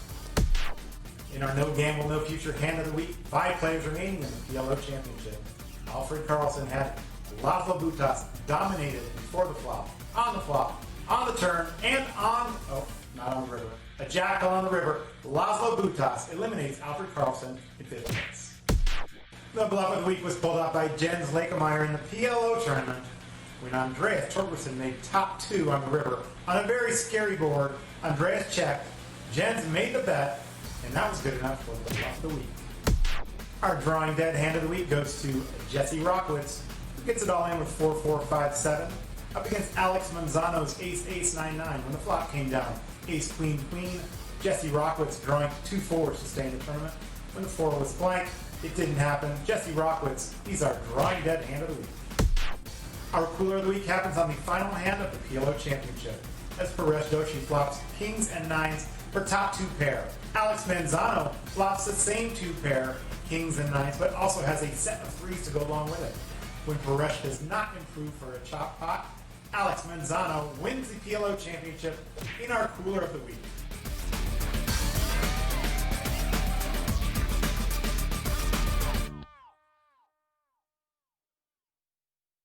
At Party Poker, we put players first because we are players first. You can't love poker if you're not into poker. You gotta be into it. You see my dog right here? My dog's name is Royal. See my cat? My cat's name is Flush. Look at all of my furnishings. Get a good look at it, huh? That's how into poker we are. That's why we got you. Love poker? Join Party. Phil Ivey is all in. All in. All in. All in. All in. Yes, I call. We're going down to the river. It's a 5 of spades.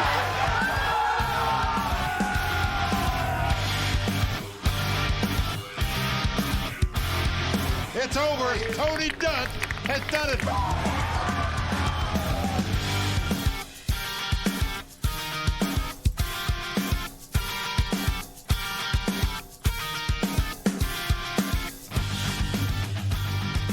Pino Ream is now a 2-time WPT champion. Bill Ivey has done it. Mike Sexton done it.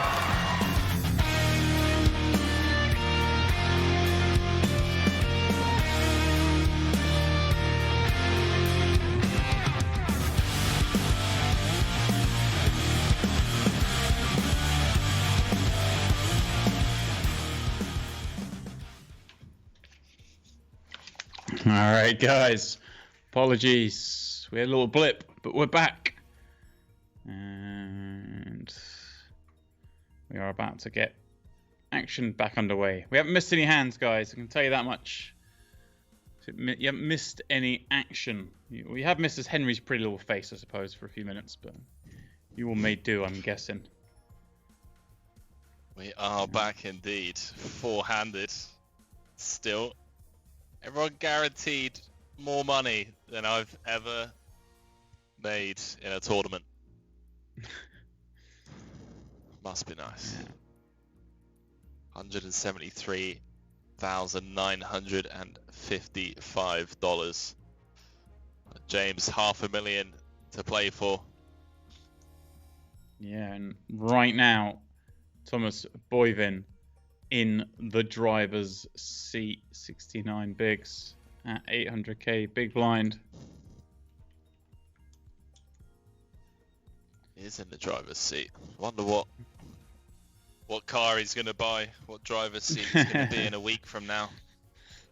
I've got a little, I've got a Golf he can buy if he wants that. I think. I reckon he's He runs a going for Dream. Tesla, mate. You just have to top up the engine coolant and the oil a little bit too regularly. Both are leaking, but you know, she still runs. Reckon he's going to get himself a new Tesla. You know what? I'd be disappointed if he didn't. Fair.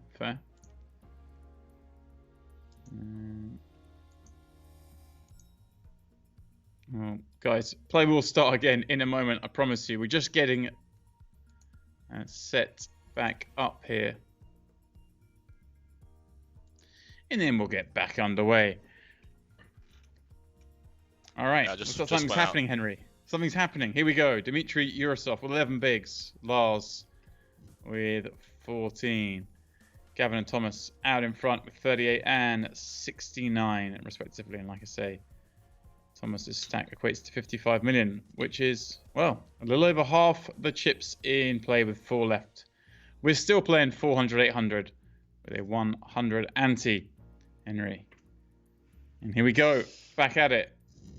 How much longer can you play four-handed? That's the question. Well, in before car crash at these stack depths. Lars and Yurosov going to need to find a spot pretty soon.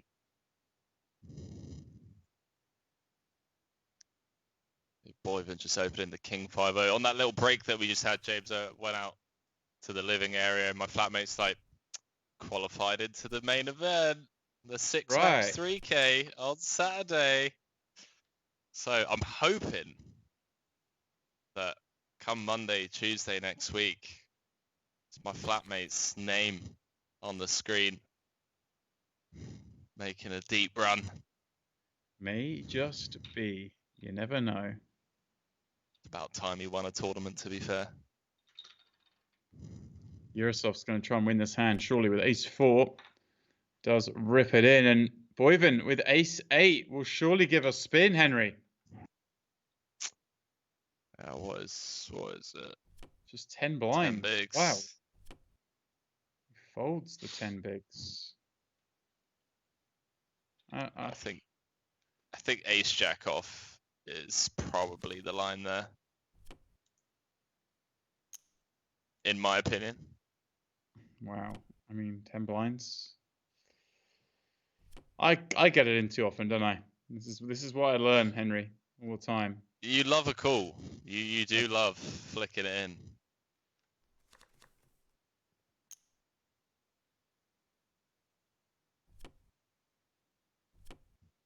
You do love flicking it in, James. I just love drama, I think. Boivin popping it up next hand with ace-9. Gets that through. And, well, now gets 10s. He's praying for a jam. Won't get one, though, will he? Lars. And not going to rip in the 8-4 diamonds.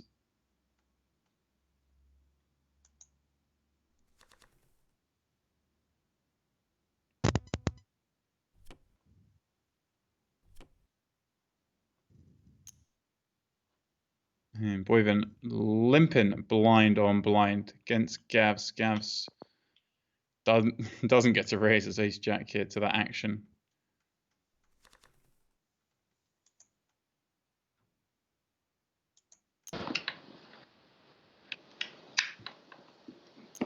Is going to bet 6-3 on this king 9-5.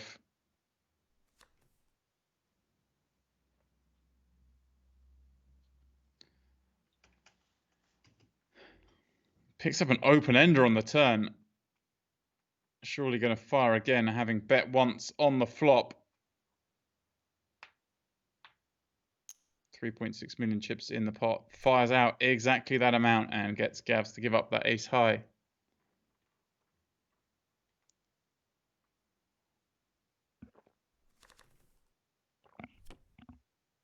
Gavs with kings in the small. Dimitri ace-8 in the big. Henry. Well, an ace-8 got folded a moment ago. I feel like this ace-8 may end up on its back in the middle of the table. Yeah, blind versus blind. I wonder if Gavin, it doesn't. It just says, let's rumble. Eurosov makes the call, James. Here we go, Henry. Eurosov needs an ace or an 8. Running diamonds would also do the trick heading into the turn and river. 6 of no use. Just an ace or an 8. One card to come. Offsuit 7. No good. Henry, we had a monster marathon 4-handed session. And Dmitry Eurosov, who started this final table like a train, got the early lead, has now busted out in 4th. And who'd have thought that a couple of hours ago? He was looking destined for at least top 3, probable top 2 finish with that monster stack. And he was wielding it as well, Henry. Yeah, I mean, bowing out in 4th, as you mentioned, and holding that chip lead, from 8-handed, I believe, or 9-handed even, for quite some time. Out in 4th. No podium finish for him. Henry, what a job Lars has done. Ladders up again, now guaranteed over $250,000. That's what third place pays this evening. You know that Timo is in the background, right? Just like they're in the household, in the Camphius household, just going absolutely berserk. What a couple of weekends it's been for those guys. Absolutely it's loving as life. Well, 8. Yeah, it's in. We're in. We're off to the races. All right, Lars, next hand rips that king 8. Thomas peels with the 5s and a safe flop, but well, running hearts, a king or an 8. Ace is safe. One card to come for Lars's tournament, and again a brick. Wow. Well, 4-handed play was long. 3-handed play was non-existent. Henry, we're heads up, just like I know, that. man. Just like that. I mean, Gavin and Boyven just securing themselves an additional 215k in the space of 2 hands, James. What is going on? Yeah, 388 locked up. We're now playing some pure poker, Henry. No more ICM, no more laddering. It's just one-on-one, mano a mano. 388 in the locker. That they can't take away, but we're playing for the first prize of 540k, and of course that 15k seat added, and of course the Hublot watch. Oof. And on top of all that, getting your name etched into that trophy, becoming part of WPT history. There's a lot on the line here.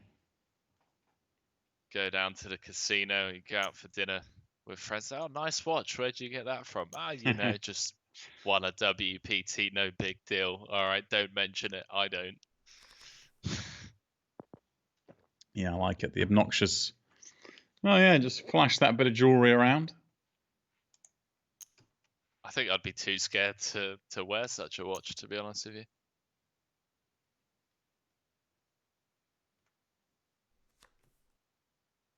Atmosphere saying, is this live right now or a replay? We are live. We are obviously on a delay to protect the integrity of the game, but Mr. Dempsey and myself calling the action for you guys. Live from the comforts of the WPT studios, aka our living rooms. Our respective apartments, yeah. Caps. Well, what's going on here? He's betting himself straight into trouble. Bets 4 million into the boat of Thomas Boivin. Yeah, rocky start to this heads-up match. I'm going to be up to just shy of 100 bigs. See, Gavin never calling.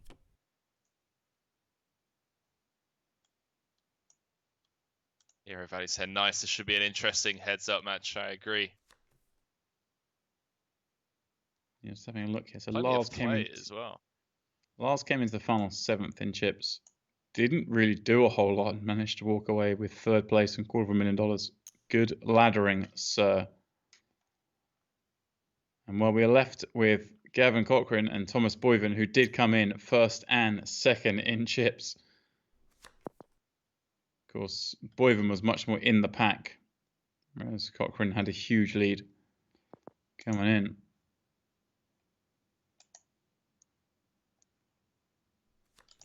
This one will have some twists and turns along the way, though, Henry. Of that, I'm pretty confident.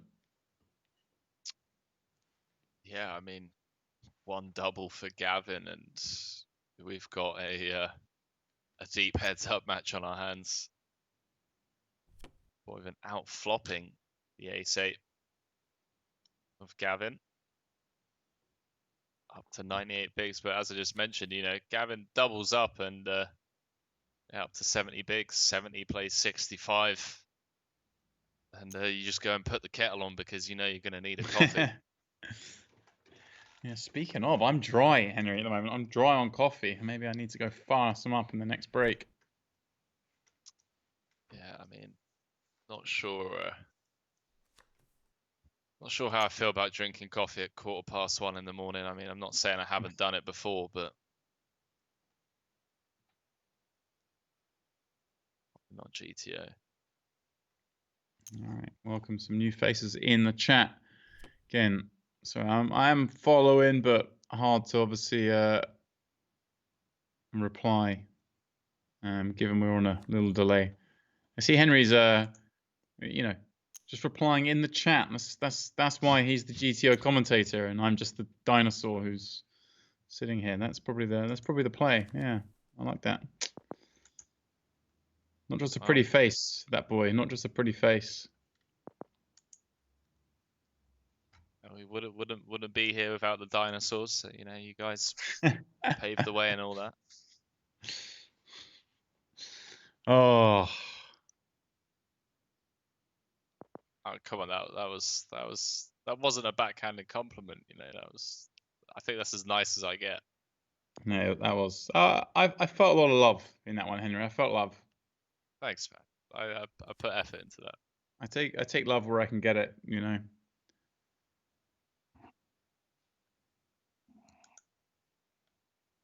What do you think Lynn thought of our brotherly banter? She's probably cussing us right now down under. Lynn's seen it all before, I think.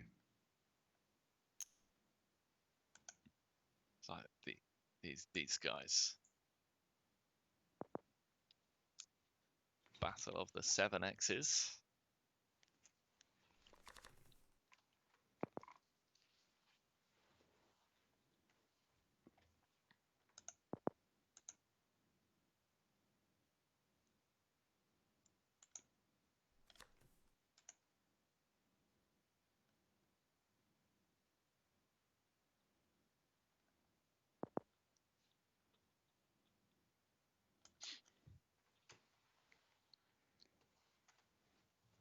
So what you got coming up this week then? So was it Tuesday today? It is. When are we live again, or when are you live at least? Well, that is a good question, Henri, and I'm glad you've brought it up because Well, those eagle-eyed amongst you notice there aren't a whole load of side events in the schedule this week. In fact, not until Friday for the 6max warm-up.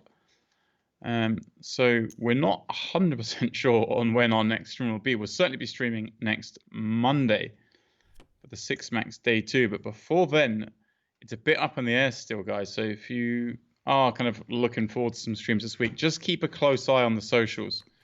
And we will let you know on there. Sorry, can't be more planned out than that. Also, if you do want to know, you could just whack follow on Twitch as well. That'd be the best way to find out. But if you're looking for some prior warning, then socials are the way to go.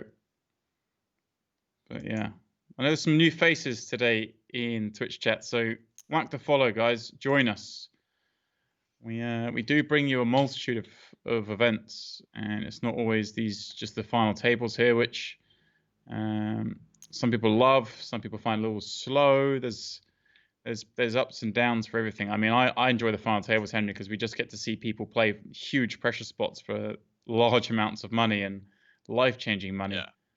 Whereas I also understand when people like watching the earlier stage of the tournament, where we see a lot more maybe interesting hands, Henry, from a pure poker standpoint, right? We see deep play, we see some really funky lines.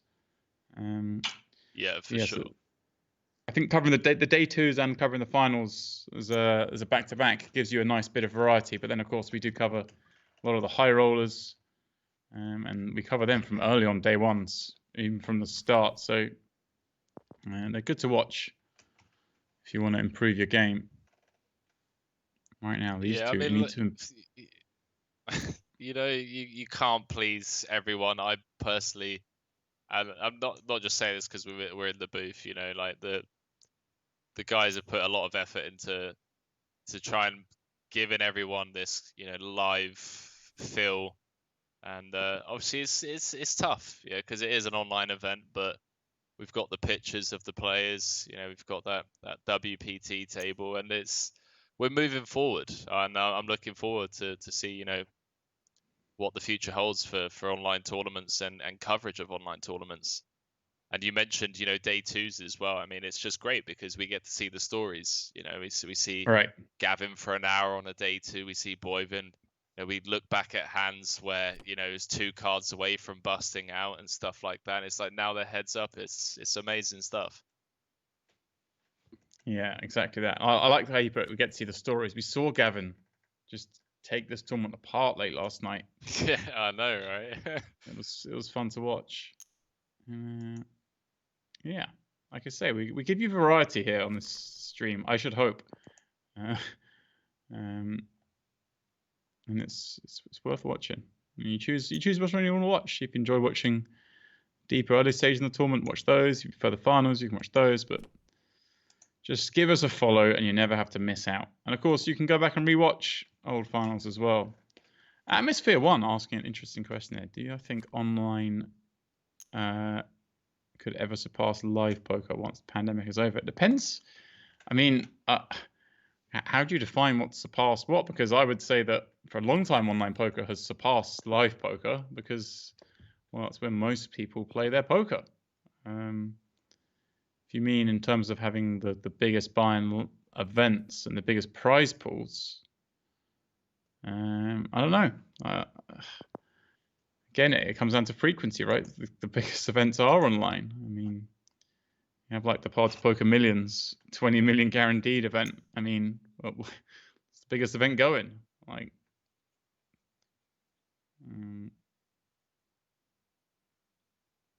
do I think it will surpass in terms of viewing poker as fans, as those watching us, those of us watching it on streams? Then I don't know, it adds something different, doesn't it, Henry? We see a lot more hands. It's like playing online poker. Things go a lot faster. And this final table, if it was live, is going to take all day. Yeah. At the same time, part of watching poker is watching the people squirm in the seat, watching their reactions, hearing their chat afterwards. I don't know if streaming online tournaments will ever surpass streaming live tournaments.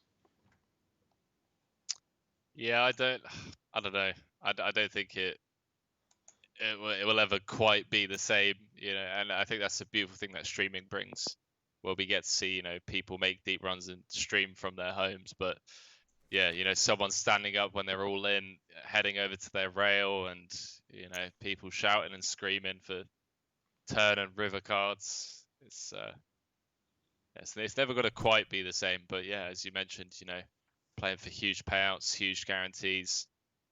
That party poker 20 mil guaranteed tournament's pretty insane. You don't get many events like that live. No. What's the live millions guarantee? That's what, a 10 mil? 10 mil. Yeah, they 5 mil, vary, 10 but mil? most of them are 10 million. Yeah, they've been 10 Yeah, or 5. so-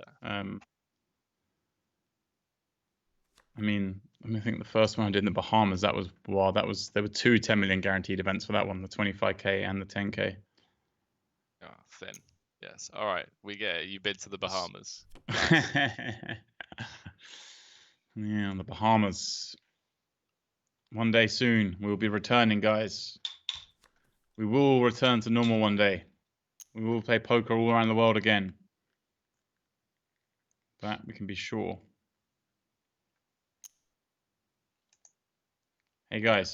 This time next year. I just had a look. The 300 8max mini championship. Well, it finished, and it looks like there was a deal concluded. Roberto Romanello in the deal ended up finishing second, playing it out, I guess. But Daniel Macaulay taking it down. Daniel was chippy Roberto there with 4 left. Look back, he was the shortest with 4 left, and ended up taking down 118k. Roberto with 105, and Ivan also with 105. So some sort of deal done there, 3-handed. Congratulations then to, well, not just Daniel, but to my boy Roberto on a heater at the moment. Finding just another casual, casual 100k found on the floor.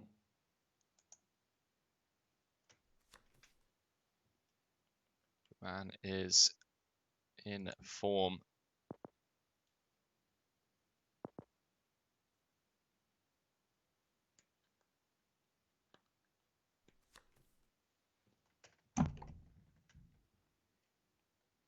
Check, turn.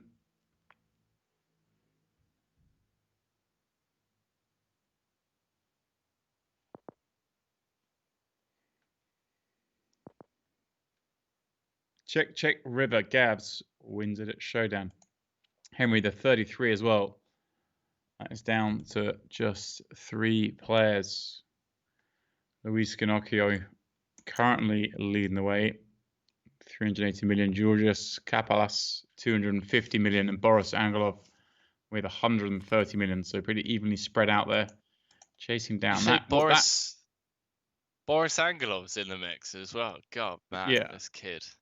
Yeah, 3 left. He's third. Guaranteed 20k for the $33 buy-in. Wow.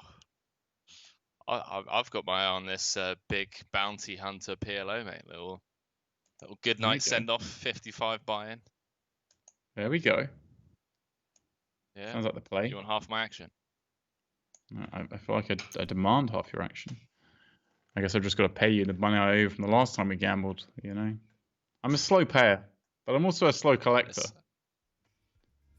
I'm the same, to be honest. I'm not a slow payer, but I'm terrible at collecting. Well, these guys are great at collecting because they've guaranteed themselves 388k, and the others weren't too shabby either. Shout out to my boy Sammy G, the Squid, went out early. He did go for it, Henry. He threw caution to the wind, and well, maybe that's why we don't throw caution to the wind, because he left here with 40k.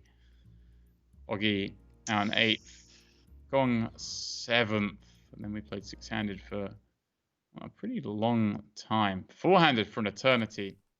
Question is, how long would this heads-up battle go on for? Yeah, Squiddy gonna have a sour taste in his mouth for a day or two, what could have been, but, you know, fresh off of that warm-up victory and a final table in one of the main events. Yeah, and I know he'll be fired up for this week's 6 max. Oh yeah.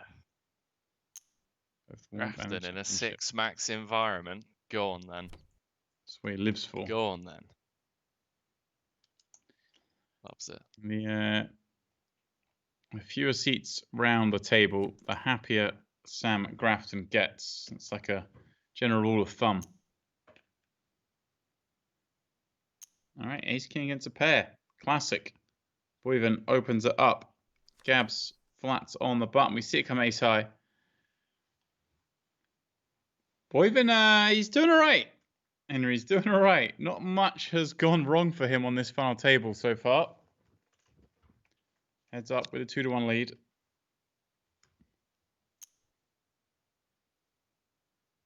Wow. Goes for the overbet. That's that fold from Gavin. Trying to get the max out of, you know, the 10x's of the world, I guess. They got a cool one. Gets a walk with ace queen.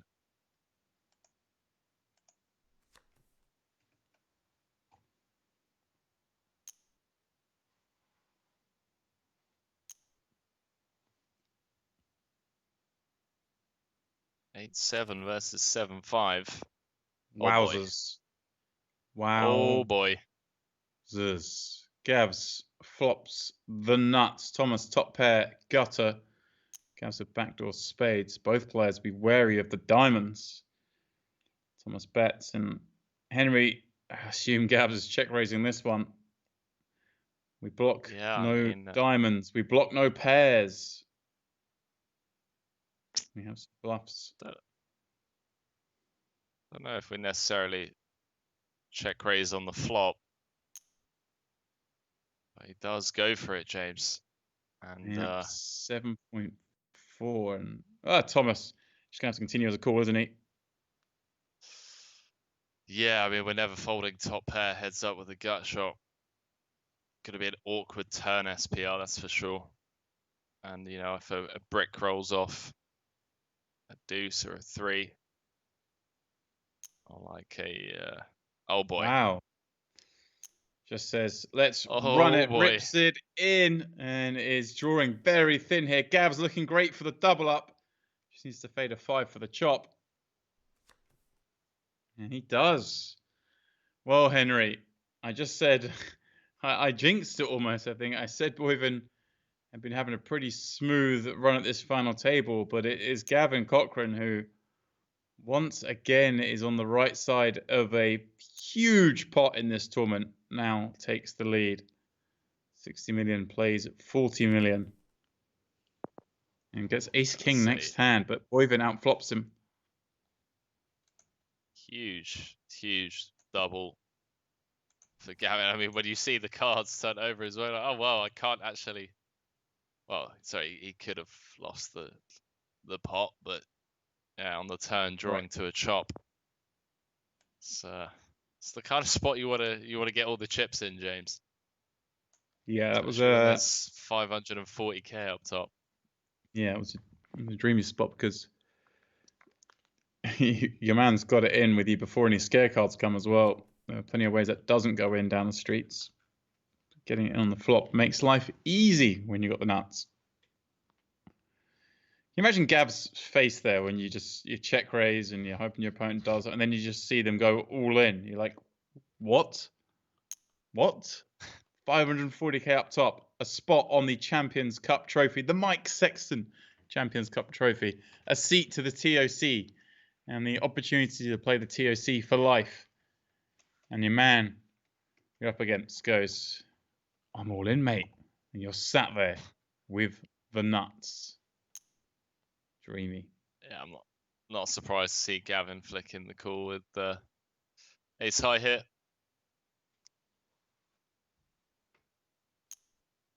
Oh, a couple of hands that are going to collide. Haven't seen any 3-bets yet, I believe, pre-flop. There's the first one. It's quite a large 3-bet, 4x. All right. Don't see Thomas folding an ace heads up.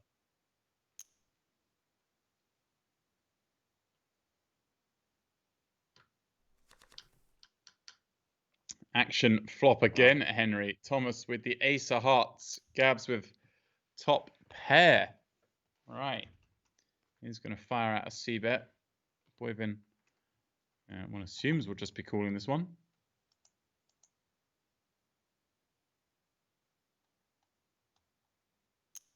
Yeah, quite a chunky c-bet.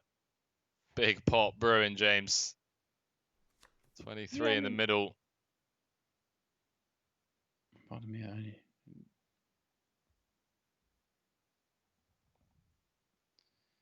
Boyvin with 37 behind. Yeah.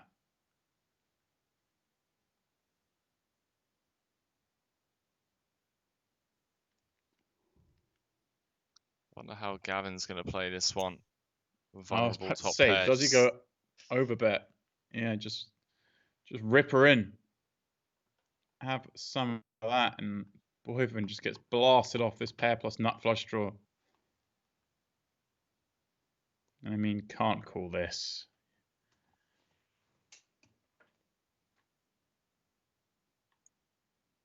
This is where at the table in a live tournament you just show the ace of hearts. You're like, you're lucky. Yeah, you're lucky, mate.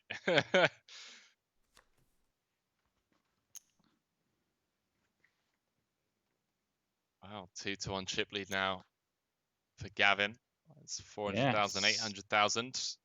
Swings around.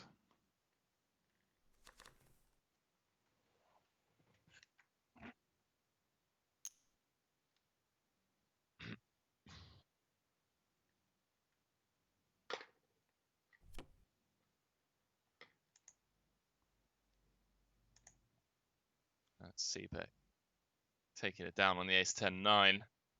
So what are we playing for, James? $152,000, but as you mentioned as well, lifetime entry into that tournament of champions. Well, lifetime eligibility, not lifetime entry. Sorry. Yes. There's a small difference there. There's a small difference, Henry. Just the 15K a year difference. Like. Yeah.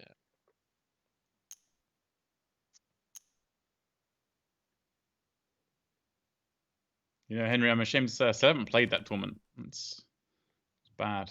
I'm badly organized in my life. But it's a great so you still have tournament an for entry POC. into it?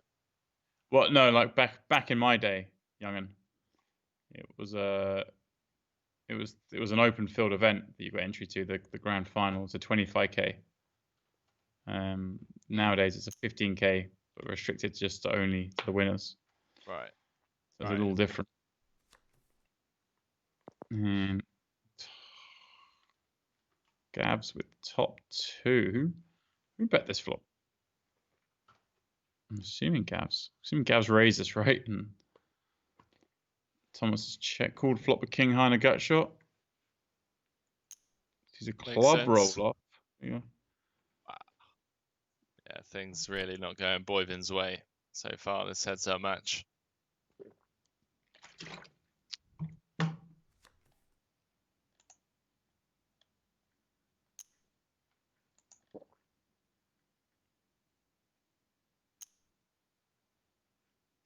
Gavin going to defend the ace-5. Finally, a flop for Boyvin to write home about. Top pair. Have I just jinxed it, James? Yep.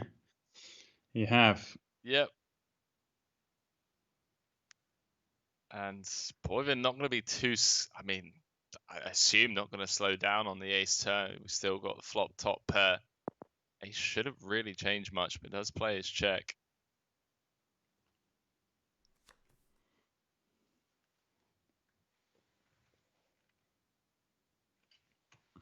Three in the riv, obviously a brick. Most cards are a brick on this board.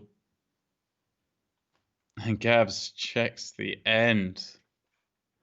Gonna let Thomas put some chips in himself.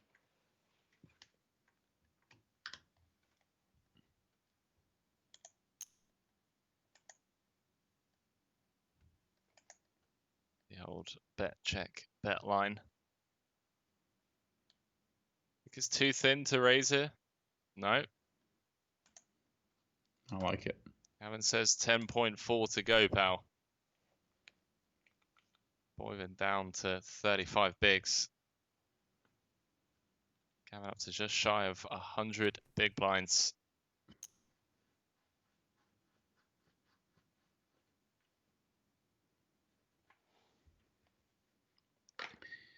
And Henry, it's nice to see there's been no deal done in this one thus far. These guys playing it out for all the wonga, for all the gold. Yeah. That's the, you know, your casual 150k heads up match. Yeah, I know it's quite common in these WPTs. I think quite common. It happens occasionally. You know, you kind of chop up the money, play for the seat, because the seat and the title mean so much, Henry, that you kind of you can take the money element out of it, and people are still going to give you their best game. You know, it's worth so much still to win, but you just reduce the variance. But these two happy just to play it out for the full amount.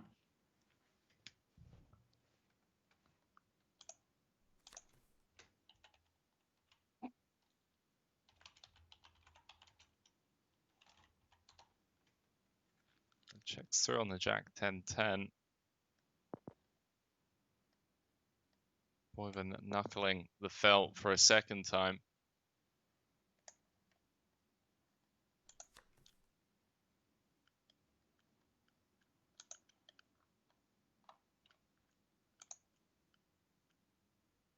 I wonder if he's going to pay off like a mergy sizing.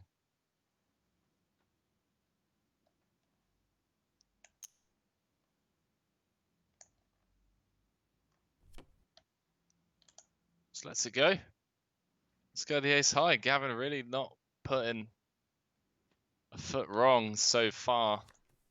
It's heads up match.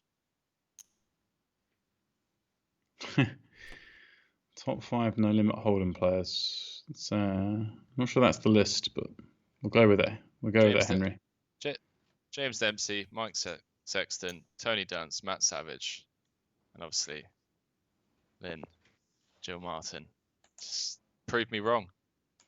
I think I do prove you wrong quite often when I just talk nonsense about what these guys are going to do. Boven, though, he's going to put some chips in this pot. That's what I do predict, Henry. He's flopped the open and straight flush draw. I think he's going to put chips in the pot. Nice, turned a pair. Now he's probably going to try and not put too many chips in the pot because he's turned a pair and it's going to make me look really stupid. I mean, see, this is why I can't be good at this game. All right, straight on the board. He's got the higher. He's going to put some chips in at last. 3.6 mil.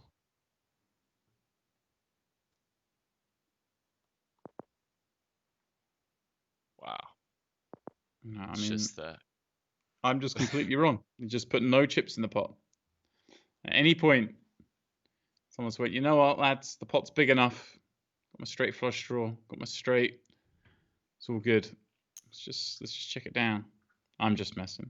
You can see why I checked there. He's obviously hoping Gavin was going to bluff. Figured if he bet, it just gets too many folds.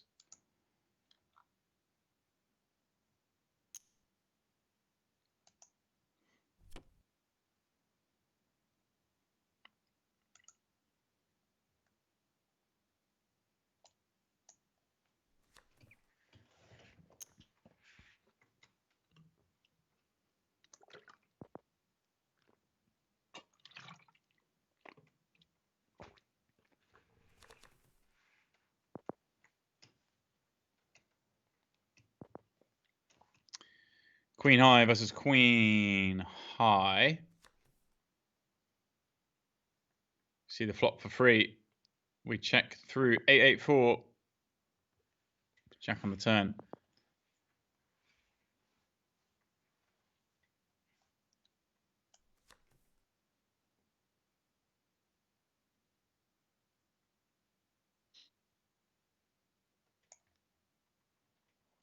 Queen high against queen high. Okay. Just the classic big pot showdown here.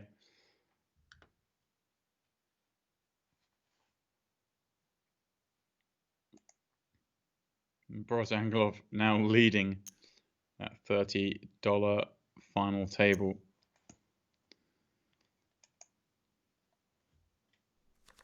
Man, that was a lot of overlay in that one. 300k guaranteed. Well, if it was 300k guaranteed, it drew in 233,000. Ooh, bit of value sprinkled on top. Yeah, a lot of value. All right, Thomas going to bet this queen high. Going to be raised though by Gabs with his 7 high flush drawn. Thomas is going to stick around. All right. Got some back doors.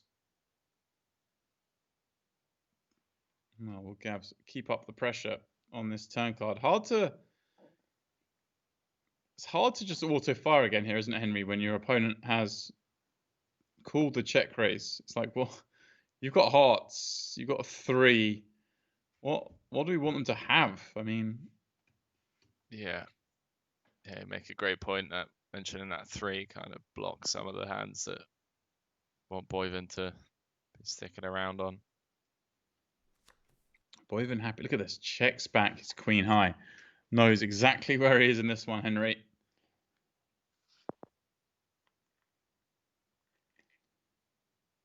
He's going to finally win a decent size one.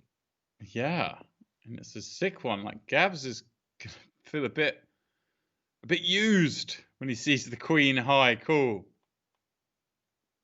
But he is perhaps going to think, wow, what could have happened if it came a heart? Because Thomas called the check raise there with the queen of hearts. He was putting some chips in. Should a heart come in? Let me tell you that much.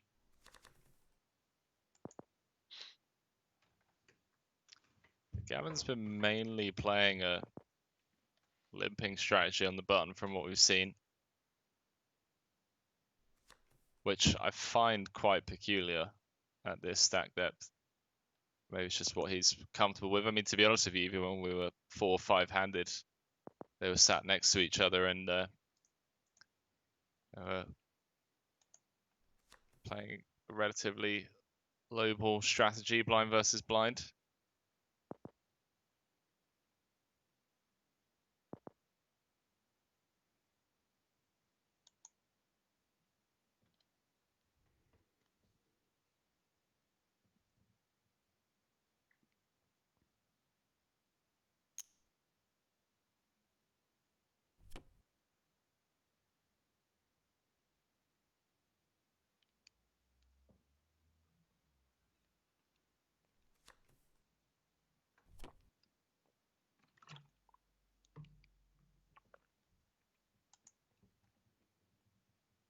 Blind's gone up because there's now only 105 big blinds in play.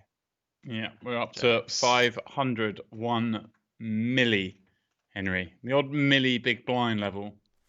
Everyone's favorite. A milli, a milli. I want million.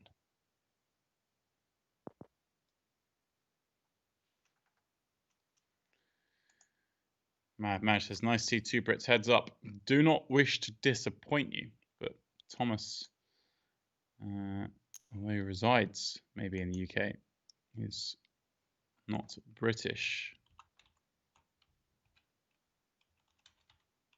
It's Belgian. Yeah. In fact, Number he 5 is on the Belgian all-time money list. Look at that. He took the words right out of my mouth. He's got a long way to go, though, to catch up with number 1. Of course, Davide Katai is atop of that tree. It's a beast in a nice way. Yeah, Boyven lives just down the road from me. All right. Residence St. Julian's, Malta. There we go.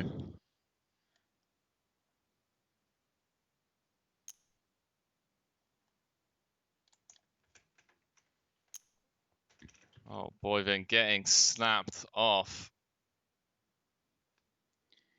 Gavin up to 80 mil. The PLO specialist. Dancing at 2 cards. Yeah. He is PLO beast. Here he is. Just trying his hand at 2 cards. You know what? Finding it not so Bit of tough after all. 2-card PLA. Who doesn't love a bit of 2-card PLA? Have you guys battled then? No, I don't think we've ever played. Yeah, I'm pretty sure we never played. He only really plays high stakes PLO. A lot online. Just having a look now. It's like 10k Wow. high roller, 10k high roller. Wow, this is a sick flop. Gavs flops the top boat. Thomas flops a 4. Yikes. Thomas is going to lose a few more chips here. He bets the flop. Gavs calls.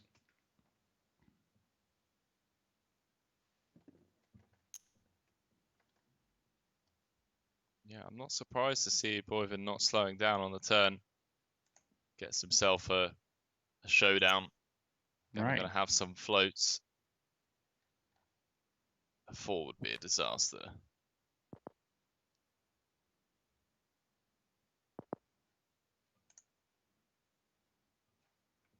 Things just go in Gavin's way. Yeah. Like late last night, it seems like late this evening, Gavs is catching some heat. And it's late at night, Henry, that you want to catch heat in this game. It's always bigger stakes.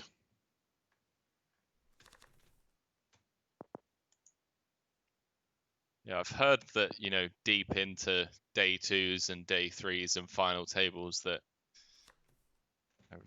picking up heat, running hot. So it's a good strategy.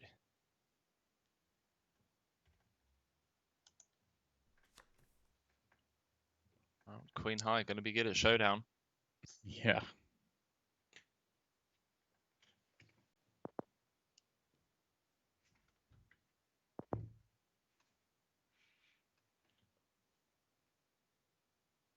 Thomas down to 23 pigs. Yeah. Getting there. He's getting to a big lead.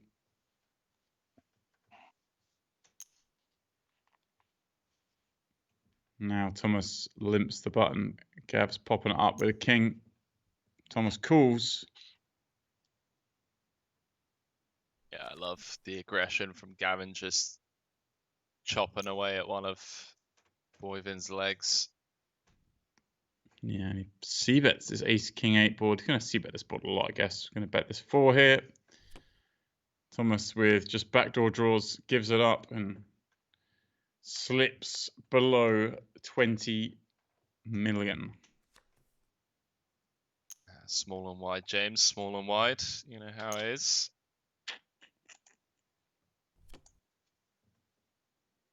Well, now resorts to jamming over that limp.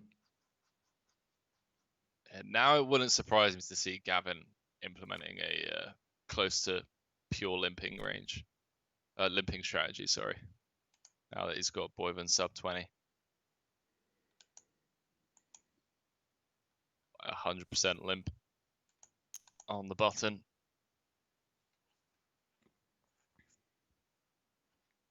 Thomas with 4s will rip it. Does suit.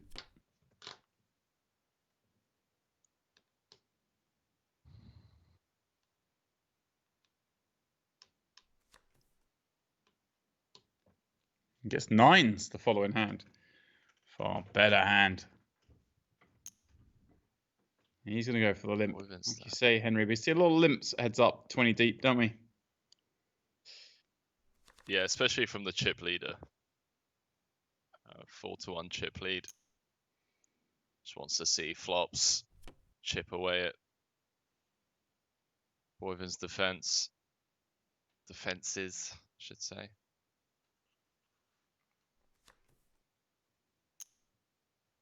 It just so happens that Boyven's had 3 jamming hands in a row. Right. Gavin's probably scratching his head thinking, does this guy want to go home with 160k less? But Boyven's had the goods. Well, He has the goods here as well, but he's going to run into the better goods, Henry. And I wonder he if he does limp jams this. Gav Cochran popping it up with ace, jack. Thomas Boyven has been all in a bunch of hands in the last, the last 10 hands. Is he going to limp jam this one?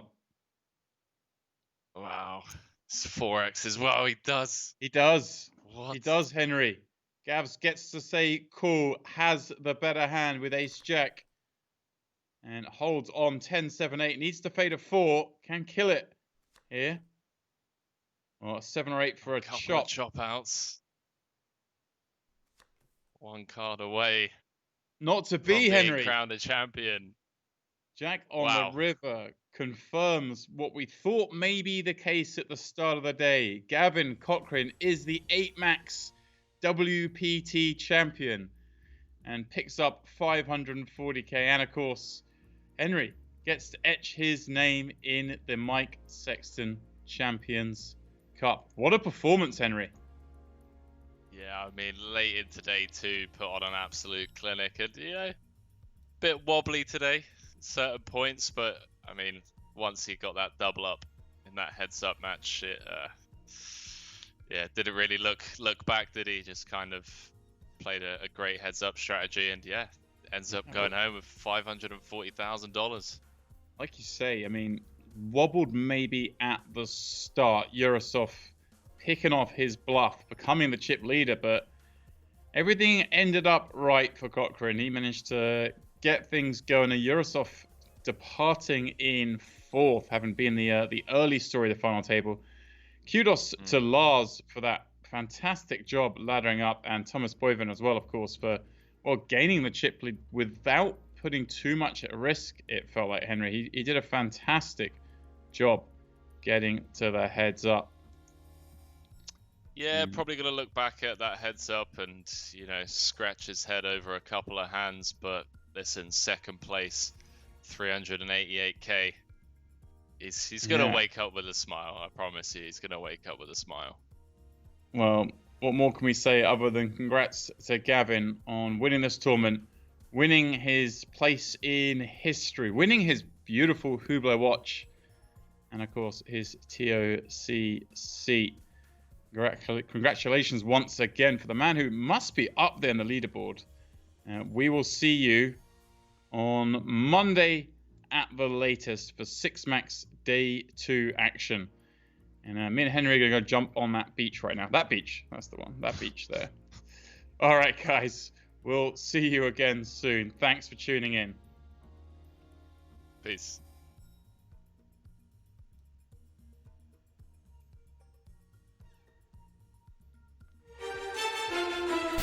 You never know when your time is going to come. To rise above the rest. To seize the opportunity. To be crowned a champion. Every once in a while, you get one of those final tables that you say, wow. Tonight is one of those.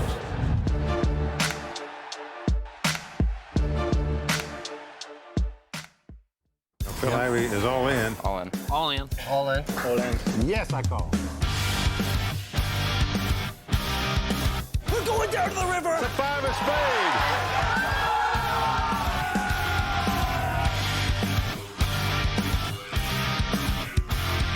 It's over. Tony Dutt has done it.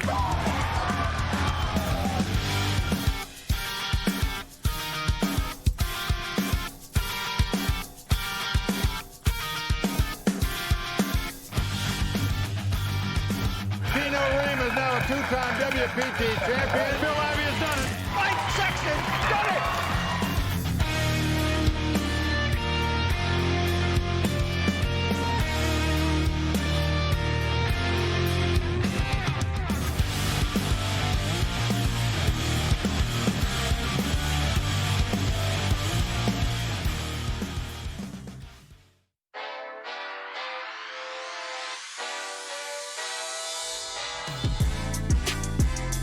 Life don't change until you change. We're all different but the same. We work hard. start and then we play.